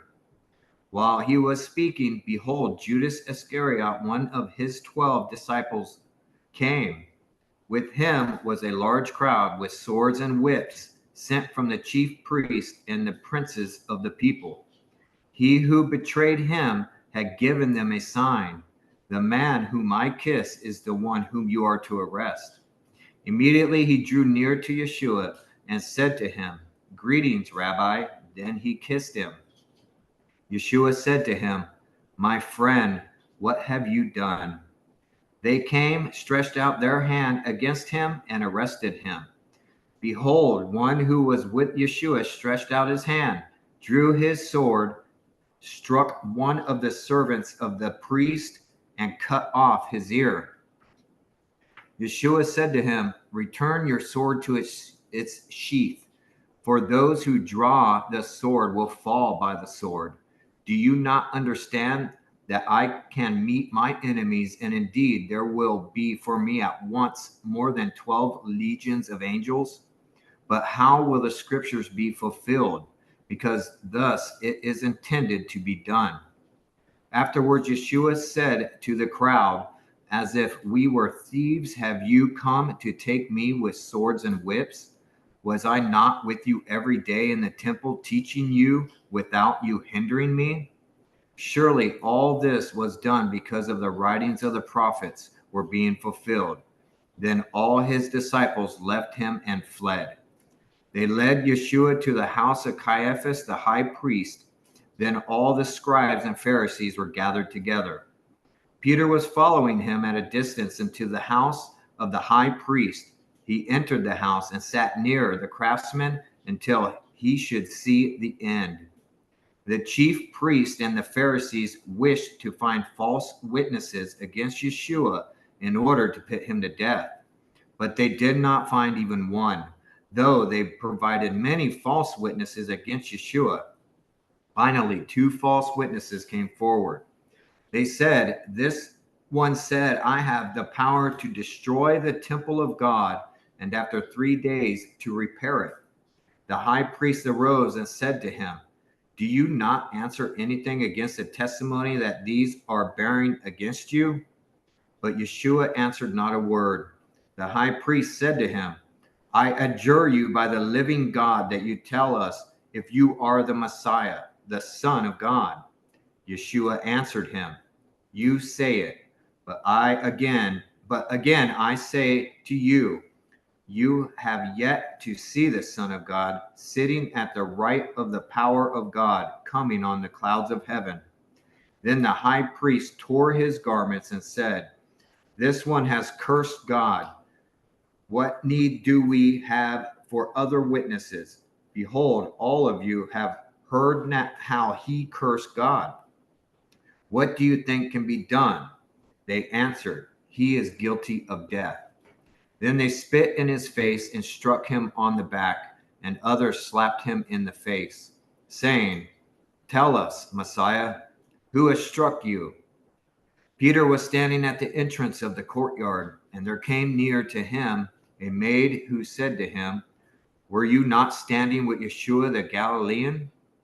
Peter lied to her before all and said to her, woman, I do not know what you are saying. When he passed through the gate, another maid saw him and said to those who were standing there, This man was standing with Yeshua in Nazareth. Again, he denied Yeshua with an oath, saying that he did not know him. After a little while, those who were standing in the courtyard drew near to Peter and said to him, "You are from this prophet's group. It is clear from your speech you are one of them." Then he began to deny and to swear that at no time had he known him. Immediately the cock crowed. Peter remembered what Yeshua had said to him, that before the crowing of the cock he would deny him 3 times. Then he went outside and wept with the bitterness of soul. Thank you. Thank you, Ryan. Okay, there's a lot here. Where are you guys going to start? I'm going to start here in verse 2. So one of the things that you all must do, here's a homework assignment. And those of you listening at home is, and I've already done the homework for you, just read the article 6 days before Passover. It's one of my newsletters I did a long time ago. You know that after 6 days is the Passover, and the Son of Man will be delivered up to be crucified. Key piece of information right at the very beginning of this chapter. After 2 days. What day is this spoken of? When is this event taking place? And you have to, there's more information in the other gospels, but that's key information. So John starts off in verse, I believe it's 12, verse 1, saying it was 6 days before Passover. And then he comes in to eat supper with Mary and Martha and Lazarus. And then the next day, all the people come out, and that's a Friday. And if you do the chronology, and Mark has a bunch of information there too, you get to this point where Yeshua says, in 2 days' time is the Passover. Now you read the rest of this. When is all of this taking place? That was Tuesday afternoon when he said this. Tuesday night, they're having the meal. Then after that meal, they go across to the Mount of Olives, the Mount of Offense, and he's praying, and that's where all this event takes place. That's the same night. So Tuesday day becomes Tuesday night. Tuesday night is now part of the next day, which is the Wednesday. You follow me? So now that's the Wednesday is now, and the Tuesday night is the first day. And after that is the Passover. That's what Yeshua is saying here, right here.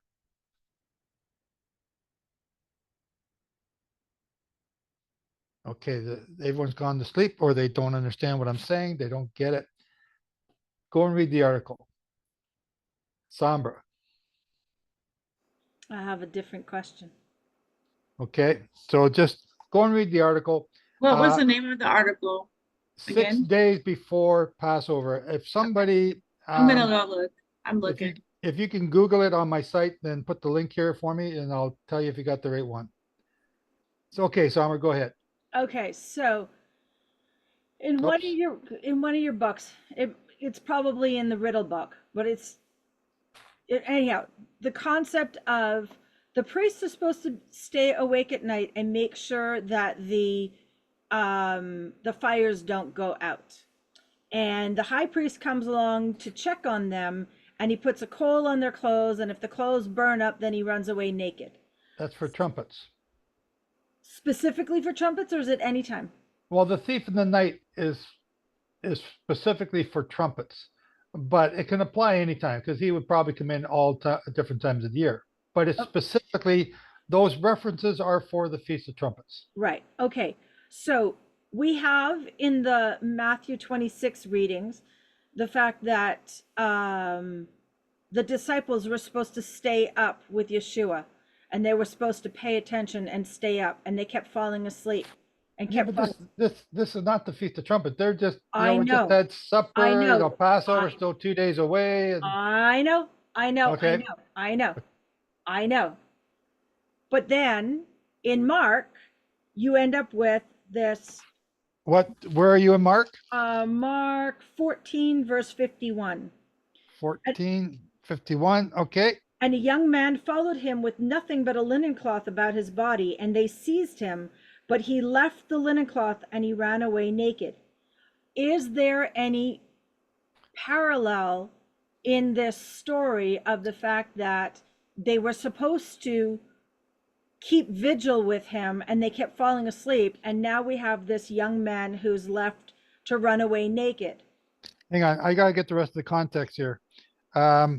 Of those who stood by drew the sword. Okay, so this is that night. Okay. And they all forsook him and fled. Now a certain young man followed him, having a linen cloth thrown around his naked body, and the young man laid hold of it. The young men laid hold of it. So in the skirmish, they grab his clothes and that's all he had, and it came off. He ran home naked. Okay. So my question, my ultimate question is, why on earth is this little part of this story here in Mark? Because I've never understood why it was there. Why is this guy running away naked? But then with reading the Matthew today, and in referring back to the stuff that you talk about on about the thief in the night, about the high priest going in and finding the fellow asleep, and then he has to run home naked. Yeah. Watch the book of Revelation, to the churches. Watch that you be not caught naked. Watch that you not be ashamed and run home naked, and your nakedness be exposed. Watch. Why? So your question is why? And this is an example at Passover. He wasn't watching. One of the apostles, I think this one is Mark, because I think Mark's the only one who talks about it. Yeah. I think it's Mark. He's talking about himself. He got caught sleeping, not paying attention. Like, okay, it's oh man, I'm gonna have a nap. What are we doing after this? It's okay. We gotta get ready for the Passover. Oh, I'm gonna have a nap. It's gonna be a late night, Passover night. Okay, and he falls asleep, and he's exactly what the high priest does on the Day of Trumpets, which is, that's the one it's referring to. But here's another example. Watch. So then that reference to being naked is also similar to being unrighteous, right? Because every time we do a righteous act, we're putting on the righteous robes. We're putting on the bridal clothes, right? So the fact that we're naked means that we failed to put on the bridal clothes. Sees our shame. Yeah. Yeah. Okay. Mark is also not part of one of the three that are closest to Yeshua. So, say again, Eric. What? There's 12 disciples. Only 3 of them come close to Yeshua and follow him deeper into the garden. The rest of them are on the either outskirts of the garden, but they're not as close as John and the 2 sons of thunder. There are 12 disciples, but there are 3 that are closest to Yeshua. I would say John and Peter, and you're saying Mark is the third one? No, I'm saying that Mark is not one of the 3 from what I understand here, because it says John and the sons of thunder, the 2 sons of thunder go in. Okay. So what I'm saying is there's the 12 disciples, but only 3 of them go deeper in with Christ and is closer to them than the rest of them. Just like you have all of Israel, but the Levites are able to get closer to God. The priests are able to get even closer, and the high priest. So the more you walk and understand Torah, the closer you can get and the more intimacy you can get with God. So it's like, is Mark even a disciple? That was my question. I was going to say Mark's not even listed as a disciple. Yeah, Mark's not one of the 12 disciples. Okay, Mark is somebody's nephew. Okay, so then he's outside of the disciples. That may be one of the reasons why he's found naked, because he's not wearing the robes of righteousness that the disciples have. Okay. Yeah, because Mark is somebody's nephew, and Paul didn't like him, and Paul sent him away. Okay, so that would fit even better if he's, because I was trying to think, all the disciples should, except for maybe Judas Iscariot, all of them should have been wearing the robes of righteousness because they were discipleship of Yeshua. So put this all in perspective, though. Just remember, if Paul's somebody's nephew, and I think what Sombra's saying is right, this is 31 AD. When does the Apostle Paul start his work? Yeah, like 13 years later, but maybe No, not 13 years later. It's like almost 30 years later, 20 years later. So the fact that this young man, He's a young man at this time. Yeah. So he was foolish and unaware and not paying attention, and he got caught, and his linen cloth got pulled off. He runs away naked. Many years later, he ends up in service alongside with Paul and Barnabas. I think he's Barnabas's nephew. And Barnabas puts in a good word for him to Paul. I think you're right. Right, because so as this young man here, he's a repented teenager, not paying attention. Okay. Sorry, did I cut you off, Sombra? No, So he's not one of the 12 then. He is not one of the 12. Not one of the 12. Okay, well that makes sense, even better sense. But I just wanted to show you that there were 12 disciples, but only 3 of them went in with Yeshua. They were closer to him, and he had the expectation. And there's something about the sleep and slumber that we're going to have with the 10 virgins. Well, they all fell asleep. Right, right. Well, just Shauna has in the side there, Palm Sunday and the 6 days before Passover. Yes, that is the article. And that will take you chronologically along this 6-day path. And again, there's this age-old debate, and this will help to settle some of that stuff. But this second verse here is one of the key scriptures to that. One of the problems that I have is where it says here in 14 with Judas, it says, then one of the 12 called Judas Iscariot went to the chief priests and said, "What are you willing to give me if I deliver him to you?" And they counted out to him 30 pieces of silver.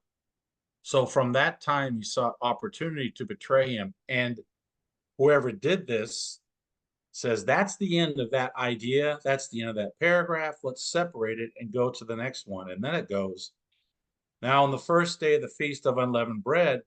Okay. So first of all, this is so far I off. I know. I was waiting for this. So first of all, Matthew is who is writing this, has just put in here's a little footnote that Judas Iscariot has been looking for an opportunity to betray Yeshua for some time. Right. And he just stuck it in here. Okay. So that actually should be like a little thing for a footnote that you read at the bottom of the page. But he just stuck it in here. Now, verse 17. Now on the first day of the Feast of Unleavened Bread, the disciples get. Okay. So Eric, carry on.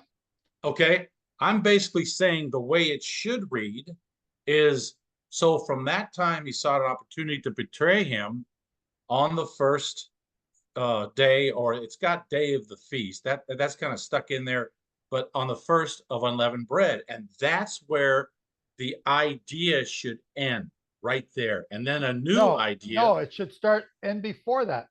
It should end at the sought an opportunity to betray him.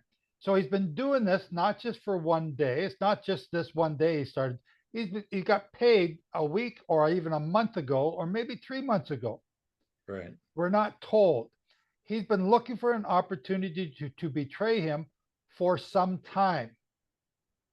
But if the feast, the problem though is what they should be saying is it should be Passover, the Feast of Passover, and unfortunately it doesn't say that, because if the first day of the Feast of Unleavened Bread, he's actually in the grave. You're right. You're right. That's what I'm trying. But if you don't know the feast, people don't realize they're not coming to Yeshua on the first day of the Feast of Unleavened Bread, because he was buried the night before. Exactly. On Passover. Exactly. Right. No, hang on. Before Passover. Well, he was crucified on Passover. No, he was crucified on the preparation day. You think he was crucified on the 13th? Well, let's go back here. It's Verse about 2, the words. verse 2. You know that after 2 days, this is Tuesday afternoon, he said this. So just mark down on your pencil and paper, draw it on a piece of paper, Tuesday afternoon. At sunset begins the first of those 2 days. So that sunset is Tuesday night and Wednesday day. Tuesday night and Wednesday day. That's the day one. Wednesday night and Thursday day is the second day of this counting here that Yeshua said. It's not an apostle, it's Yeshua. He's telling you when Passover is. Passover is in 2 days' time. It begins Wednesday night and Thursday day. Now, that's in the afternoon. That night, they have this meal. That night, he's betrayed. That night, Judas didn't go and make this deal that night. He made that deal beforehand because Yeshua said, go and do what you got to do it quickly. Right. I think he did the previous night. Right. Well, not the previous night. I'd say it's days before, weeks before. But we're just speculating. Right. But Yeshua said in 2 days' time. Okay, so now come to verse 17. Now, on the first day of the Feast of Unleavened Bread, and Eric, everything you said was right. It's not the first day of the Feast of Unleavened Bread. You're to eat unleavened bread for 7 days. You're also commanded to eat the Passover with unleavened bread. So some people jump to the conclusion that you're now supposed to eat unleavened bread for 8 days. No, you're only to eat unleavened bread for those 7 days. One of those days, the first day, includes the Feast of Passover. Right. That's the first day of unleavened bread. Right. And so that's Passover meal is eaten after the Passover lambs are killed at the end of the 14th day. And then the Passover lamb is roasted and they're eaten that night, which is the start of the 15th, which is exactly what Yeshua is saying here. But doesn't Yeshua also say, go into the city to a certain man and say to him, the teacher says, my time is at hand. I will keep the Passover at your house with my disciples. Yep. And if you do the chronology, that is on the same day. That's on this Tuesday morning. Passover is a night meal. You don't do Passover in the morning. When he told him to go and get the donkey. Right. Or to go and get the room and the donkey, that was all on the Tuesday morning. But he's doing the Passover. You got to do Passover in the evening. Okay. So Eric, go back and read 26, verse 2. Right. Read it. Right. Now, see, but your assumption. No, just read it. Just read it. Don't assume anything. Just read it. Okay.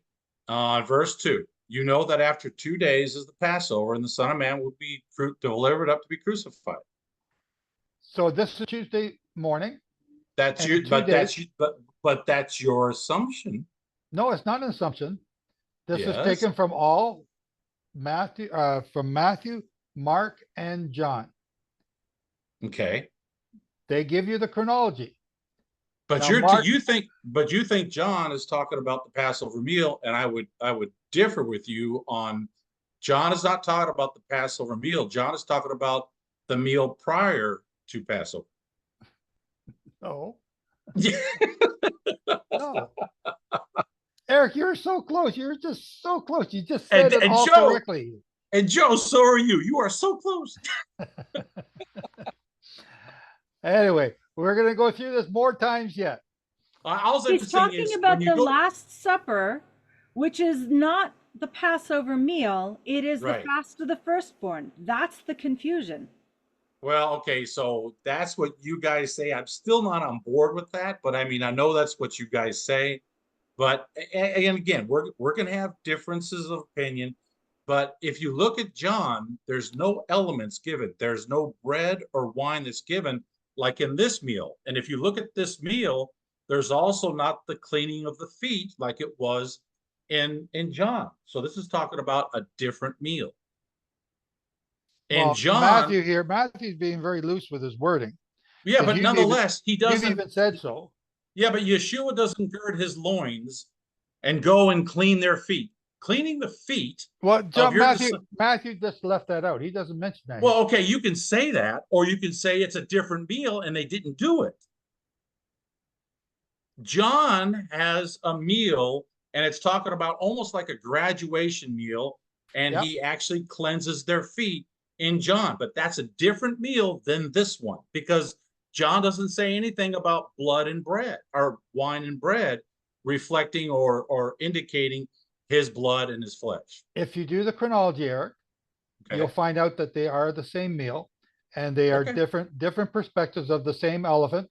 One only sees the tail, one only sees the trunk, but they both think they're curved and moving back and forth. But they're describing the same event. Again, so the article that we posted there, that Shauna posted, Palm Sunday and the 6 days of what do we call that? 6 days, whatever. And there's a 6 days before Passover, and then there's the other one. See, I would say the 6 days before Passover is talking about the Sabbath before Passover. No, because the 6 days before, well, the Sabbath before Passover, yes, you're right. Yeah, but that's actually the 5th day, not the 6th. Well, that's the difference, because the 6 days before is the Friday when he was still walking. Well, you and I don't necessarily agree on the day that he was crucified on. That's where we have a root problem there. But I thought you just agreed with me. No, I agreed with you about this first day of Passover. The question is, where do we put it in the week? And the reason why I think the way I think is, I believe it was 5 days. Yeshua showed up on the 4th day of the millennial reign, and he was crucified at the beginning of the 5th day. No, he was crucified on the. So if you're going to look at the millennial reign, that's actually a good analogy. Because if you look at it, the temple was created at the beginning of the 4th millennium. Okay. Just at the end of the 3rd millennium, but at the beginning of the 4th, and the temple's destroyed in the very last Jubilee cycle before the end of the 4th millennium. Okay.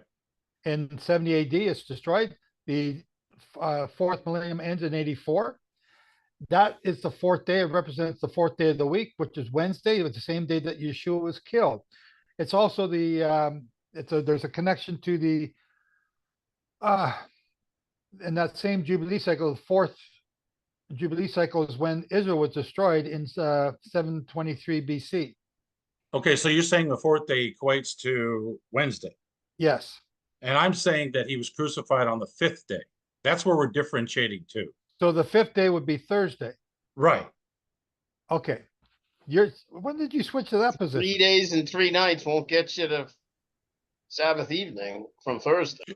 Well, I'm not going necessarily to Sabbath evening. I believe he was resurrected on first fruits just prior to sunrise on first fruits. Okay. The darkest part of the day. Good. Okay. So then go back to the barley sacrifice, Eric. And when do you cut the barley? You harvest the barley for the wave offering. The wave offering, right? For the wave offering. Is it when would you harvest it? Pardon me? Is it a week prior? Is it 5 days prior? No, you harvest the barley the Saturday night. Prior to first fruits? Well, you have to prepare it, right? You have to get it ready for the wave offering at 9 I thought you had to let it dry. I thought you had to let it dry out, but I thought it was like 5 days prior.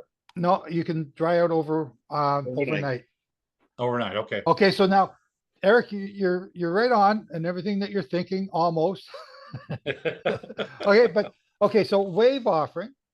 Okay, so wave offering has to be ready for 9 a.m., which means it's got to be cut the night before. It's got to be let stand overnight so that it dries out, and then it's got to be rubbed or threshed to get the grain out, ground in the flour, frankincense and salt added to it, and then prepared as a wave offering to be made at 9 a.m.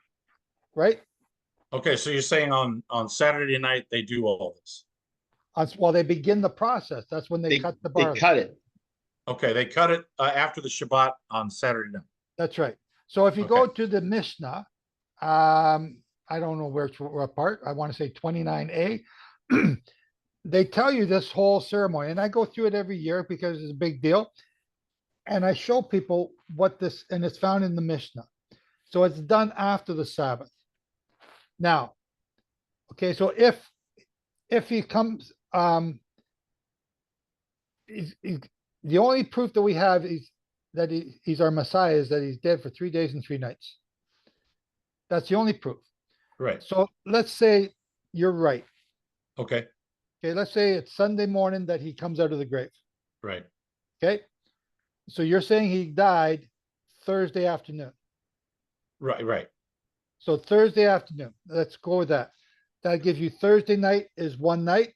No, afternoon is part of a day too. No, you can't count that. It's the end of the Yeah. day. Well, okay. Wait a minute here. Wait a minute. He It's the doesn't end of the say it. No, wait a minute. He doesn't say a full 3 days and 3 nights. He says just like Jonah was in the belly of the fish. So we've got to For associate. 3 days and 3 nights. So the first thing that has to happen, according to his words, is there has to be the day first. And I think a partial, if he's put in the grave at 3 or 4 o'clock in the afternoon, that's a partial day. Okay, so that's how you're doing it. Okay, so No. What I'm saying is, if Jonah was cast into the sea and was swallowed by the fish at 3 or 4 o'clock in the afternoon, he is saying, just like Jonah was in the belly of the fish, and he says 3 days. So the day is first, then the night, then the day, then the night. So it starts with the day, it ends with the night. So when did he come out of the grave? I think just prior to sunrise on the first day of the week, prior to Mary getting there. In other words, Well, he hang came on. in. Hey, well, hang on. No, back up. Okay. Because what time did Mary get there? Oh, well, she had to get there sometime after sunrise. She needed light to get there. No, she got there in the dark. John Does it say says that? yes, John Yes. says that they came there and it was dark. Okay, so you don't think he was resurrected before they got there? Oh yeah, before they got there for sure. But you're saying he rose at sunrise. No. I didn't say sunrise. I said prior to sunrise, sometime from the previous night to like the darkest part of the day is always Okay. prior to dawn. So in your process, though, you've left out the harvesting of the barley. Right. I haven't associated with the harvesting of the barley. So the barley represents the first fruits. Right, I agree. And the first fruits came out of the grave. When did they come out of the grave? I'm guessing if No, he no came out. guessing, no guessing allowed. Well, I'm just saying if he came out prior to sunrise, I'm guessing Matthew, I don't think it gives you a time of the day. Matthew 27 or 20. Right. Is it 27? Hang on, In other words, he's resurrected and then the first fruits are resurrected with him. No, hang on. Let's go Yeah, and that's read what it. says. I gave you a Reader's Digest version. And even it says even the dead were seen in the town at his resurrection. Okay, Eric, Right. go to Matthew 27, verse 50. Okay. And Jesus cried out with a loud voice and yielded up his spirit. That's when he died, right? Right. Okay. Then behold, the veil of the temple was torn in two from top to bottom, and the earth quaked and the rock split. That's when he died. Right. And the graves were opened. Right. And the bodies of the saints who had fallen asleep were raised up. After his resurrection. Doesn't say that. Yeah, it does. No, it doesn't. It says yes, it does. No, let's read. I Then did. Behold, the veil of the temple. I'm coming out of the grave. Hang on. Okay. When he died, the veil is ripped. Right. The tombs were raised up. I agree. 3 days and 3 nights later. I agree. Oh, hang on. You're not agreeing. I am. 3 days and 3 nights later. Then, verse 53. Okay. So 3 days and 3 nights later, and coming out of the graves after his resurrection. That's what I just said. When did they come back to life? After his resurrection. And went into the city and appeared to many. Right. After his resurrection. So in other words, they weren't living. The graves were open.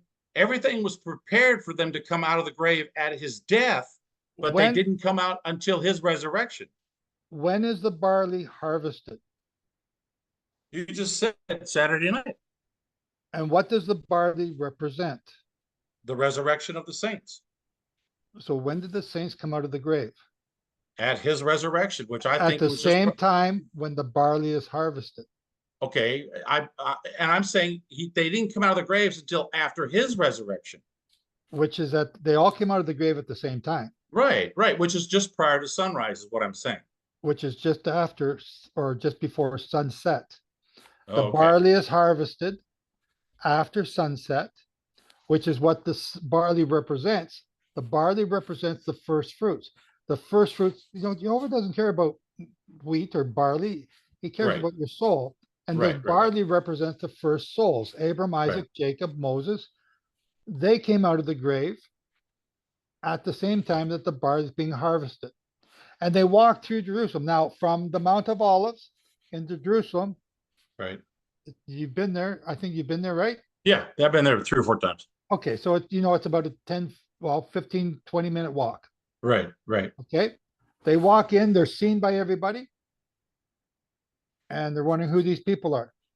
I want my land back. Can you imagine if the Joker came back and said, "Hey, can I have my land back?" So this has got to take place over time. So Right. by putting it in the morning, they're harvesting the barley in the morning at sunrise, is what you're saying. They're Just- coming yeah. back to life at sunrise. They're Right. preparing it all in that short period of time, which they're not getting those 6 hours of drying out the wheat or barley. Well, no, I'm not saying. I'm saying they're starting it. I didn't realize it would take that long to do it. But if you want to say that they started the previous night, that's fine. I'm okay with that too. Well, you can't do both. You can start the process the previous night and finish it just prior to sunrise. You can get it finished, but the process represents the saints. Well, all I'm saying is I'm just trying to say I can't sit there and associate exactly what they were doing with the first fruits of barley and say the timing of the resurrection is exactly equal to that. Eric, have you ever put anything in a dehydrator? Yeah. Okay. What's the shortest amount of time that you can put anything in the dehydrator and have it dry? It depends on how moist it is. Okay. But can you imagine, like, it's not the sort of thing that's going to take just 1 hour. Right. Right? I mean, right. So like Joe was saying, you need a good 6-8 hours overnight. Okay. So that you can do the wave offering in the morning, because Okay. you've got to dehydrate it. And our dehydrators didn't exist then, but what they did was they put it over the fire, and you've got the warm heat from over the fire. They call it roasted or parched. Right. But that warm heat is going to permeate those grains, dehydrate them, so that when you grind them, because if you grind up wet or moist grain, you're going to end up with you're not mush, getting a flour. not flour. Yeah, it's mush. Yeah, flour. So when is the harvest with Hang on, with Glenn, Yeshua? Glenn, just hold on 1 second. Yeah. I'll let you go right after me. Deb is losing why we're having this debate and argument. She doesn't know where we are in it. And there might be other people doing the same thing. So first of all, Eric and I have been having this argument since we came online here now for 3 years now. But Eric's position is changing a little bit each time. So it's good. It's good. But so in the book of Matthew, which we've just read, there are controversial statements that Matthew is making.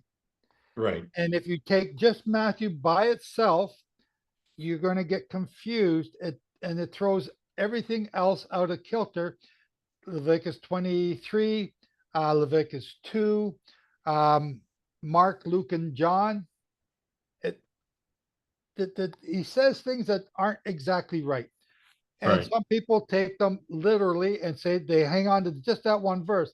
And that's why we're beating this up a little bit, trying to bring in all these different aspects together to understand the whole procedure. So that's what we're trying to do. That's why I know Eric knows me, and we're beating this up a little bit that way. Okay. I think Go ahead. Matthew 27:51 is probably one of the worst written verses that are out there. Oh, it's beautiful. It's perfect. Anyway, I cut off Glenn here. Glenn, Okay. go ahead. All right, go ahead. I'll be quick. So when you harvest, you're gathering something. Well, when they died is not when they got harvested, but when they rose. Yeshua rose. When he rose, they rose, the captives of the dead. Is also in synchrony with the cutting of the barley, because the barley represents the first fruits. So all this is first fruits. So at the marking of the barley is the same time these are raised. So they are harvested at that moment.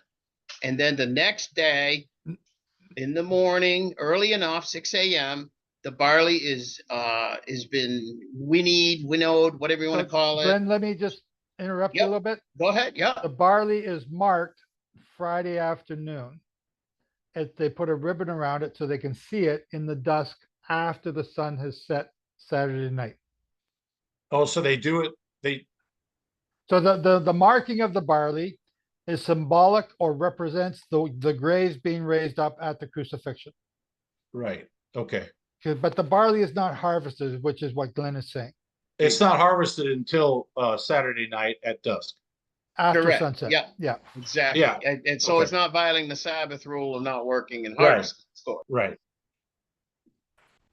Are you All right. done, Glenn? So Yeah, I just wanted to make sure Okay. that it was understood. And then you have a certain amount of time of drying for it to finally exhaust its moisture and finish its ripening, which takes just a few hours even, really, if it's at the right time. And then they can grind it into flour. If they don't dry it or it's not in a dry enough state, they cannot make flour out of it. It won't work. It turns to peanut butter. If anybody's ever Mush. tried to do wet grain, yeah, it's mush. mush. Yeah. It's no mush. good. Yeah. Okay, Mike, go ahead. Yeah, I just want to make a point. Somebody asked the question, I'm losing the point of this debate, and we've given good answers. I think we're going from the aspect, obviously, to understand the Feast of First Fruits gives us other understanding, and we can build off that. I mean, a lot. There's a lot there. The New Testament talks about the first fruits. Christ was the first fruits. The point that I use this for is when speaking to someone who doesn't keep the Sabbath, who has a Catholic Protestant background of Sabbath is done away with, I keep Sunday.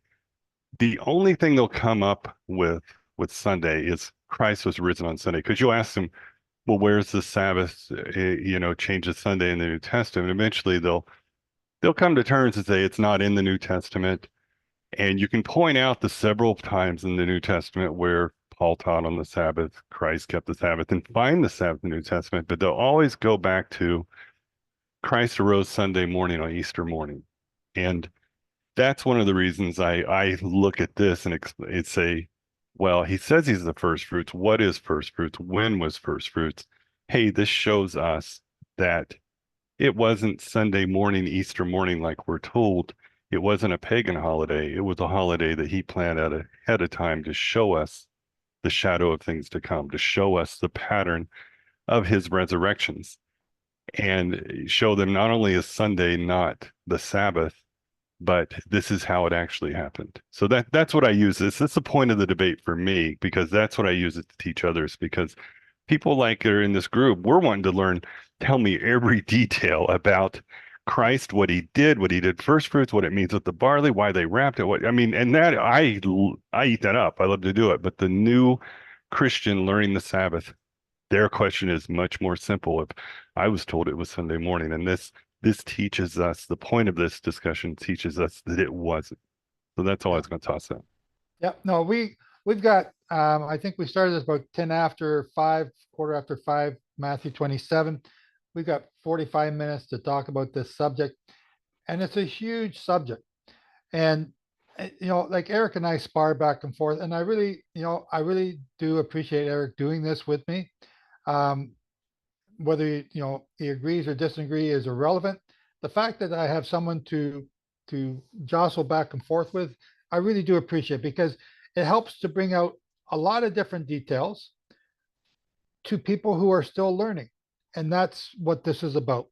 But this, this one chapter and the amount of time we have, we just don't have time to deal with everything step by step, logically. And so again, you need to do homework. The Palm Sunday and the 6 days before Passover. That's a good one. The other one is one of my first ones, Yeshua, the return of Yeshua. No, that's not it. What is it? I forgot. There's a couple articles to go with this. I'm just starting to forget everything. Randy posted, when is Passover, the 13th or the 14th or the 15th? Okay, That's that one of might. your articles. Okay. Yeah, there's just a bunch of articles on this. If you go into the Sighted Moon site, and you look, not the first one is newsletters, under libraries, newsletters, then you look under archives.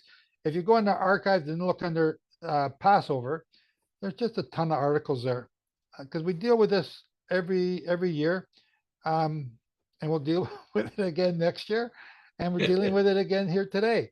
But it's one of those, it's a controversial thing. And Jehovah does this on purpose so that you will research, so that you'll dig in. Like Mike just said, we all eat this stuff up. We just love it. The more we can learn about it, awesome. We eat this stuff up. And that's what Jehovah wants us to learn, how to love him by eating all this stuff up. So again, we're, okay, so putting more stuff here on the side. There's just a lot of stuff there. So again, we're not trying to confuse anybody. We're not just Eric and me fighting because we hate each other. We're trying to bring out some really good stuff for everybody here. And the veterans, or I don't want to say old people, because that puts all of you guys older than me. We know a lot of the arguments. So we go, I stir it up for them, and Eric stirs it up, trying to get me to, and Brian even does it now. But again, we're trying to bring out different points that you can do and that you can understand.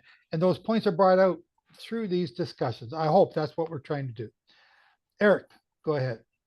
Yeah, the other thing I point out to people is they sit there and they say, "Oh, okay, I'm going to keep Easter this year." And I'm going, "Is that biblical?" And I was saying, "I keep first fruits." And they go, "Well, is that biblical?" And I'm saying, "But now Christ, if you go to 1 Corinthians 15:20, but now Christ is risen from the dead and has become the first fruits of those who have fallen asleep. For since by man came death, by man also came the resurrection of the dead. For as in Adam all die, even so in Christ all shall be made alive." The idea of first fruits it's a thread that can go in about 4 different directions. And a lot of people sit there and say, "Well, I can't tithe to God." And God is saying, listen, he wants your first fruits, because he's given his first fruits to not only redeem you, but redeem your children and your parents and your friends.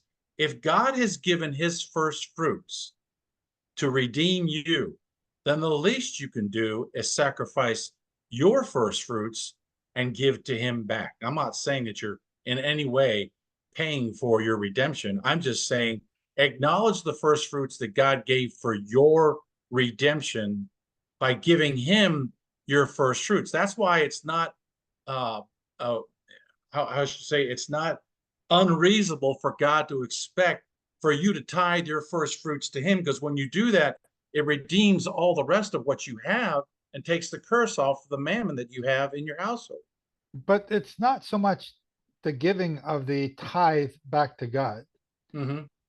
It's what is the lesson that you're to learn from this? What is it teaching you when you give your first fruits? What's that teaching you? Because Jehovah's given his first fruits. What's that teaching you? It's right here. It's all of it's right here. It's Matthew 27. So we're going to read that next week. Right. Matthew 27. When the saints come back to life. And Matthew's the only one that says it. It's a big, big, big deal. And he's the only one that says it. And it's 3 verses, and that's it. Nobody talks about it. Right. It's huge, because that's Leviticus 23. Mm-hmm. Why do we take barley? What's the purpose of having the first fruits of barley? What's the purpose of having the first fruits of wheat? If it wasn't for the barley offering, we wouldn't understand the wheat offering. And if we didn't understand that, I wouldn't be getting so excited But about what I see coming up here. If you understand the concept that if the first fruits are good, then the harvest is going to be good. And it's pointing to the end time harvest. And the unique thing about Yeshua is it wasn't just Yeshua that was resurrected. What gives me hope is there were people that may or may not have known Yeshua and were resurrected with him. So that gives me hope.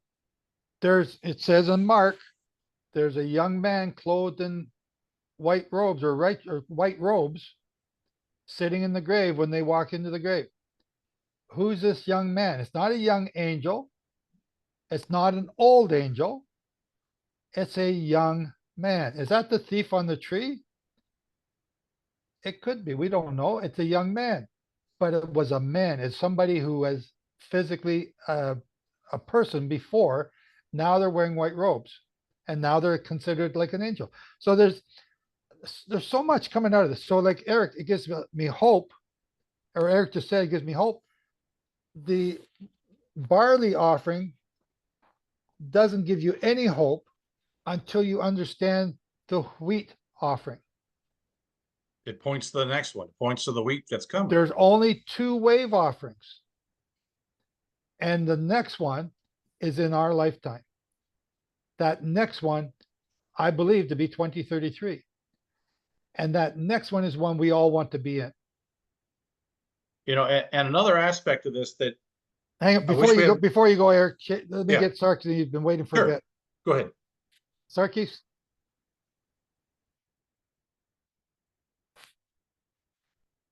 Marissa must be beating him up. He's not talking. Okay, Eric, go ahead. Sarkis, you're. I was just saying another aspect of this is it says the root of all evil is the love of money. What I think God is also trying to do is incentivize you to give the first fruits to him so that money and wealth don't become your God. So you sacrifice it on the altar. You give it to the Lord, and whatever that might be, you give to the Lord willingly. You sacrifice it to where it does not become your God. And that's another reason why you give to the Lord. You give the first fruits. You don't give what's left over.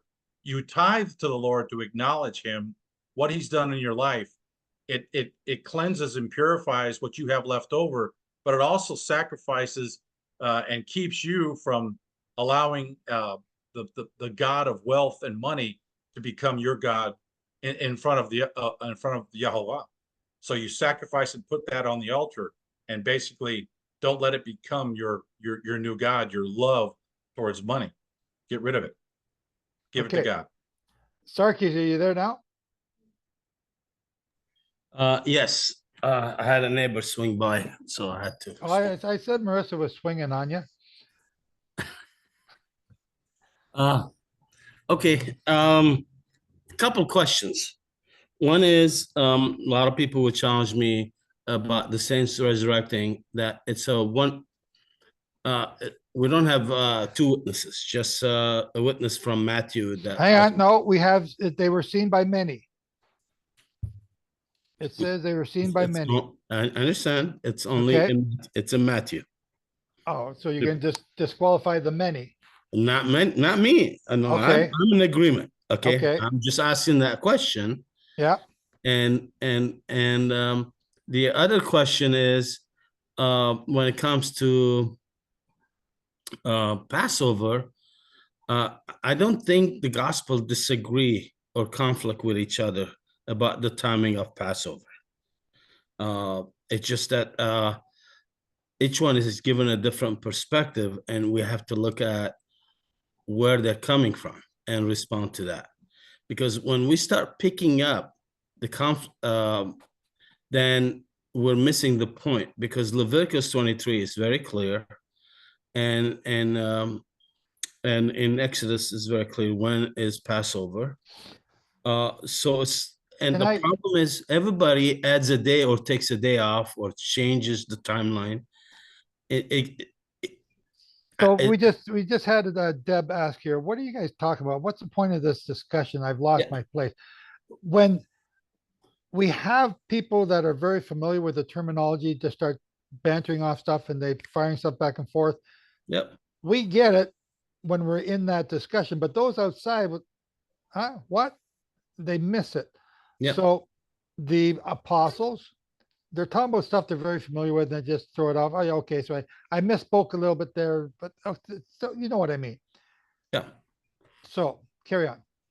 So what I try to do is to get the consensus from all other scriptures and look at it is if the majority of this part of the scripture I see contradicting with one or two point of view, I look at it that I'm misinterpreting that scripture because I'm not getting the full picture.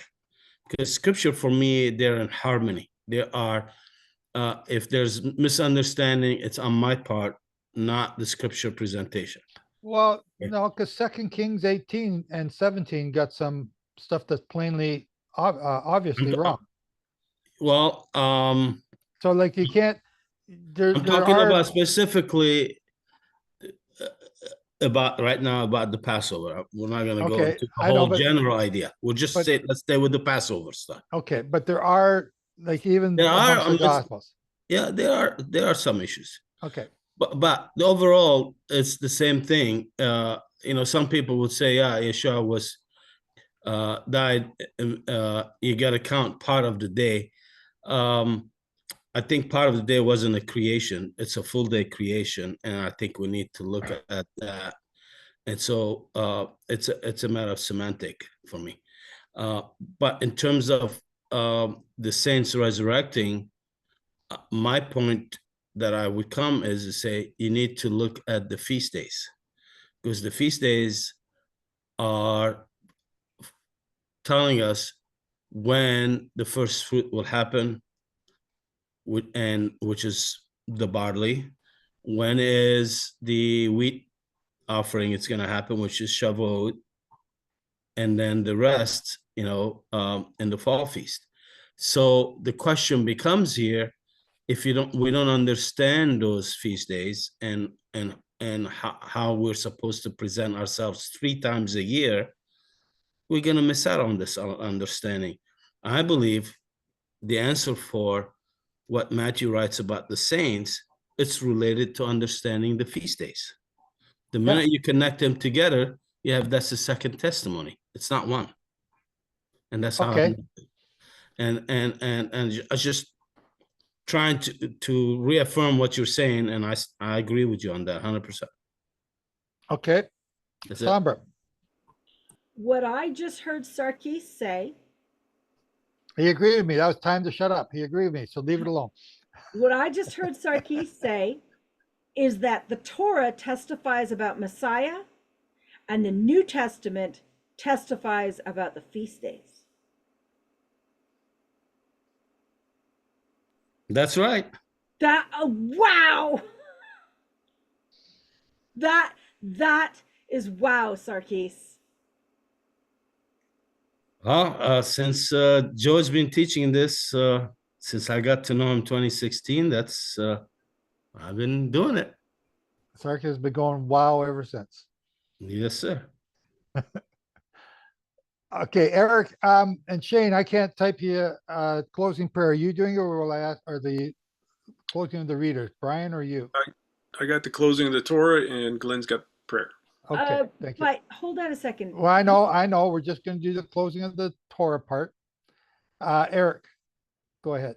Yeah, I would submit to you that on the first Passover, this is where it gets confusing for a lot of people. On the first Passover, they actually ate it on the evening of the 15th, and on the second Passover of the second month, if you missed the first Passover, you would eat the Passover on the evening of the 14th. That's the difference between those two Passovers. Okay, you got the first one right. The second one, I don't think is the 14th. You ate the Passover at the end of the 14th, at the start of the 15th. That's not what it says. I'd have to go back and double check what I've got it right here. Numbers 9:11.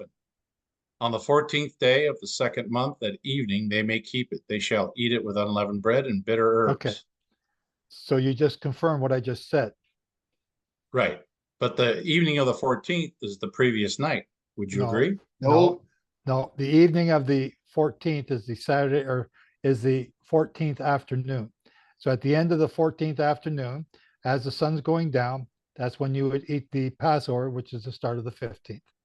Okay, so when's the evening of the Shabbat? The evening of the Shabbat. Yeah. Hang on, you're using a modern terminology.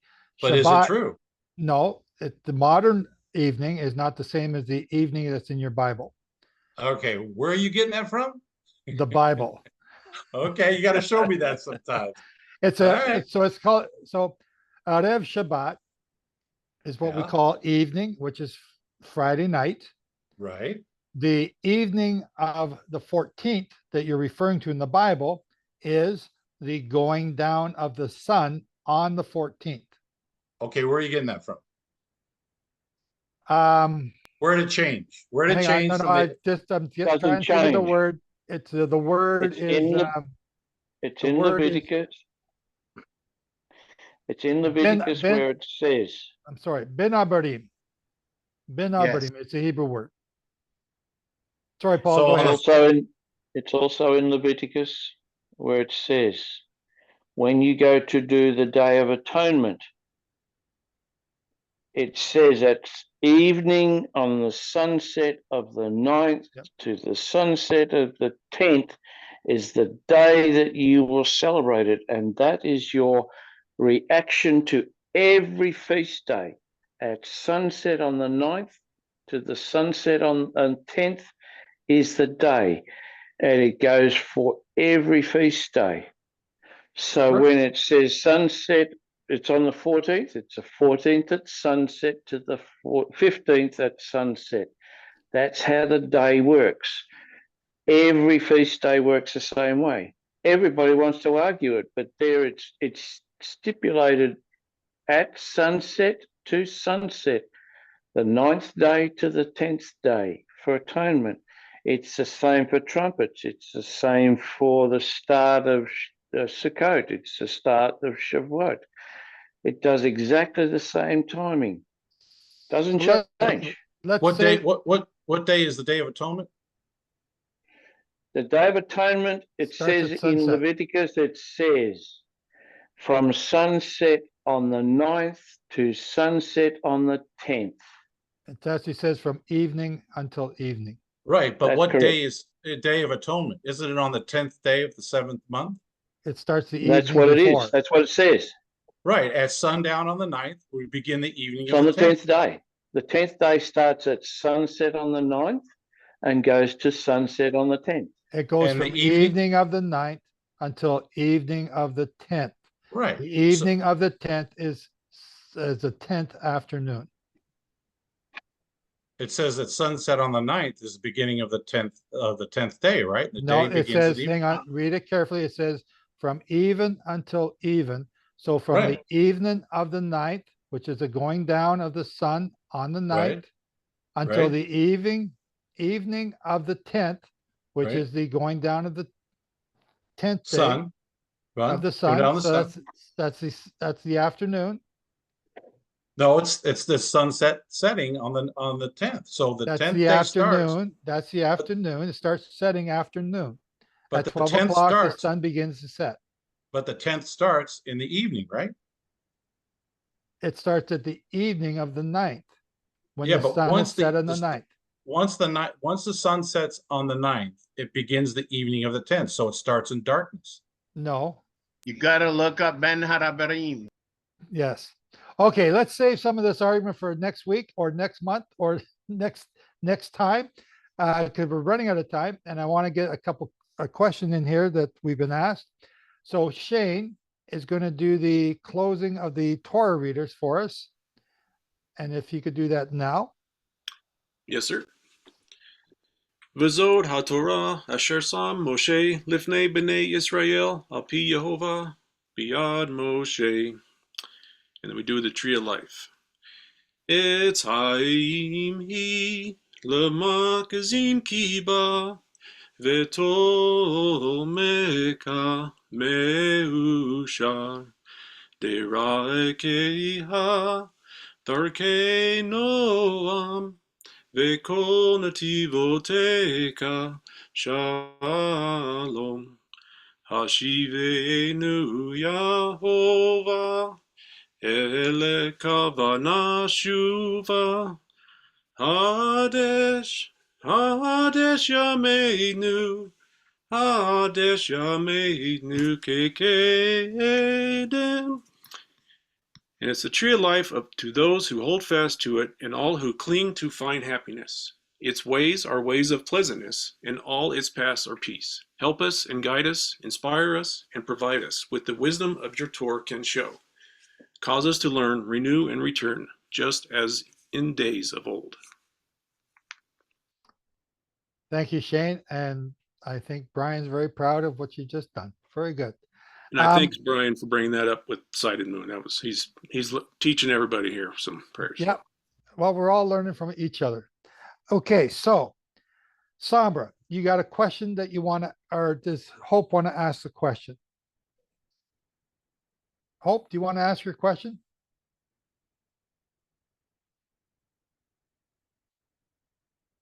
Okay, Hope's not there. I Sombra, don't know what Hope's question is, but she said she wrote it to you.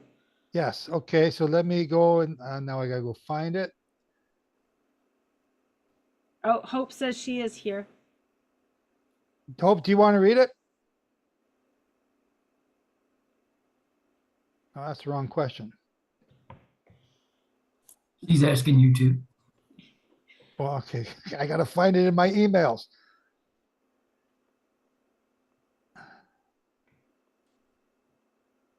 No.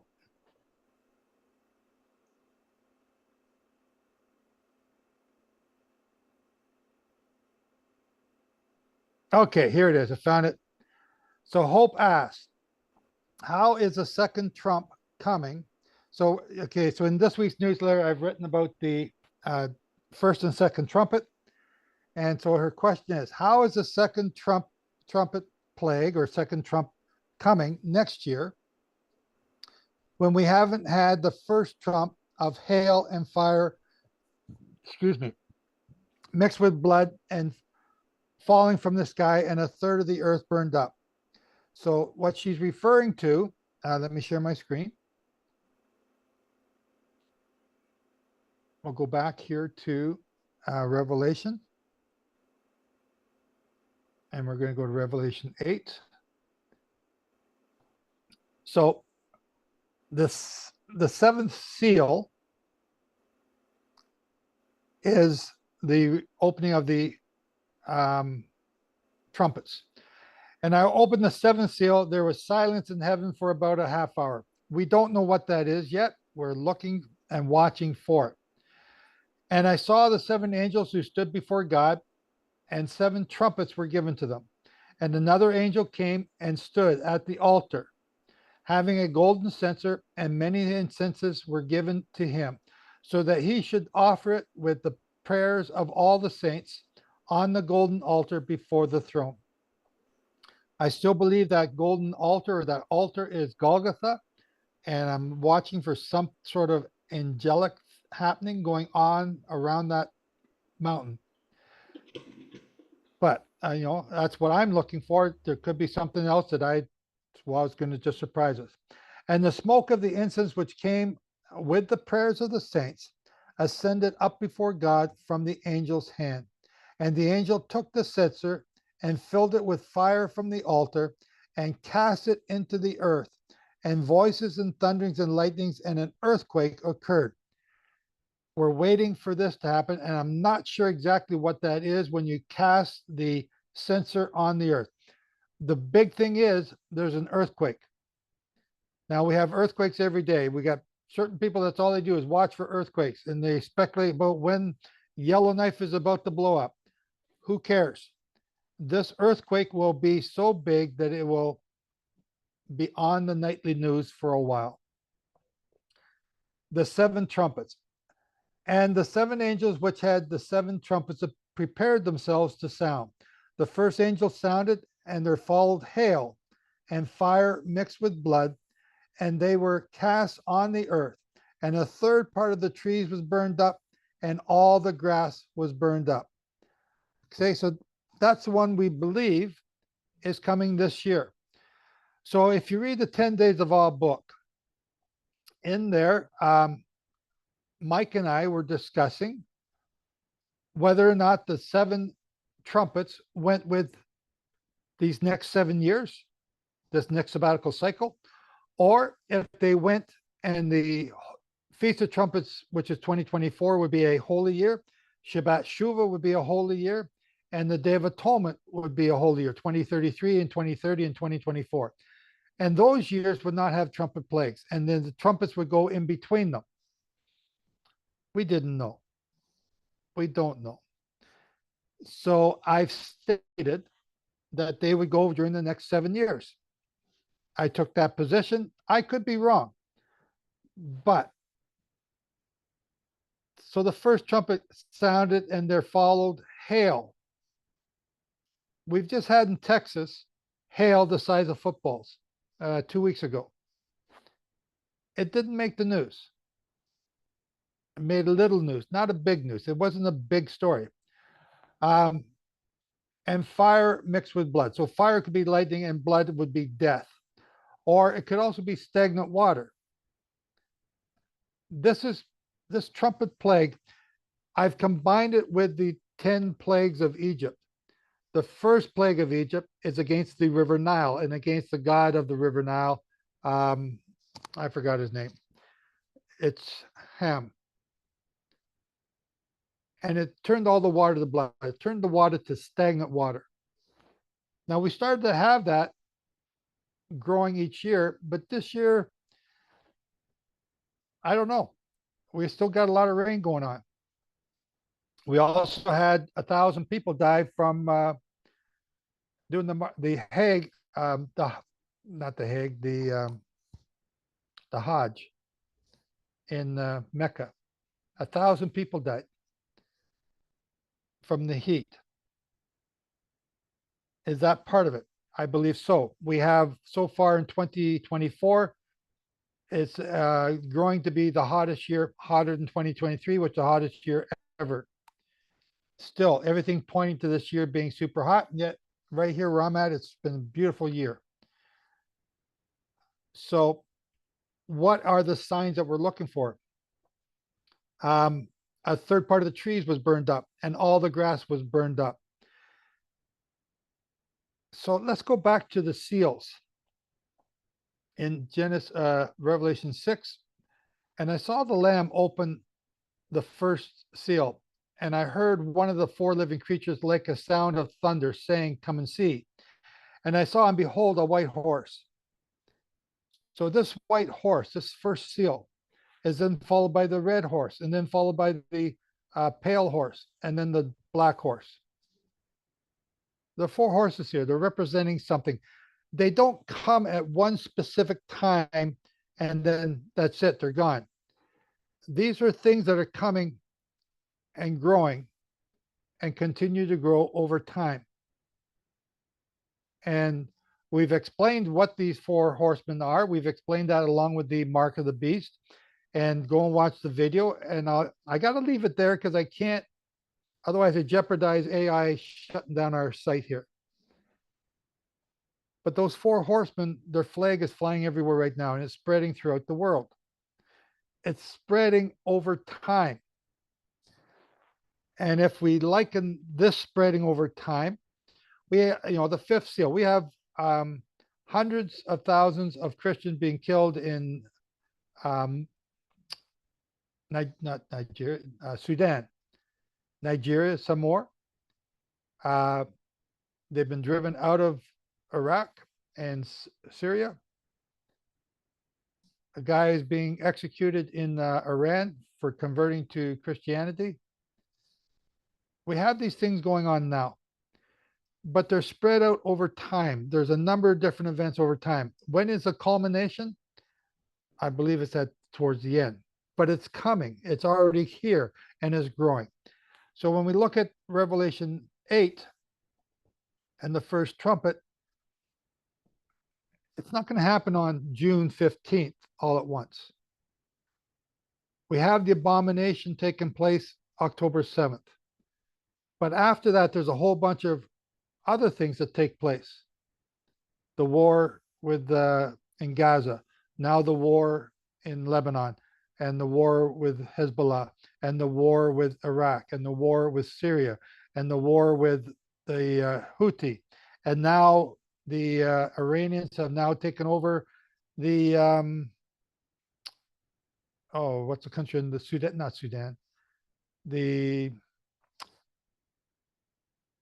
country beside Kenya on the coast of the Horn of Africa, where all the pirates are. I forgot the name of that place. Anyway, they're moving in there. Yemen? Yeah. No, is it Yemen? Is that where Black Hawk helicopter video boat? Is that Yemen? Deb's got Somalia. Somalia. Thank you. Somalia. Yemen's where the Houthis are. So it's going to take place over time. So I believe it's starting this year. It's going to get hotter. Revelation 16:9 says it's going to get so hot, men are going to curse God, but they won't repent. So the temperatures continue to go up even over the years. The water continues to dry up. 2026, there's no more rain with the two witnesses. So yes, I'm looking for something to happen here. I'm looking for bigger hail to make the news. I'm looking for the rivers to dry up. I'm looking for the grass and the trees to burn up, more wildfires. And wildfire season just, it really hasn't materialized this year like I thought it would. So yes, I'm looking. What if I'm wrong? Then we go to the other one where it starts next year. Does that change everything? Yeah, it changes this, the events in the years. Yes. We got, like, we can't be fixated on, it's got to happen on June 1st. It's got to, we're looking for the events, you're watching, and you got to know what to watch for before you can watch. So that's what we're trying to do. And then the second angel sounded, and there was a great mountain falling into the sea. So here we have President Biden giving his debate with former President Trump. And CNN, I didn't watch the debate. CNN comes on and they're in panic mode. And I watch it at 10:30 or 11, the news. And CNN is in panic mode. All the people that are pro-Trump, pro-Democratic, pro-Biden and pro-Democratic and absolutely hate Trump are in panic mode that they don't have a president who can stand up to Trump and is going to win the next election. And they're terrified that President Trump is going to take the next election hands down without a fight. So now they're talking about we got to replace Biden right now as quickly as possible. What this is doing is adding to the confusion or the chaos that's going to lead to the great mountain, which I believe to be Israel, which is, to me, is the United States. Not the state of Israel, not the Jews. The Jews are 1/12 of the 12 tribes. But the blessing of the greatest tribe, the blessing of the richest nation went to Israel. And that name Israel was passed down to the Americans. And this chaos is coming in this, it seems to be getting ready for this election that's coming up.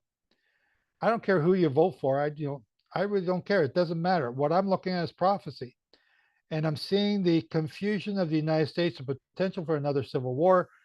Whoever wins, if Biden wins this time and then dies or gets replaced by Kamala Harris,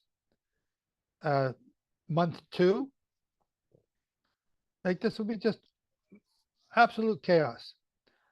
I don't know what's going to happen, but I'm looking for a great mountain to fall into the sea. Or is it going to be the state of Israel itself being defeated after it invades Lebanon, and being surprised by Hezbollah, being surprised and overwhelmed by Iran?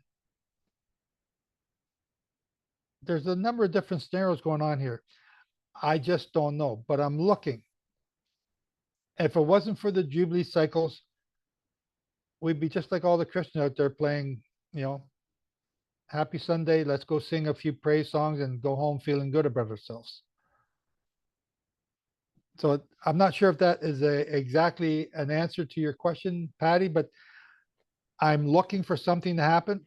we still got, we are now in month 5. We still got 7 more months before the end of the year. We got the fall holy days about to kick in. Which ones will the events happen on? Our schedule or the Hillel schedule? We're watching. We're watching. So, Patty, does that help? Where'd you go? It was Hope, not Patty. Oh, sorry, Hope. Okay, I don't, oh, I'm way behind there. Doesn't Revelation, Joe, say that the hail will be of approximate weight of 75 pound of hail, each hailstone? That's in the seal, or the final 7 seals. So I expect that to come in the final 3.5 year tribulation. So the Revelation 8 one, it's just hail. Okay. All right. Not a problem. So it's going to not just be in one little state, but maybe in one complete country. You never know. Yeah. So here's, to go back to me going to look for the abomination. Yeah. We knew the abomination was going to be set up. We believed it was going to be September 22nd. I went there, I looked. I'm standing right where I think the spot is going to be. I got to be the biggest dumbass there is. But I'm also thinking nobody else is looking for this.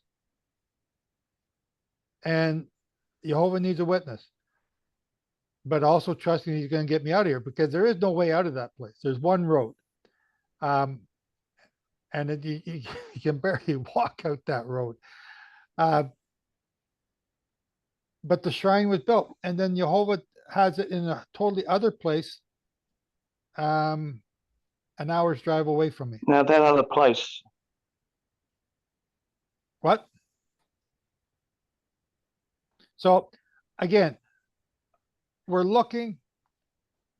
We're not, and again, so Jehovah did something big. That was going to be seen by the whole world.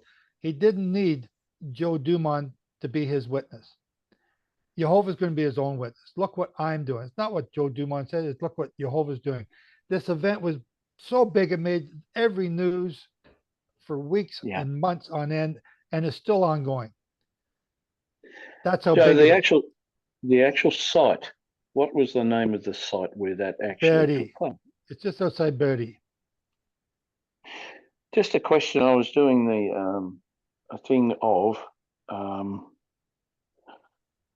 Caleb was in the land, and they were in, I believe, that same name area where they went from there to do the hill country.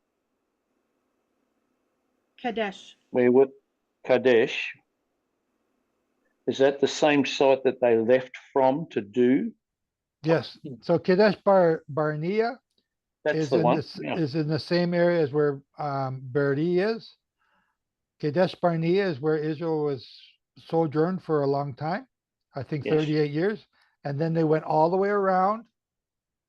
So it was an hour's drive from that to Jerusalem. But they went all the way around Edom, Moab, Ammon, and came in the back door, and then started up that way. Yeah. That's an unusual way of going about it, but just to start there, and that's where Caleb started with Israel, and to have the same thing start in the same place is a question mark. Something that it says on the corner of the altar. It doesn't actually say. It says they get that from the corner of the talit. It's on the corner. I think is all it really does say. So the corner. This is the corner of the land of Israel. There's a special name for that corner.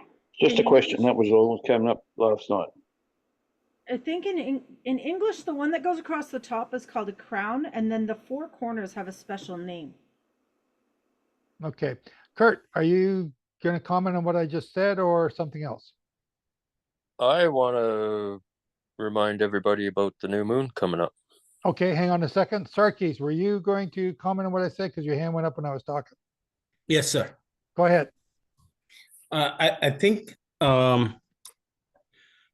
looking back, what you've been, looking back to October 7 and what you were looking for, the timing you were looking for was really, really close versus anybody else. I mean, you're talking few days. But I think the interpretation, we have to be careful. And that's to be watchful, you're absolutely right. But the interpretation, more and more I'm looking at is what's happening in Israel proper versus Israel who are in exile. And let me explain what I mean by that. If, based on what you've taught us about Daniel's 70 weeks, 70 jubilees, you're looking at 3 events in that timeline: the 7 jubilee, 62 jubilee, and 1 jubilee, to make it 70 weeks. And so the first 7 was accomplished by David becoming anointed as king by Samuel. Mm-hmm.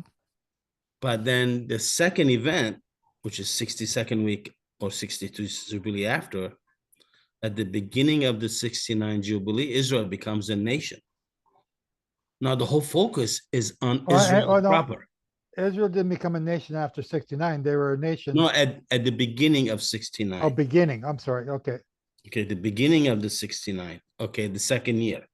Because Jubilee starts in 1947. Yeah. The first year. Okay, so the focus should be on Israel proper, not Israel that is in exile. And yeah, that is you could be right. No, it's not about being right or wrong. It's just that no, I'm not October saying 7, that, October 7 is teaching us that. It's showing us we need to start looking from that perspective. But there's another aspect about the greatest and mightiest nation on earth not being mentioned in the Bible in the last days. We are. Everybody's mentioned. You have to look at the United States is mentioned as under the name of Israel. They're going to be as if they never were. That's true. Right. So that's where they're mentioned, unless you got another spot. Yeah. I'm not arguing with that. I look at it, all other nations are with everybody's looking for the name. I'm looking at who cares, because what is going on? What was in Genesis 15 when Jehovah makes a covenant with Abraham that he's going to give the land to his descendants from the river in Egypt all the way to the great river Euphrates in Iraq and Syria. And so when you're looking at that, it's all about regional. And so the focus should be on the region. That's what's going on. So are you suggesting that the state of Israel is that great nation that's going to fall? At some point it will. Oh, yes, at some point it will. That we agree. Well, it will. Before the Messiah comes, it will. And I believe 2/3 of it are going to be lost, right? Yeah. Down to Jerusalem being 1/3. Yeah. And so I'm just learning this, and I'm asking questions. And the key here is to look back to what happened in 70 AD. The parallel of what happened in 70 AD versus what happens in Revelation 19 and 20 is very close. Very, very close. Yeah. So I just historically, I've laid out my position in the books, what I see, what I think I'm seeing. Those books are written on paper and they're not written on stone. So the Jubilee cycles, and this is for everyone, and I'm not speaking just to Sarkis, but my position will continue to change as I understand more and as I see more happening. And if it happens according to the pattern that I've set out, then I'm going to keep on pushing that. And if it changes, then I'll change. But, prophecy is one thing. Mm-hmm. It's, It shows you what Jehovah said. It shows you how great he was because he said it so far back. Yep. And that's the amazing thing about prophecy. Whether or not we got it figured out right, that's not the big deal. The big deal is, are we obeying him by keeping his holy days and his Sabbaths when he said to keep them? Are we serving him? Are we obeying him? That's the big deal. But prophecy is just, it's an interesting aside. Yeah, but you have to look at what you have written in terms of sabbatical jubilee and what you've written about the feast days. They're 100%. The question here is, once we start looking from that perspective, it's going to help us understand better what's coming ahead.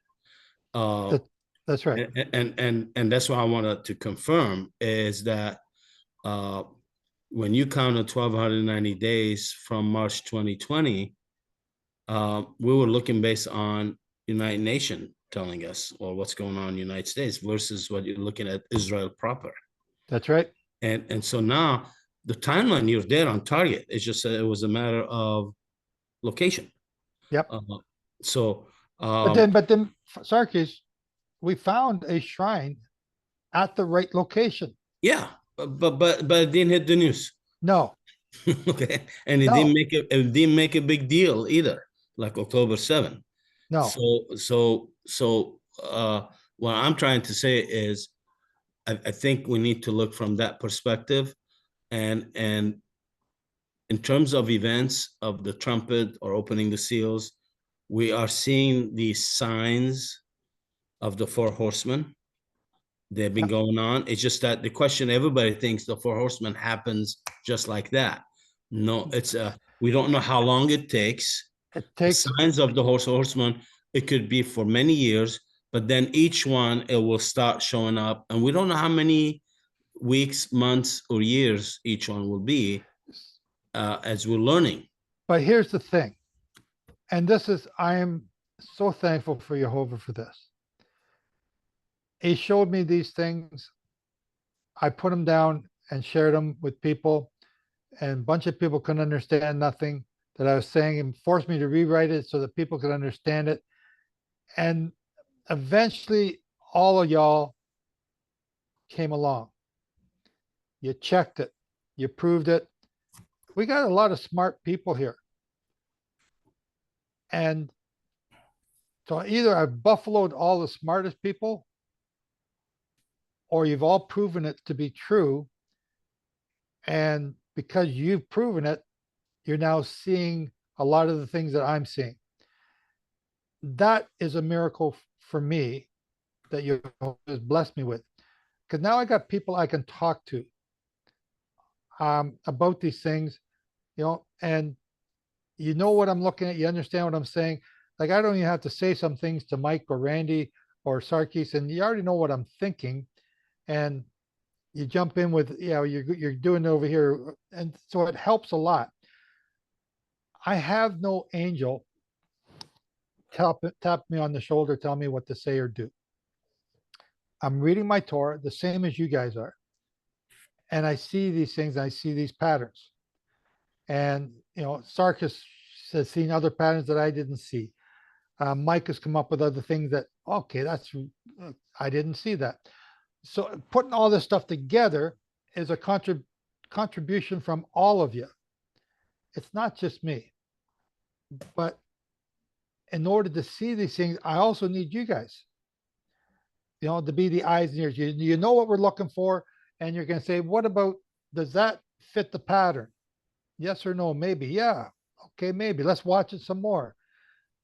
And we're all doing this together. So that's the miracle to me, is to be able to have a group like this where we can discuss these things without, condemning each other and hating each other for having a different opinion, unless you're Eric. But that's the exception, right? So that's the great thing about this group. So I appreciate that, and I thank you all for that. Now, Kurt has been waiting for everyone for a long time. Kurt, go ahead, sir. So I would like to take this opportunity to remind everyone that we have a new moon coming up. We're going to begin month 6 soon, and we're going to be looking for it. It's visible. Torah calendar says it's visible on the 7th of the 7th month, so July 7th. Is it July 7th is visible or the night before? On the 7th. So 7th after sunset. So day 1 after sunset, day 1. So we're what time? So Kurt, that'll be close to 9:30 out there where you are, right? At night? Yeah. 9. I'm not sure what time our sundown is exactly right now. I can't tell you that. It's so ours close here to 9. Until 9. Yeah. It's actually getting, the days are getting shorter. Did you know? Yeah, just Winter's by coming. about 10 minutes.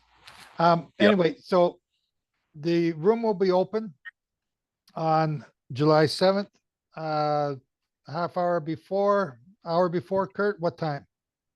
Well, I would say maybe 8 Central Standard Time. Be early for us. It'll be right about sundown for you. Or not that long after. The poor guys on the West Coast, well, they have to hang out later, or we just hang around longer for them to come in. Yeah. 8 So if- Central Standard, maybe 9 So- Central Standard. Wherever you are, if you could go out and look for the moon. This is just a regular moon, so it's not a big deal one, but it gives you practice to search for the moon. It's practice. It's practice. Yeah, 8:23 MST today is sunset. That's the same as Central Standard Time, I think, as of right now. Right? Saskatchewan time? Yes, that's the same. Okay. Very good. Anything else, Kurt? No, that's all. I don't have anything special I want to.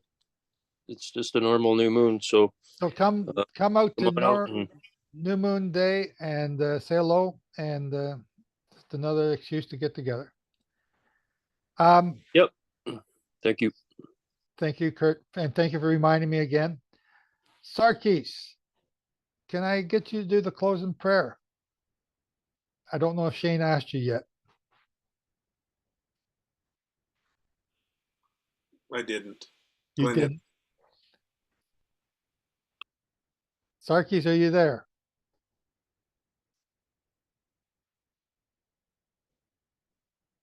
Well, he's gone.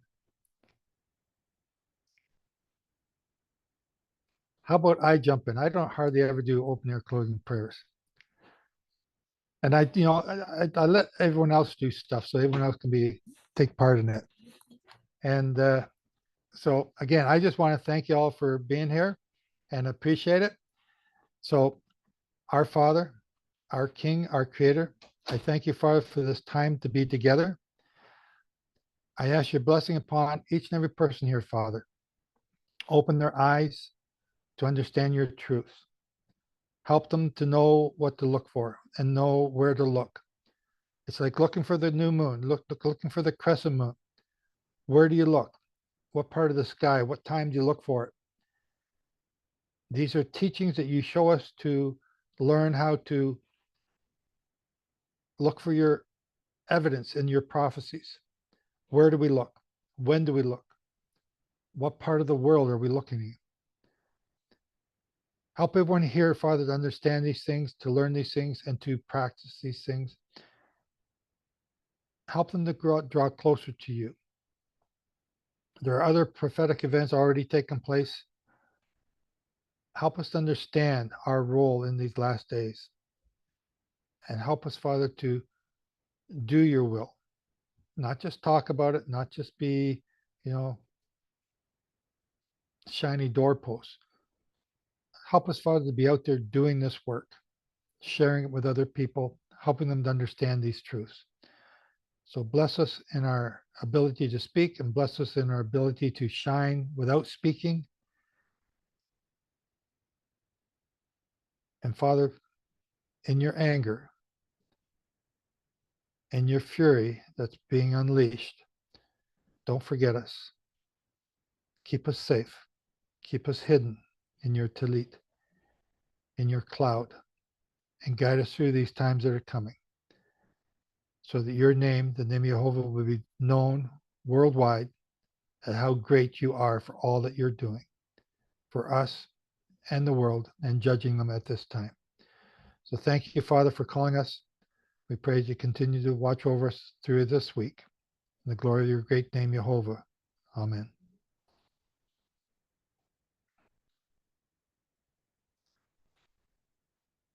Paul.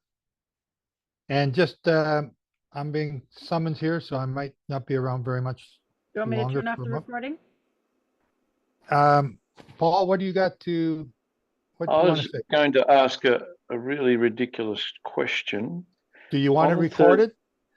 No, probably not. Well, then, Probably okay, not. so let me just wrap it up then. Again, I want to thank you all for listening, and you can tune into other YouTube videos that we have.